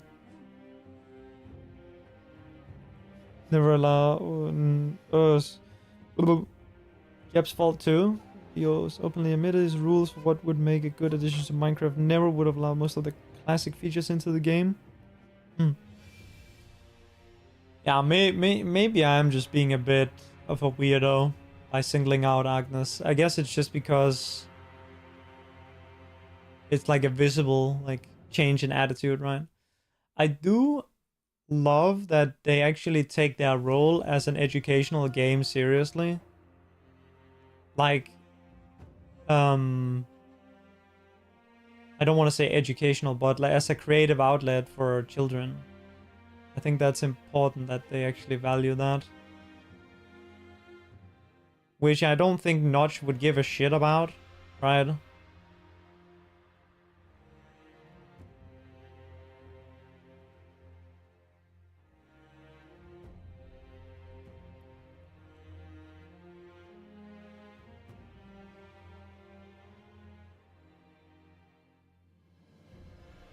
I just think that there's just some weird shit in the game, like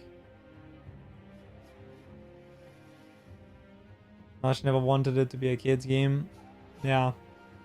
And I don't think no, I mean it is a kid's game, but it's an everyone game, right? It's one of the games that everyone can play. Although mostly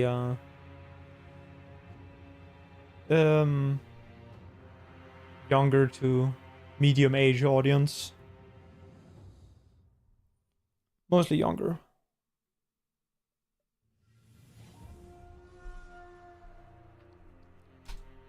My mom has played Minecraft. She thinks it's cool, but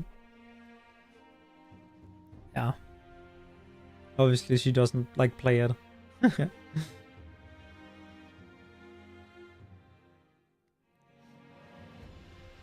Oh yeah, I actually do like the I do like the Nautiluses. I think the Nautilus is actually cool.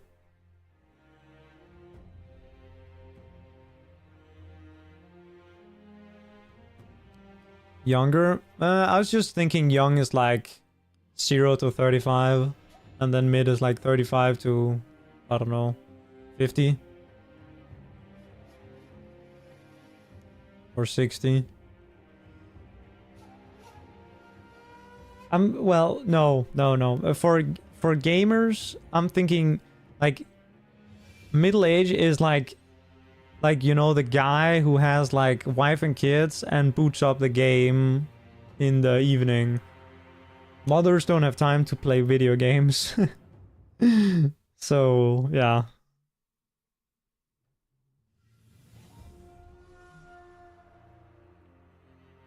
Hey MZI, you've never played Minecraft? That's tragic. The Nautiluses do. They're just cool. They're just an underwater horse, but they're cute.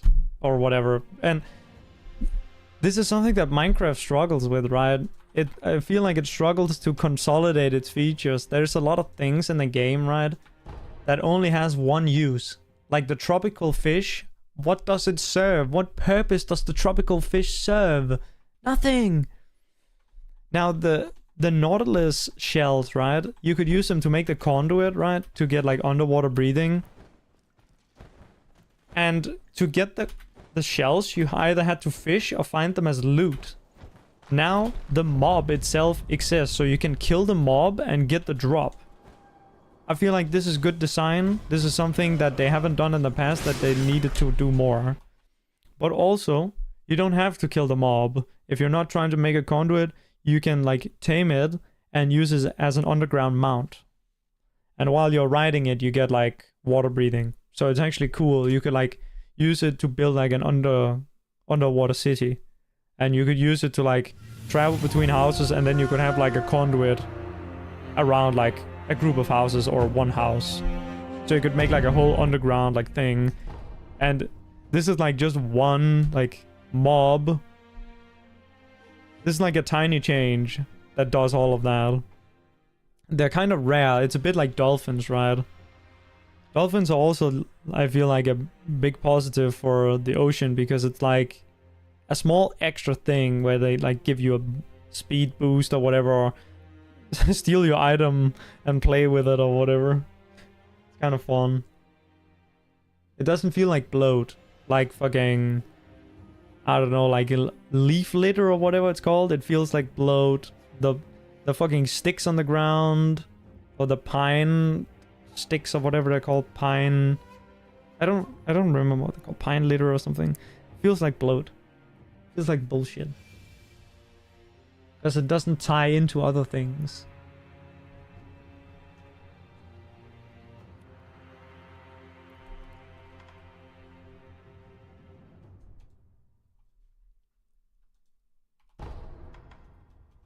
Surprised they added a new mob. It's actually well, there's actually a point to killing it. They got like way too peachy with the yap.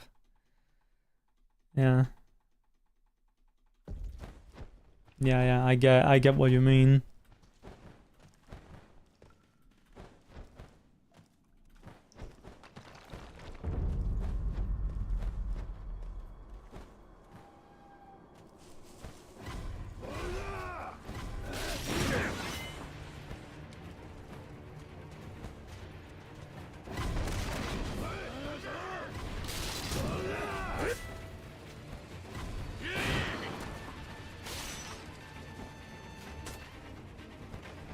It is kind of difficult, right, to balance like all these audiences.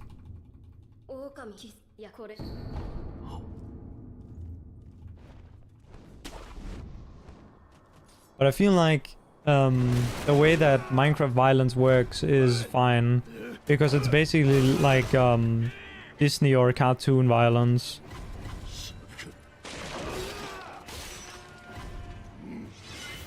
That's fine. I mean, kids love kind of slapstick humor with like Donald Duck or whatever getting fucking destroyed by like a giant hammer.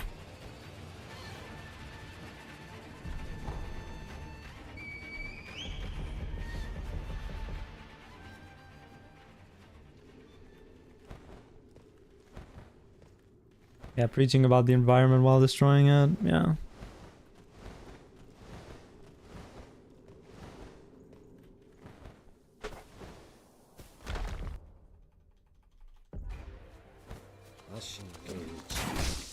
Hmm, 136. Very nice.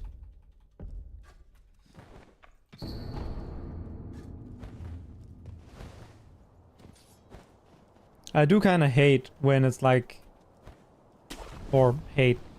I don't like when there's like mobs that don't give you anything, because they feel a little bit pointless. I'm glad horses drop leather, because the thing is with horses, right? There's like so many generally, and you only need one, right? And once you have found one that's, you know, fast or whatever, then you don't need more. Like, you're not... I mean... Okay, maybe some people are checking every horse to see if it has better stats. But at least when you're done checking it, it's now useless to you. So, what are you gonna do? Yeah, you're gonna kill it and get some leather. I mean... Yeah. You could argue that it's like... Oh well, you could just let it exist in your world. But that's kind of not how the game is balanced. Because... passive mob spawning, right? Like them motherfucker, I don't think they despawn, right? So it's like they just exist forever. Like in the passive mob cap.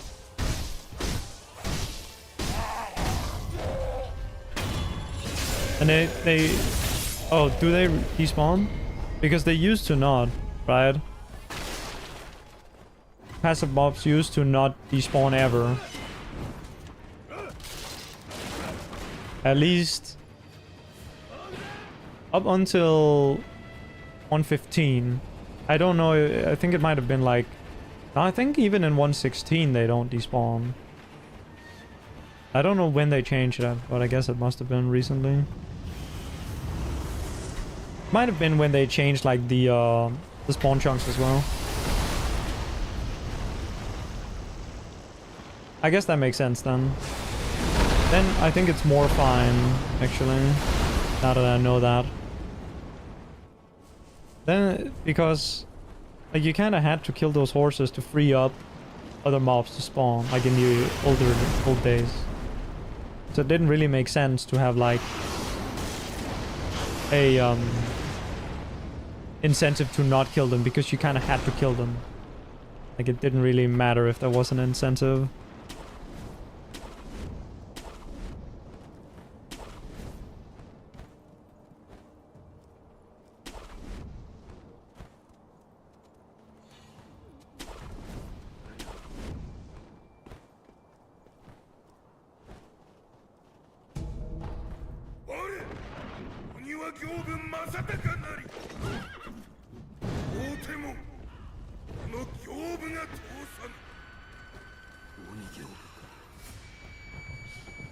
Getting flashback to Pocket Edition days. Holy.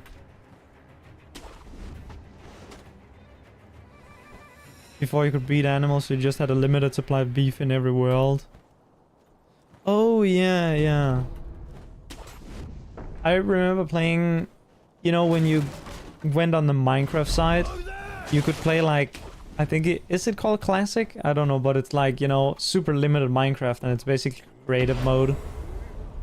I played that so much, and that also has like a limited limited world. No animals in that. I built a lot of shit on that, holy shit. Played that so much.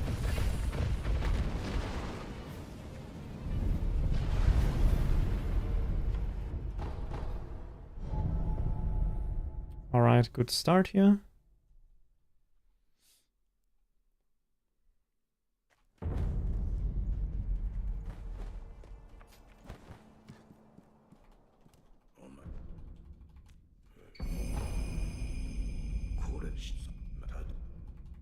I kind of fucked this up, but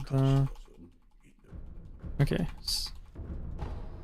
We salvaged it a little bit.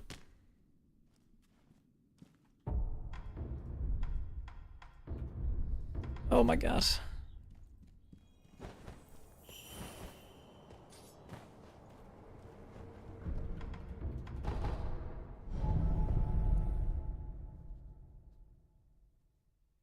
You could drive every animal extinct in one day-night cycle. Holy.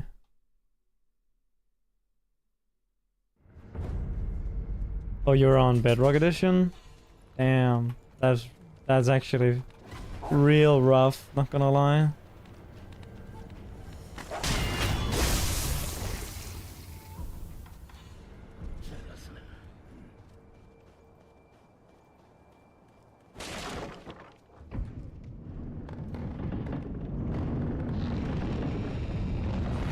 Part of what has reignited my love for the game is like a lot of the performance mods, because it allows you to play with like big ass render distance, and that like makes you, entices you more to build shit.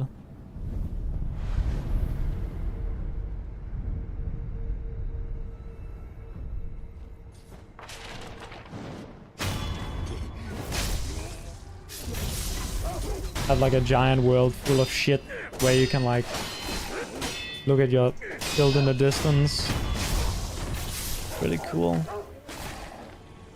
Okay, just did the bite. He's probably gonna do the headbutt. Never mind. Good.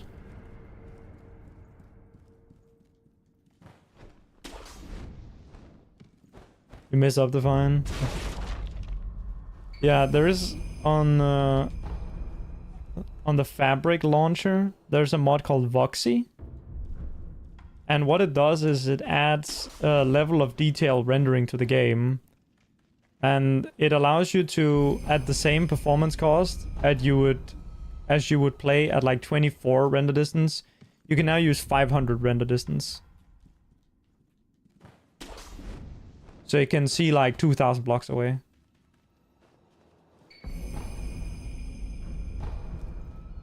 So I'm running at like, I don't know if it's 2,000 blocks or 4,000 blocks of render distance at like 200 FPS.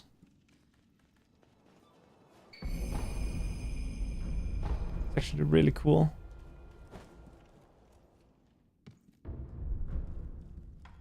And I have like that Christmas tree I built. It's like 1,000 blocks from spawn. And when I'm at like the desert that I'm building at right now, which is also 1,000 blocks away from spawn, but the other direction, I can still see the Christmas tree. 2,000 blocks away from it. You can still see it in the distance. It is so cool. It's actually completely insane. And it just makes you want to like build all sorts of shit in all sorts of different biomes so that you can like see the landscape in the distance. It is so sick, so sick. It is the type of shit that should just be in the vanilla game, but it's not, because a mod only works on NVIDIA GPUs. So everyone who runs AMD or are on like Bedrock, on like console for example, they wouldn't be able to use it. So it would like be like fucking up their customers or whatever, right? Because only some of the customers would be able to get this like super enhanced experience. You don't need like an insane GPU, it just has to be an NVIDIA GPU. Because the technology that's used is just not supported on AMD. And on like PlayStations, for example. Xbox, I guess, is the real one. Not PlayStation, sorry.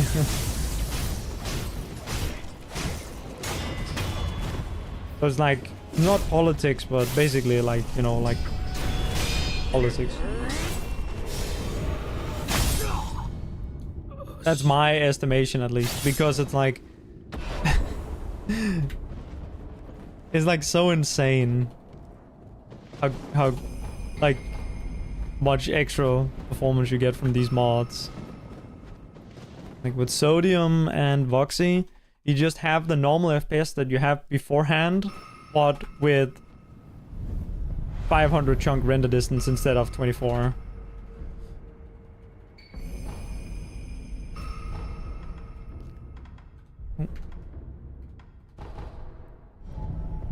And it's because Minecraft by default, all of which it renders is being rendered like at full quality. And this mod just renders far away things in shit quality because you can't see them anyway.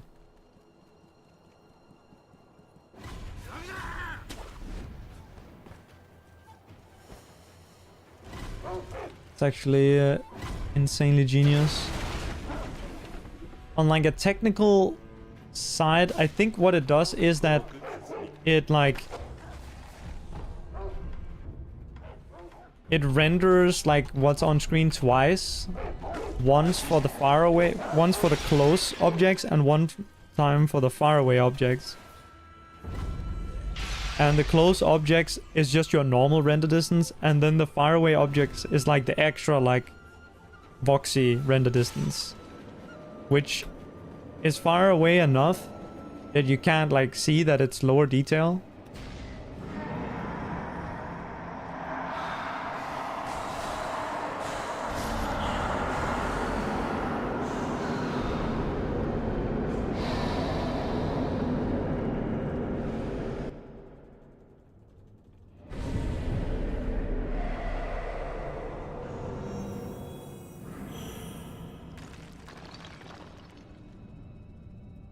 Jedi games run on like shit on AMD. I believe... Okay, I don't remember what the technology is called, but yeah, I guess it... Well, if it runs at all, then... that's probably just driver issues, to be honest. Yeah. But because if it runs at all on AMD, then it's not the thing.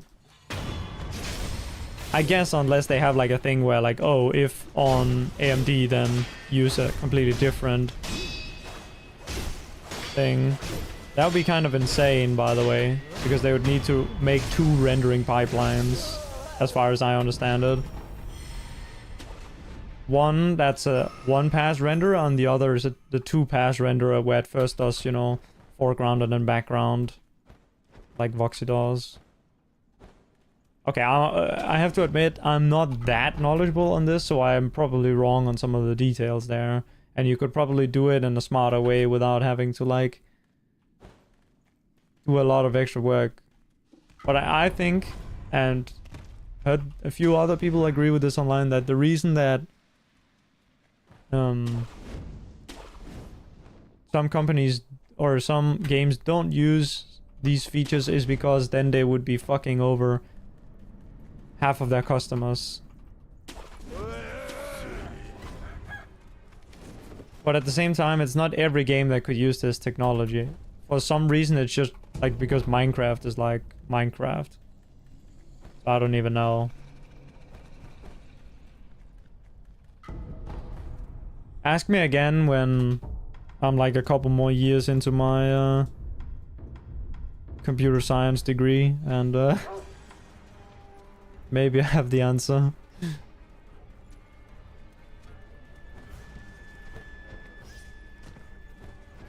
Fuck, why am I missing this up? Okay.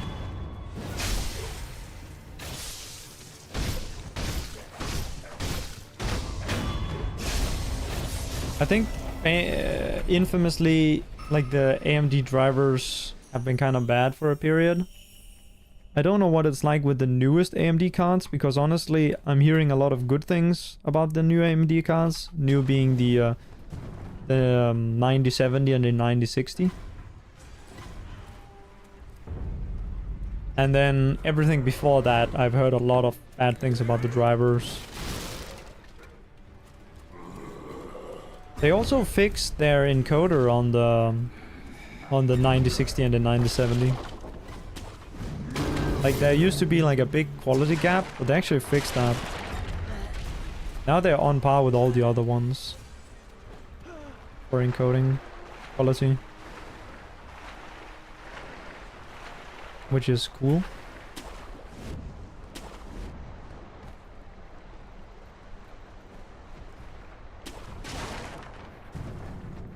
I'd really like to where am I going?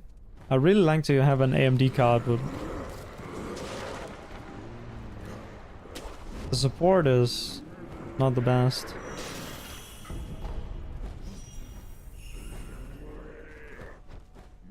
Compared to Nvidia.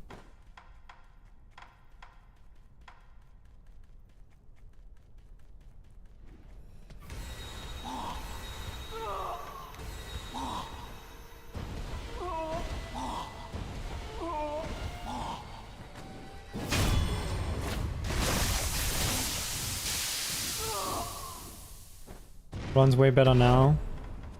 Yeah, that does seem like a driver thing, you know, they fixed like some driver issues.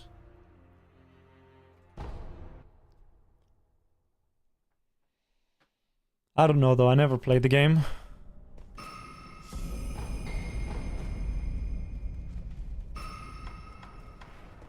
Okay, let's see.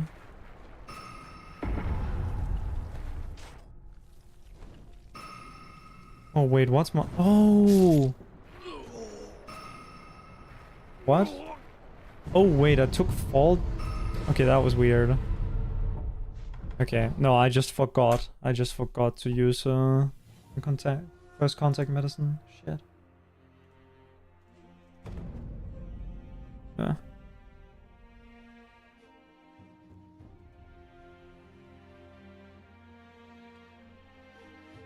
Stock everything.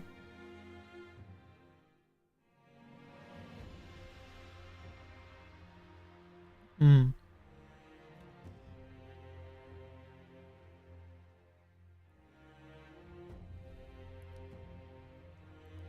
I've always been like a PC component nerd, honestly. Even before I had a PC, I was like a components nerd.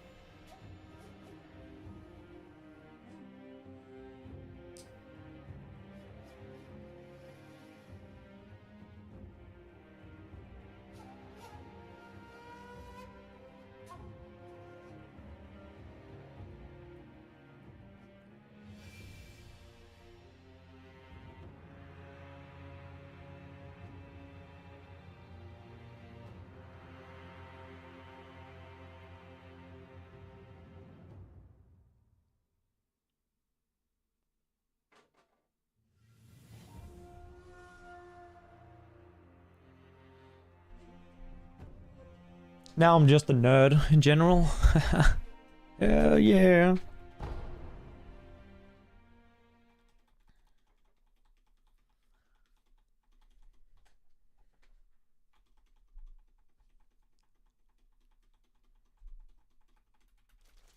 Electric music gear? Oh. When you say electric music gear, do you mean like synthesizers? Or analog stuff?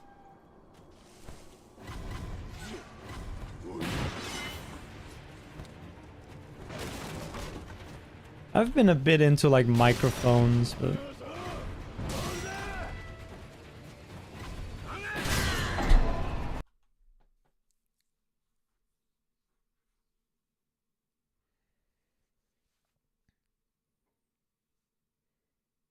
Anything from electric guitars to synthesizers and sampling machines. That's cool.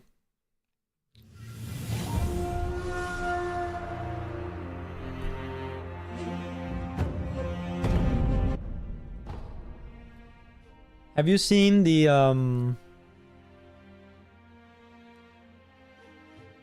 guy, the Dead Mouse guy? Have you seen his like studio or whatever?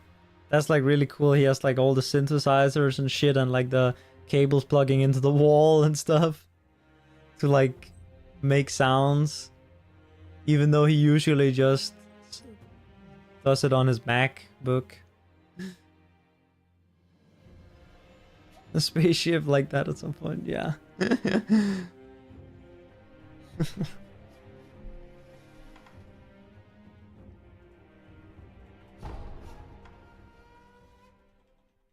When so I have like the SM7B as a mic, and I've had it for like probably, dude, I've had it for like 10 years probably.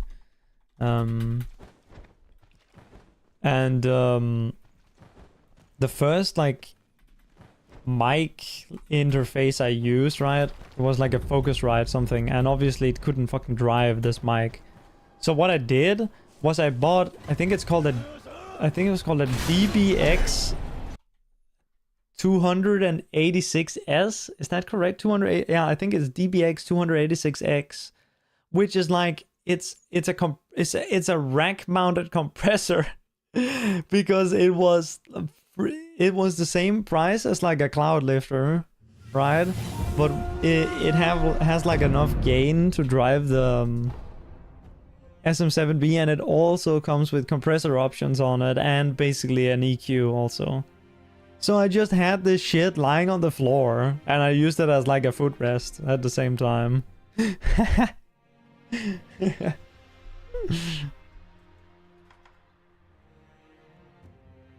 It was actually quite awesome.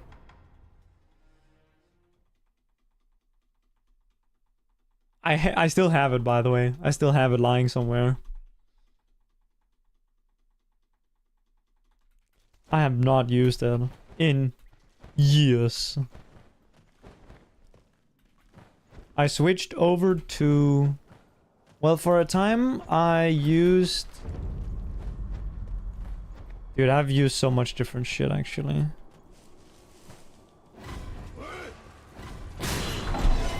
I also have the mic, the AKG D5, I think. AKG D5. And I used like some Behringer something shit with it.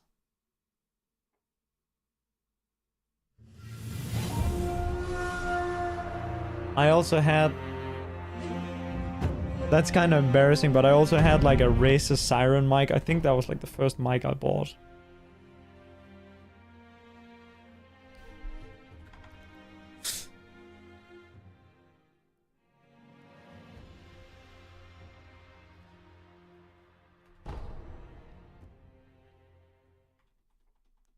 The microphone stuff is I've kind of settled now, but there's also new stuff or more stuff that I want. It's not good. Like kind of my end game. Okay, controller's just not. The controller's just not.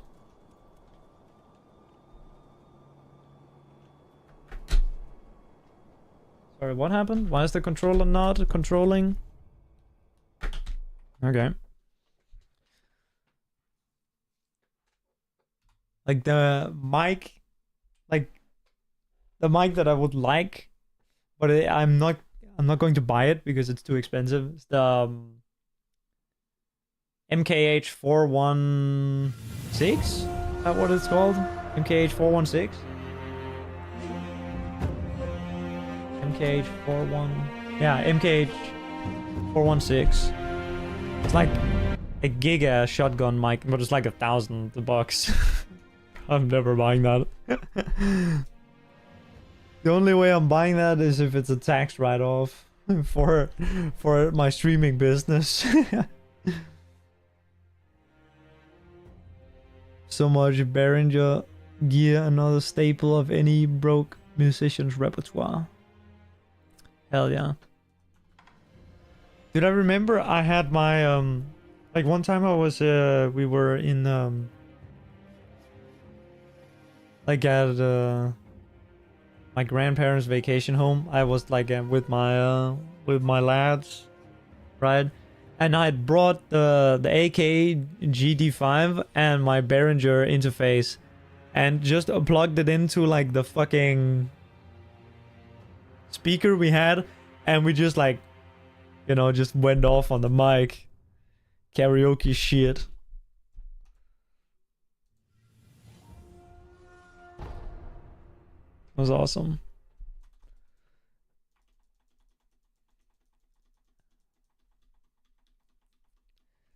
And it's a lot better. Like, even though it sounds kind of shit because it's kind of distorted, you know, whenever you do like a mic into an amplifier into a speaker, it's always distorted, right? Because it's basically built for like a stage, right? You need to like a giga speaker or whatever, and you need like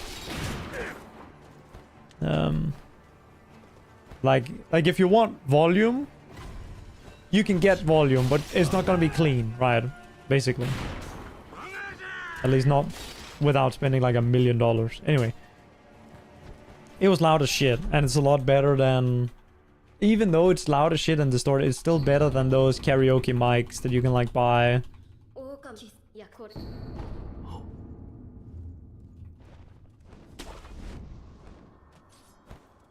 Those karaoke mics fucking suck. Holy shit.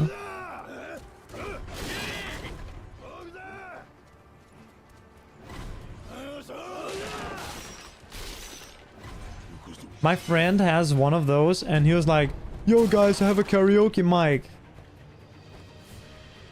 And at the same time, he had no reaction to when I brought like the AKGG5 and the Behringer thing. Fucking bastard.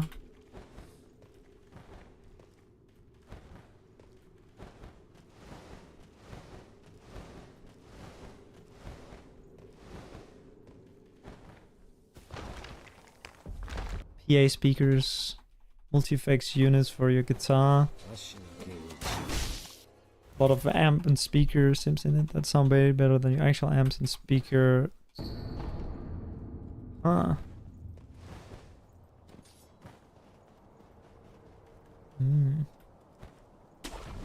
Yeah, I never really were into speakers just because of, you know, I've always been into headphones. Because like I live close to other people.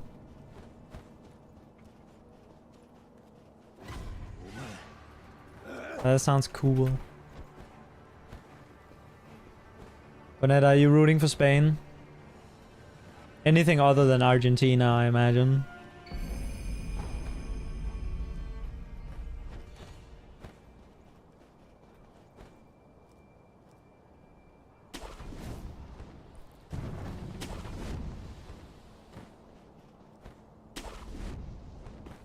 Man, I barely play my guitar anymore.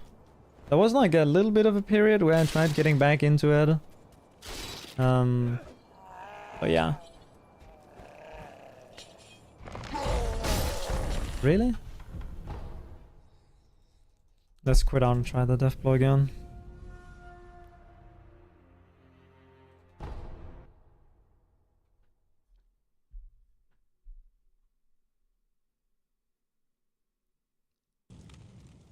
Hey, the big ping pong.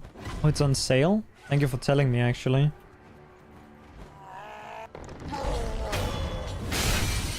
Yeah, I think on sale it's definitely worth it. Sekiro is a lot different than the other Souls games.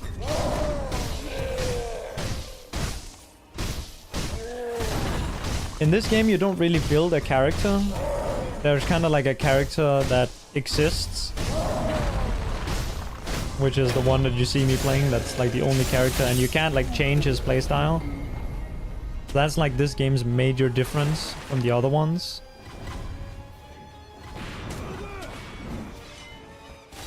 Pretty much all the other Souls games have like, at least the ones made by From Software, have like, you know, character creation and such.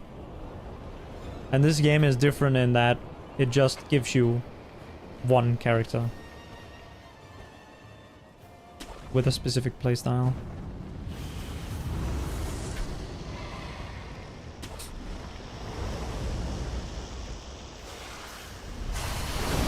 If it's on Steam, what you can do, right, is you can buy it, and then if you play it for an hour and you don't like it, then you can refund it. If you play less than 2 hours on it, you can refund it. So that's something you can do on Steam.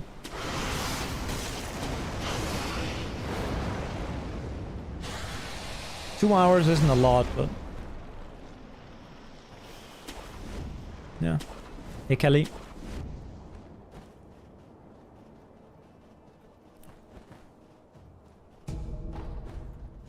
So yeah, like Souls games or Souls likes aren't for everyone. They're like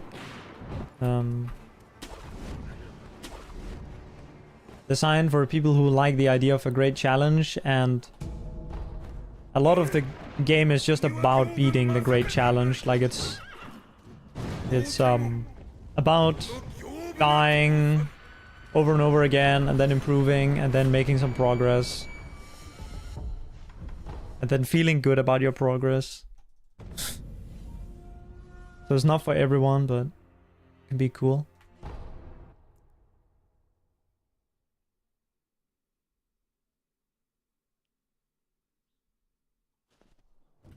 Oh wait, I'm already... okay, I'm gonna reset. Puts me all the way back here. Also, I just realized I went the wrong way. Dude, I don't know how I'm doing this. I'm just... Every single run, I feel like I'm doing something new that's wrong, that I'm not supposed to be doing.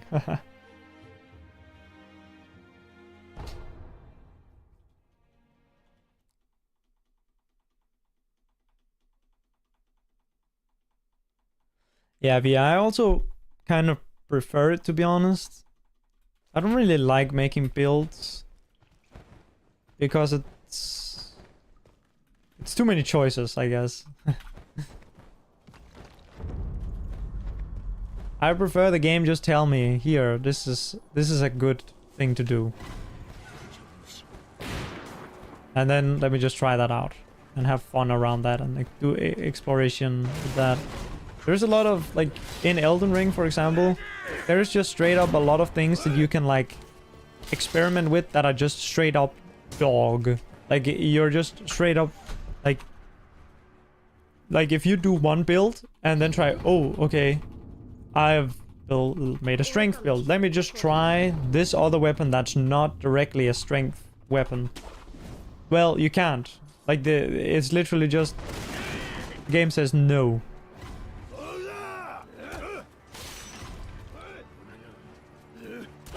So you need to change your build.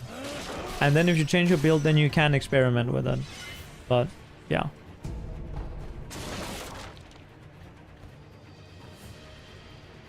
It doesn't really give you that direction. So you just have to kind of test a lot of bullshit. And a lot of time you're going to be unsatisfied with your testing.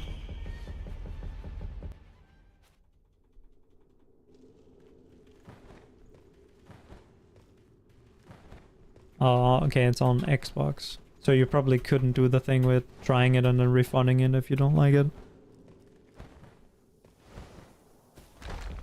Want Elden Ring to be the first one?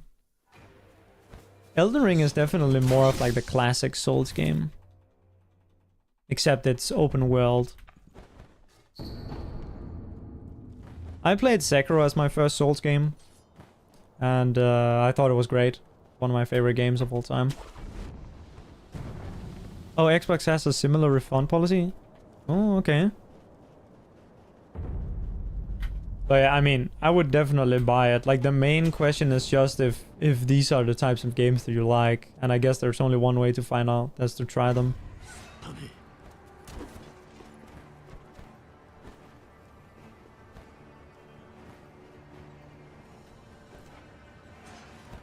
There is a reason I play this game all day long. It's because it's like there's no replacement for me for this game. It's so good.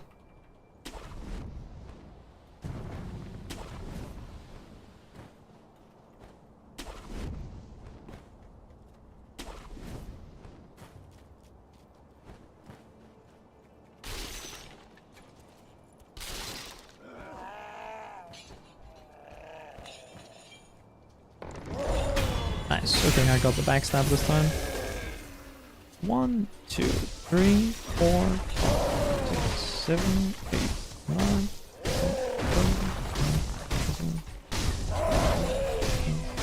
15.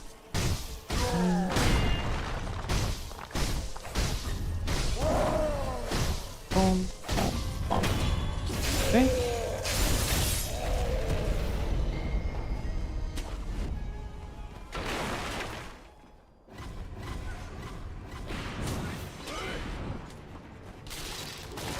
$315, that's good.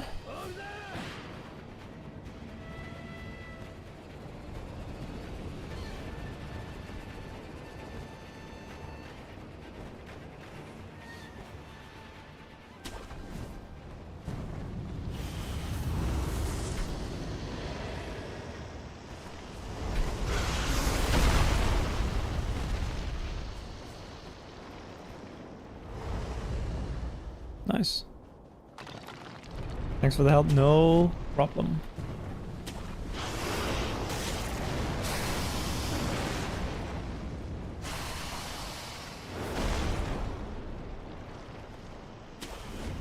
Experimenting with builds and lies of P. Because the whole infinite respec thing.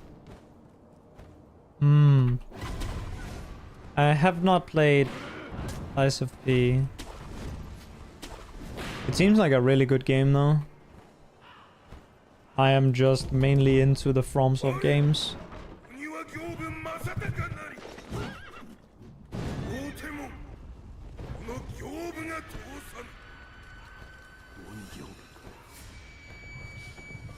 I used to think that I was into like Souls likes and Souls games in general, but I'm not, honestly. I'm only into like the FromSoft ones. And then outside of that, I'm not really into Souls and Souls likes.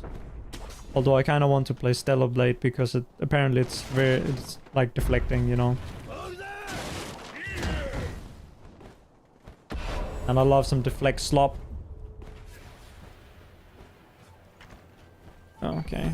I just completely beefed that because I thought the pop-up was gonna come earlier. Yeah.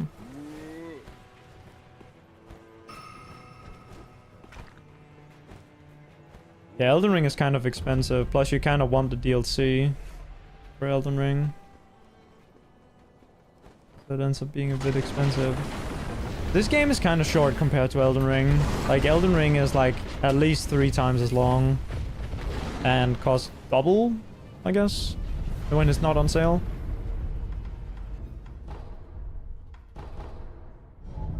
Probably like 4 or 5 times as much content in it.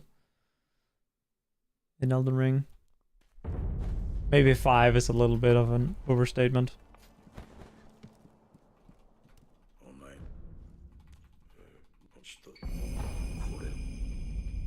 Sekiro is more quality over content. That's also why there's only one build, right? They just try to make everything, like, work well.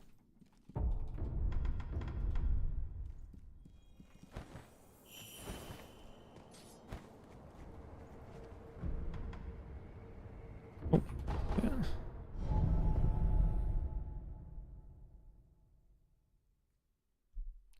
Elden Ring will not be on 50% sale ever, I don't think. Or at least not until they make like an Elden Ring 2 or something. They have had like a very good like sale policy usually with their previous games. But Elden Ring has just brought in so much money. People are going to buy it even if it's full price. People are going to buy it even if it's like even more expensive than it is. You got it at 50% off. I don't think it's ever been on 50% sale. It's been on 40% sale. And 30% sale. 35 maybe also.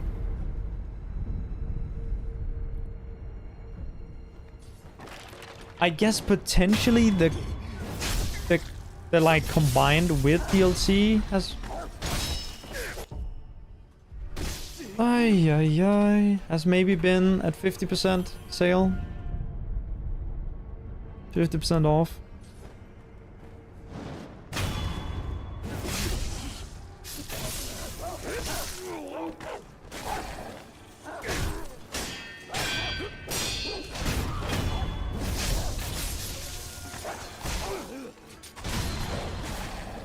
Okay. Dude, this is cooked. Okay, at least I get lucky. Well, I get lucky after being unlucky, so I guess that's fine.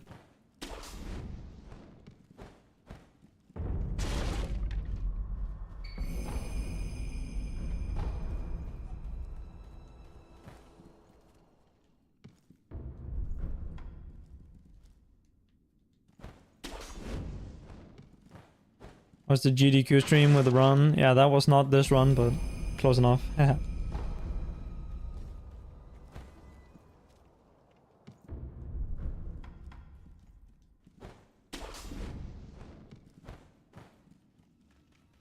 Sorry. Sorry, that was kind of a dick thing to say. Sorry. But yeah. This is All Memories and Beats. And you watched All Memories. The reason I know that is because there's only 2 people who have done this run. It's me and Wormdog. And neither of us have. showcased it at GDQ. But they're practically the same run. They're like 95% the same run. So, yeah. So I guess I'm trolling a little bit. But I mean, it is not the same run. Sorry. Yeah, I'm being kind of a dick, sorry. I guess the only reason I said it like that was to be a little bit annoying. That's not actually the right run. Showcase this on GDQ. Show you. Wait, do you mean this as in like, you know, like my, or do you mean actually? Because I don't really want to.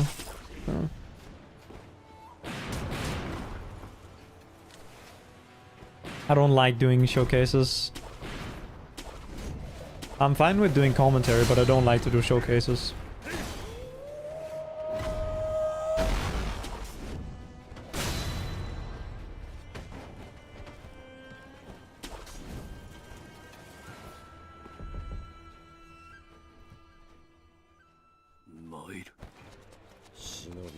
Yeah, that's a lot of time lost for fucking dog RNG.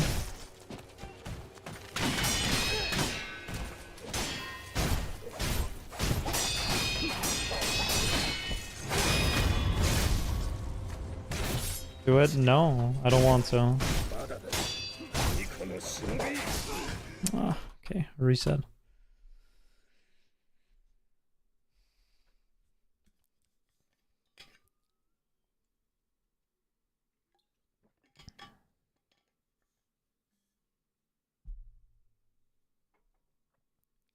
Glitches disallowed? No, corner cheesing him is just slower than putting him against the wall here. Because you have to run around the arena and do nothing for a few seconds rather than attack him straight away. It is just a bit more RNG involved, and also when you mess up, you mess up. There's a bit more room for that there. Yeah.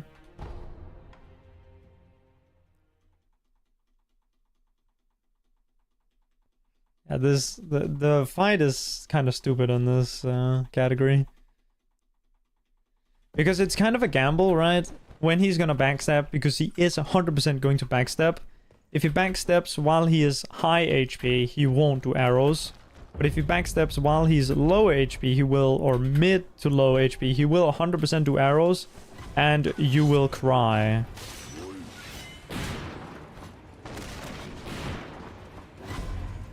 I say HP, but I mean posture. Same thing. They correlate. Yeah. I have a video about this, so no questions. About how the arrows work. Exactly. How does it know if Genny will ass blast you? Exactly. Go to video.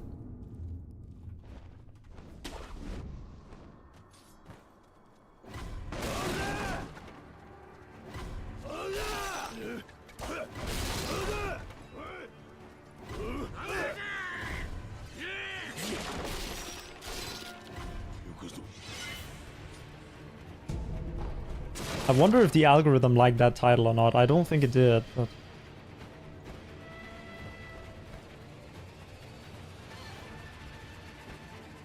You've rarely been ass blasted?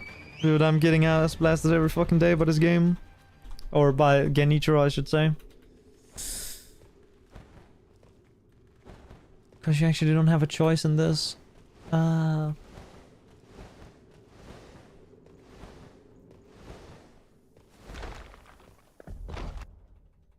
Concerning subject. Bonnet, it's a real video that I uploaded. That's the real title.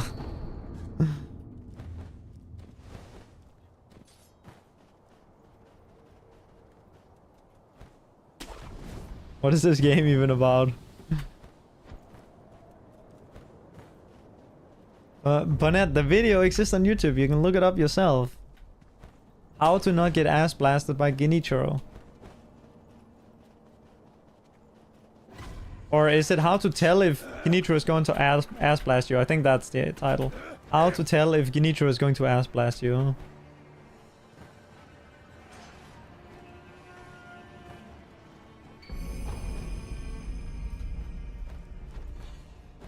These niche run categories, ass blast percent, yeah. Yeah, there's probably a better method for this Ginitro stuff, but it's definitely not putting him in the corner, although you could do that if you wanted to. Actually, like, this is... The reason I do this is partly to avoid the ass blast, actually, because if you want to use the corner cheese, but you want to push him there, then you run into the issue that he's going to... like ass blast you with his arrows.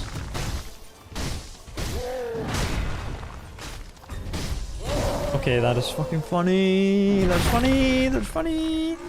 I got rocked.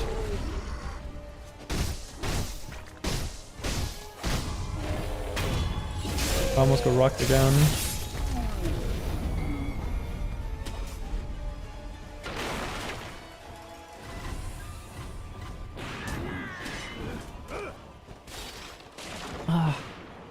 Man, this... I don't like the ogre. I don't like the ogre. Oh, this is gonna fall. Okay. Fine.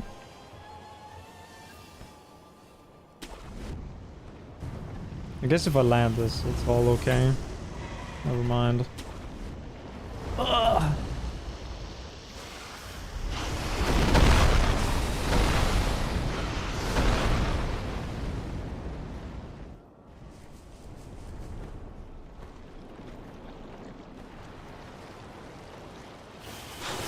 You know what? We can still PB. Come on, let's pull out a PB here, like a smaller PB. Come on. Come on. We're 30 seconds behind, but who cares?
Nice.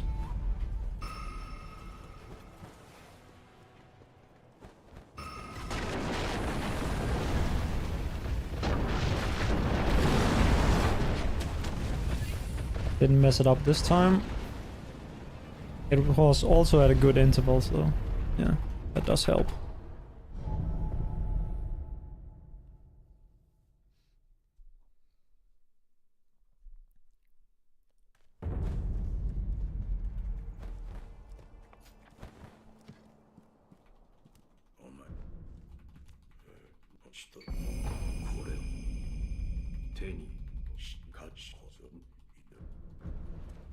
Ah, fuck. You don't want him to pivot that slow.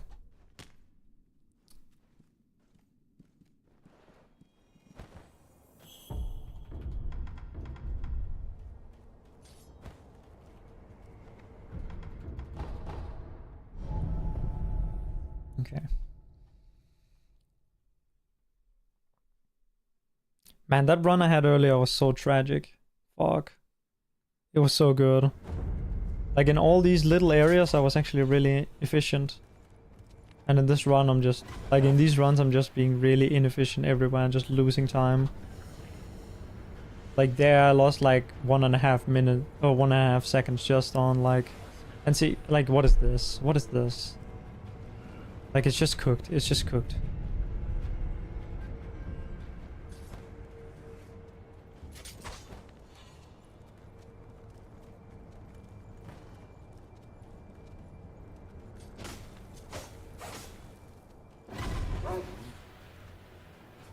Like, it's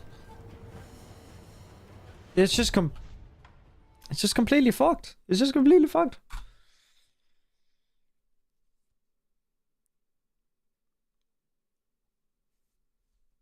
Damn. Tragic.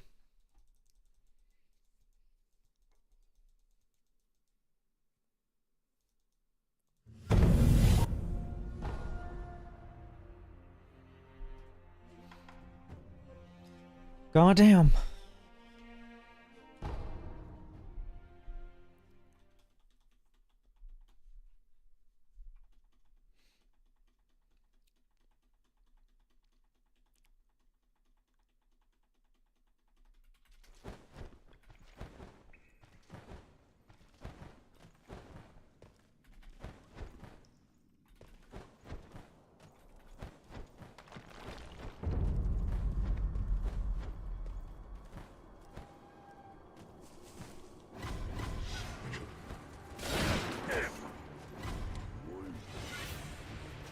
Just gonna keep pressing new game until it works out.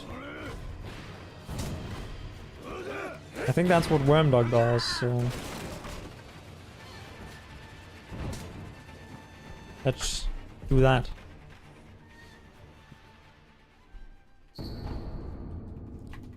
Okay, that's fine.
Nice teleport by Genny.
Man, why is this so stupid? Like, why is this stupid? Well, like, why is this stupid? Like, why? Come on. I don't like this death flow. It's really annoying.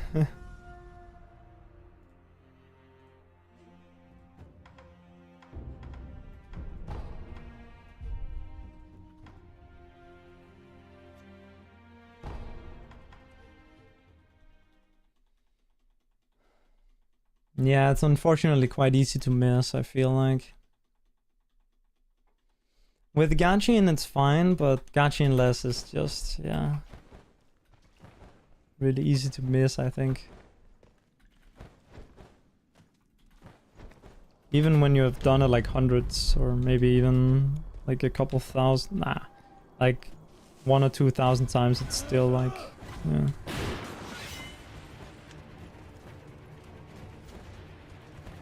You were missing with Gachin, that's probably because you were locking on to him. You don't want to do that.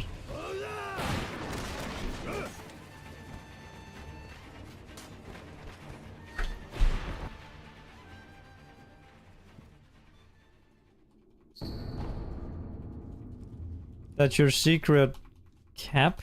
You never get the ogre death blow?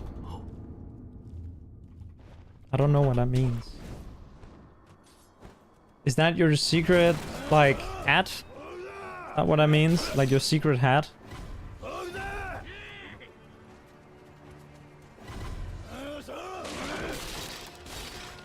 Or maybe you meant to type cat, actually. There's a secret cat.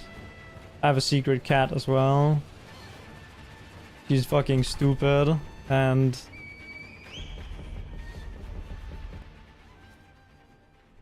hairy and dumb and adorable.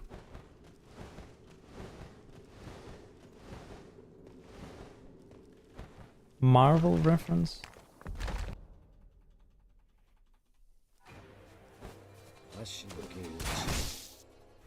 With Ymir, so used to lock on and fix issue last time you were missing.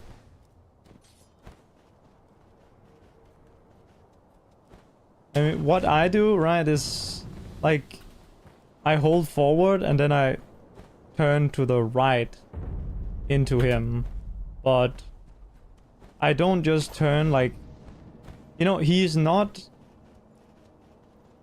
how do I explain this? He is not sitting like straight on the thing.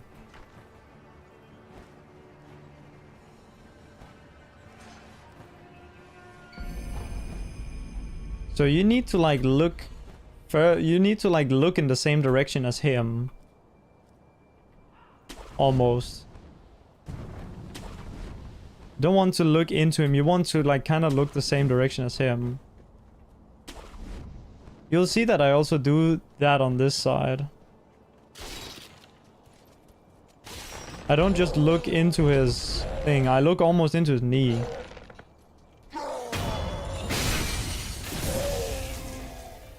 And this is a thing for both sides. You kind of have to aim for the knee while also being like behind him. What the fuck is that?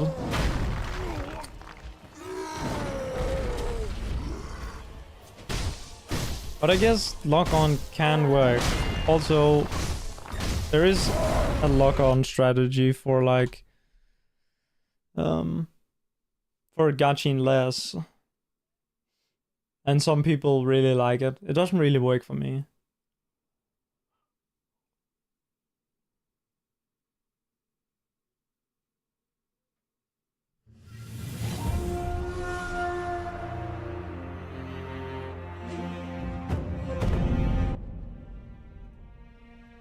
But I guess with the lock-on thing, it kind of depends on where you are.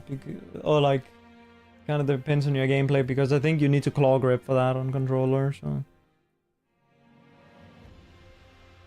Because you need to move. Nah, you move and yeah, move, crouch, and attack at the same time.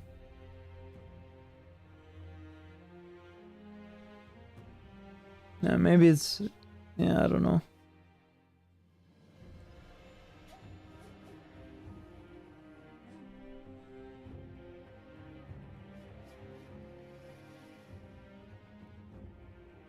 Normie movie pilled. I am non-movie pilled. I don't know a single movie.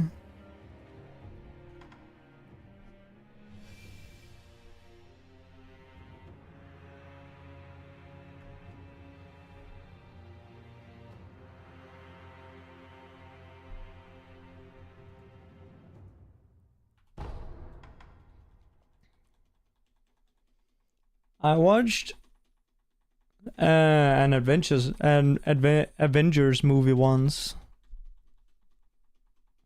I think it might have been 2015 or 2016.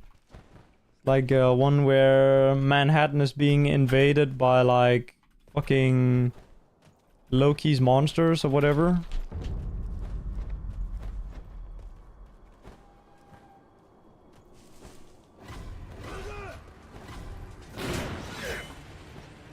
Is that the movie she was quoting? Okay, you have to have like significantly little amount of interesting things going on in your life if you remember a movie quote 10 years later. I'm sorry.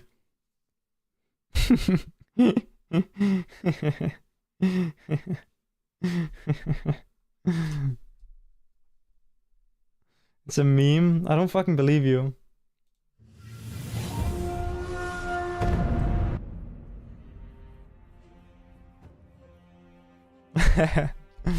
Nah, okay, I get it, I get it. It's just something I don't know about. Or maybe I do and I just have forgotten about it.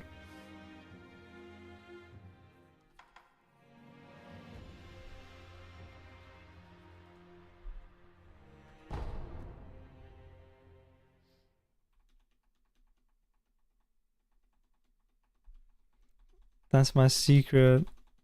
Yeah, I mean, I guess it kind of seems. Who is it, like Ant-Man or something that says it? Like, who is it? Like, is it like Ant-Man or the Green Lantern or whatever who says it? Or Batman?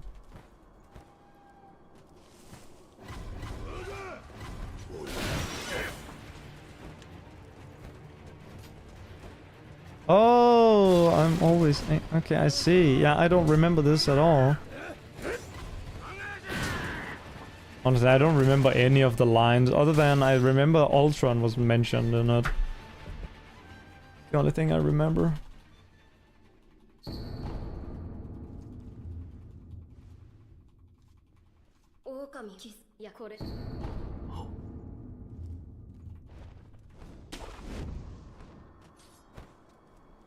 Is this the movie where he says Jarvis set their balls on fire or whatever?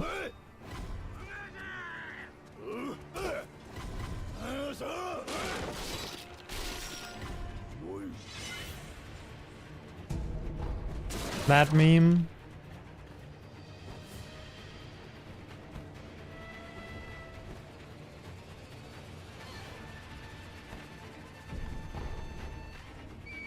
Jarvis ass blast them.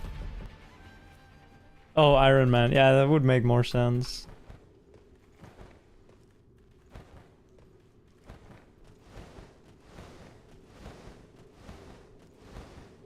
Everyone's favorite line was, "There's only one god and I'm pretty sure he doesn't dress like that." That's interesting. The whole message.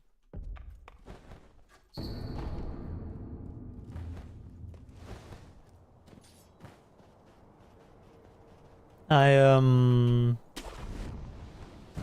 do actually know a little bit about that. Like I watched Red, I think that, from Good Mythical Morning.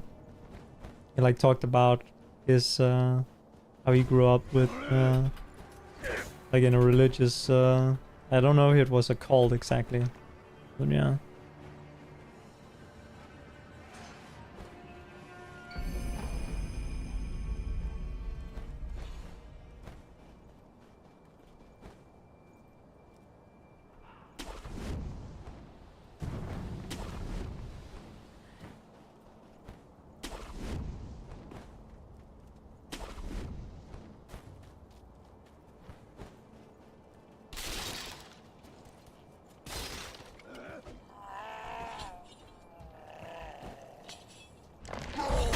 Oh, I thought I was too early. 1, 2, 3, 4, 5, 6, 7, 8, 9.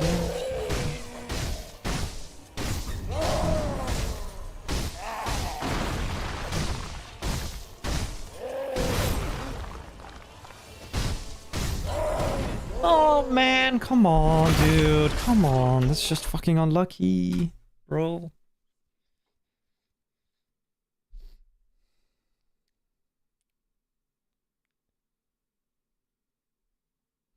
Huge hate in the call in that same callback thing. I see. Yeah, I don't know, but was Link also active in that sort of stuff? I guess he doesn't really talk about it like Red does. In the same way, at least. Yep, oh, he was. I didn't know that.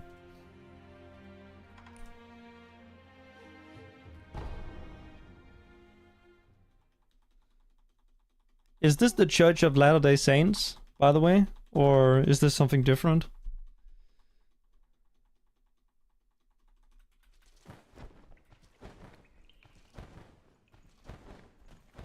I read a decent amount about them.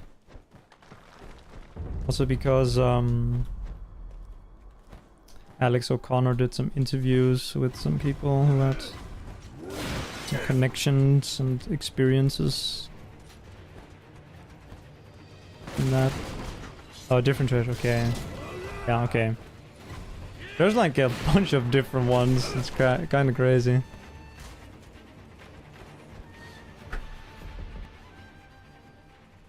I guess there is also a bunch in in Europe, right? Because Denmark has its own church.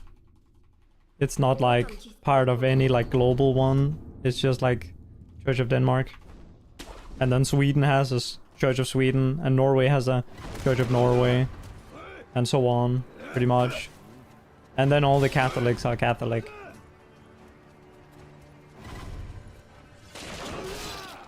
But other than that, Catholics are like one exception to there being like 1 million churches in Europe. But it's more like nation level. I guess we have Jehovah's Witnesses as well. And we do have like Mormons as well. There's like American missionaries who come here. That's really rare though. It might be like a handful of people in the entire country, as opposed to Jehovah's Witnesses where there's like maybe a couple thousand.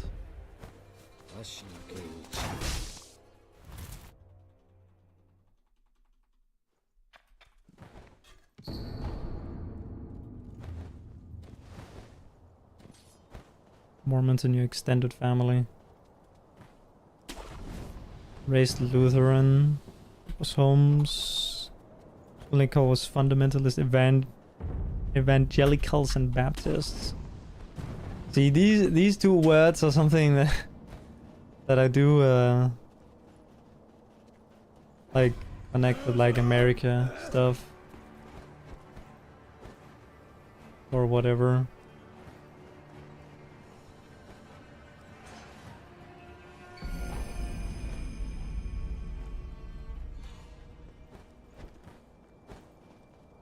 I don't even really understand what it means, to be honest.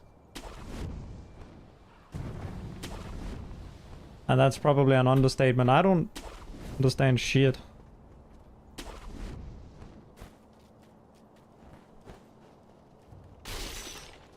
I didn't even really understand the idea of like I understand like Catholic versus Protestant, but I didn't even know that well that there were multiple like branches in Protestantism, because there's like Lutheranism and there's like Calvinism, and I guess there is also like Anglicanism or whatever. And of course you also have Orthodox, which is like a whole different like overall branch than Catholic and Protestant.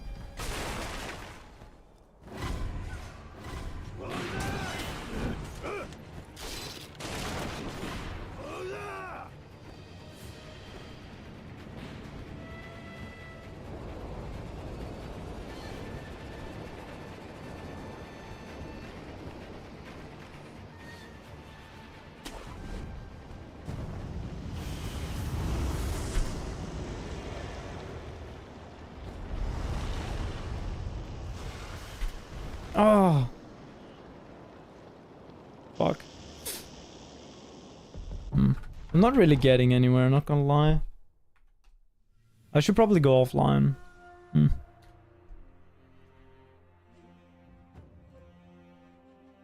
Because this is pretty ineffective what I'm doing right now. And I should rather get some food and then maybe play tomorrow. Would be smarter. Well, I still got a 1 minute PB today, even though that other one was invalid. The 2 minute PB one. Which was pretty unfortunate. 1 minute PB is still good.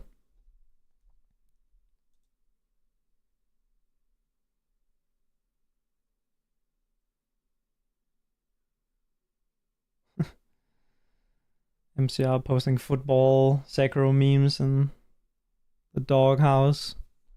Methodist, Seventh-day Adventist, Pentecostals, Mennonites. Holy, yeah, that's kind of crazy. I have heard all of those terms before, but I have no clue what it means.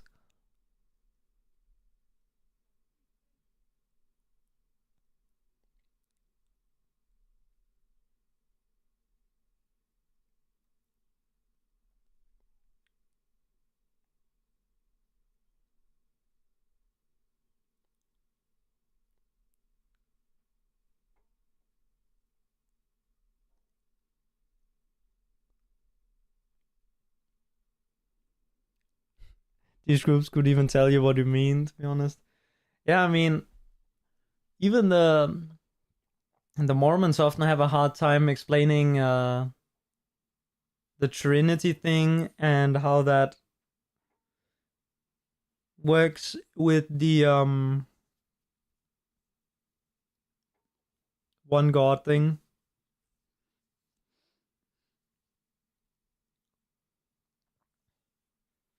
I watch a lot of Alex O'Connor. If people know who he is.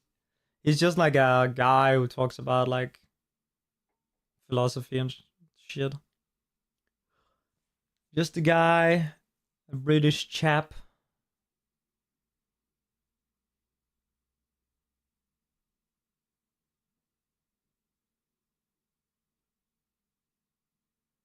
Not the same circles as Alex.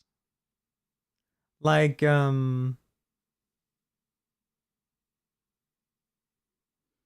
what, you ran for office or what?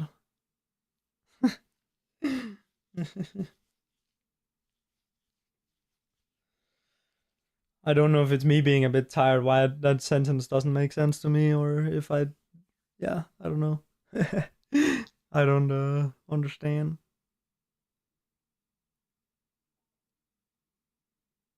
Yeah, I like Alex. Make some interesting videos for thinking, trying to expand one's brain. Oh, I see, on the internet. I see.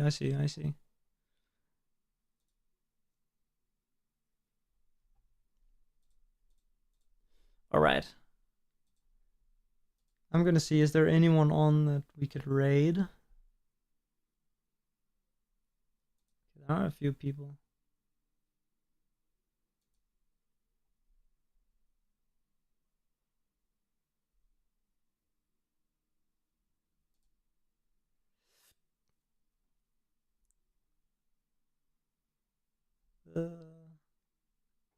QQ is playing Dark Souls 1. I think that probably makes the most sense. Wait, let me check Sekiro. There's probably someone on with like 0 viewers.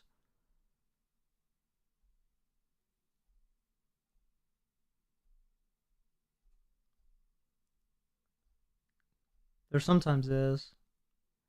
Gotta help out the up and coming runners by making them nervous by rating them. That's something everyone has to learn the hard way.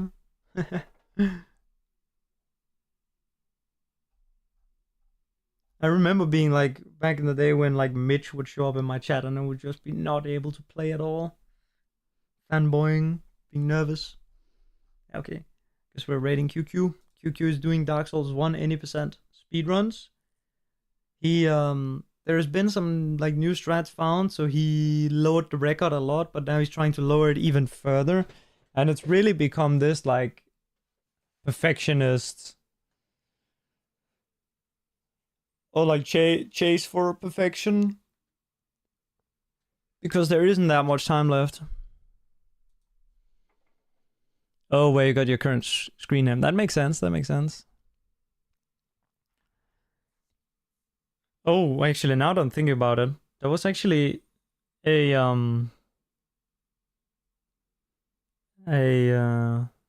a lady on the National Team Fortress 2 team, also named Via. Not Via the Heathen, but just Via.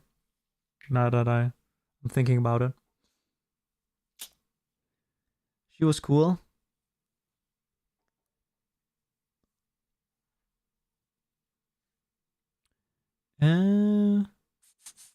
Alright. The game is sold, so that's crazy. Yeah. I guess the main thing is that like if you find like a 10-second time save in that game, then it's like a big deal. Not really that big of a deal in Sekiro. I mean, we kind of make it out to be that, but it doesn't really change much because Wormdog is just like unbeatable.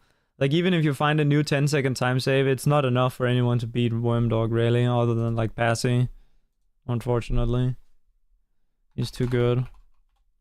And I'm trying, but as you can see, like I play like shit.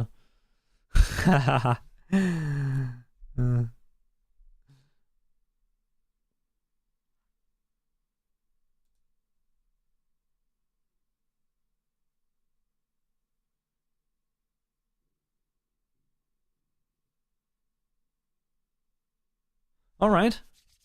Yeah. Thank you guys for stopping by. Maybe again tomorrow, we'll see.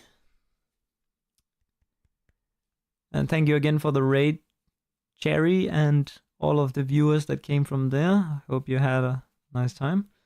I'm gonna send you over to QQ. He's doing Dark Souls 1 80% speedruns. Yeah. Boom boom. Or something like that. I don't know what to say. See ya.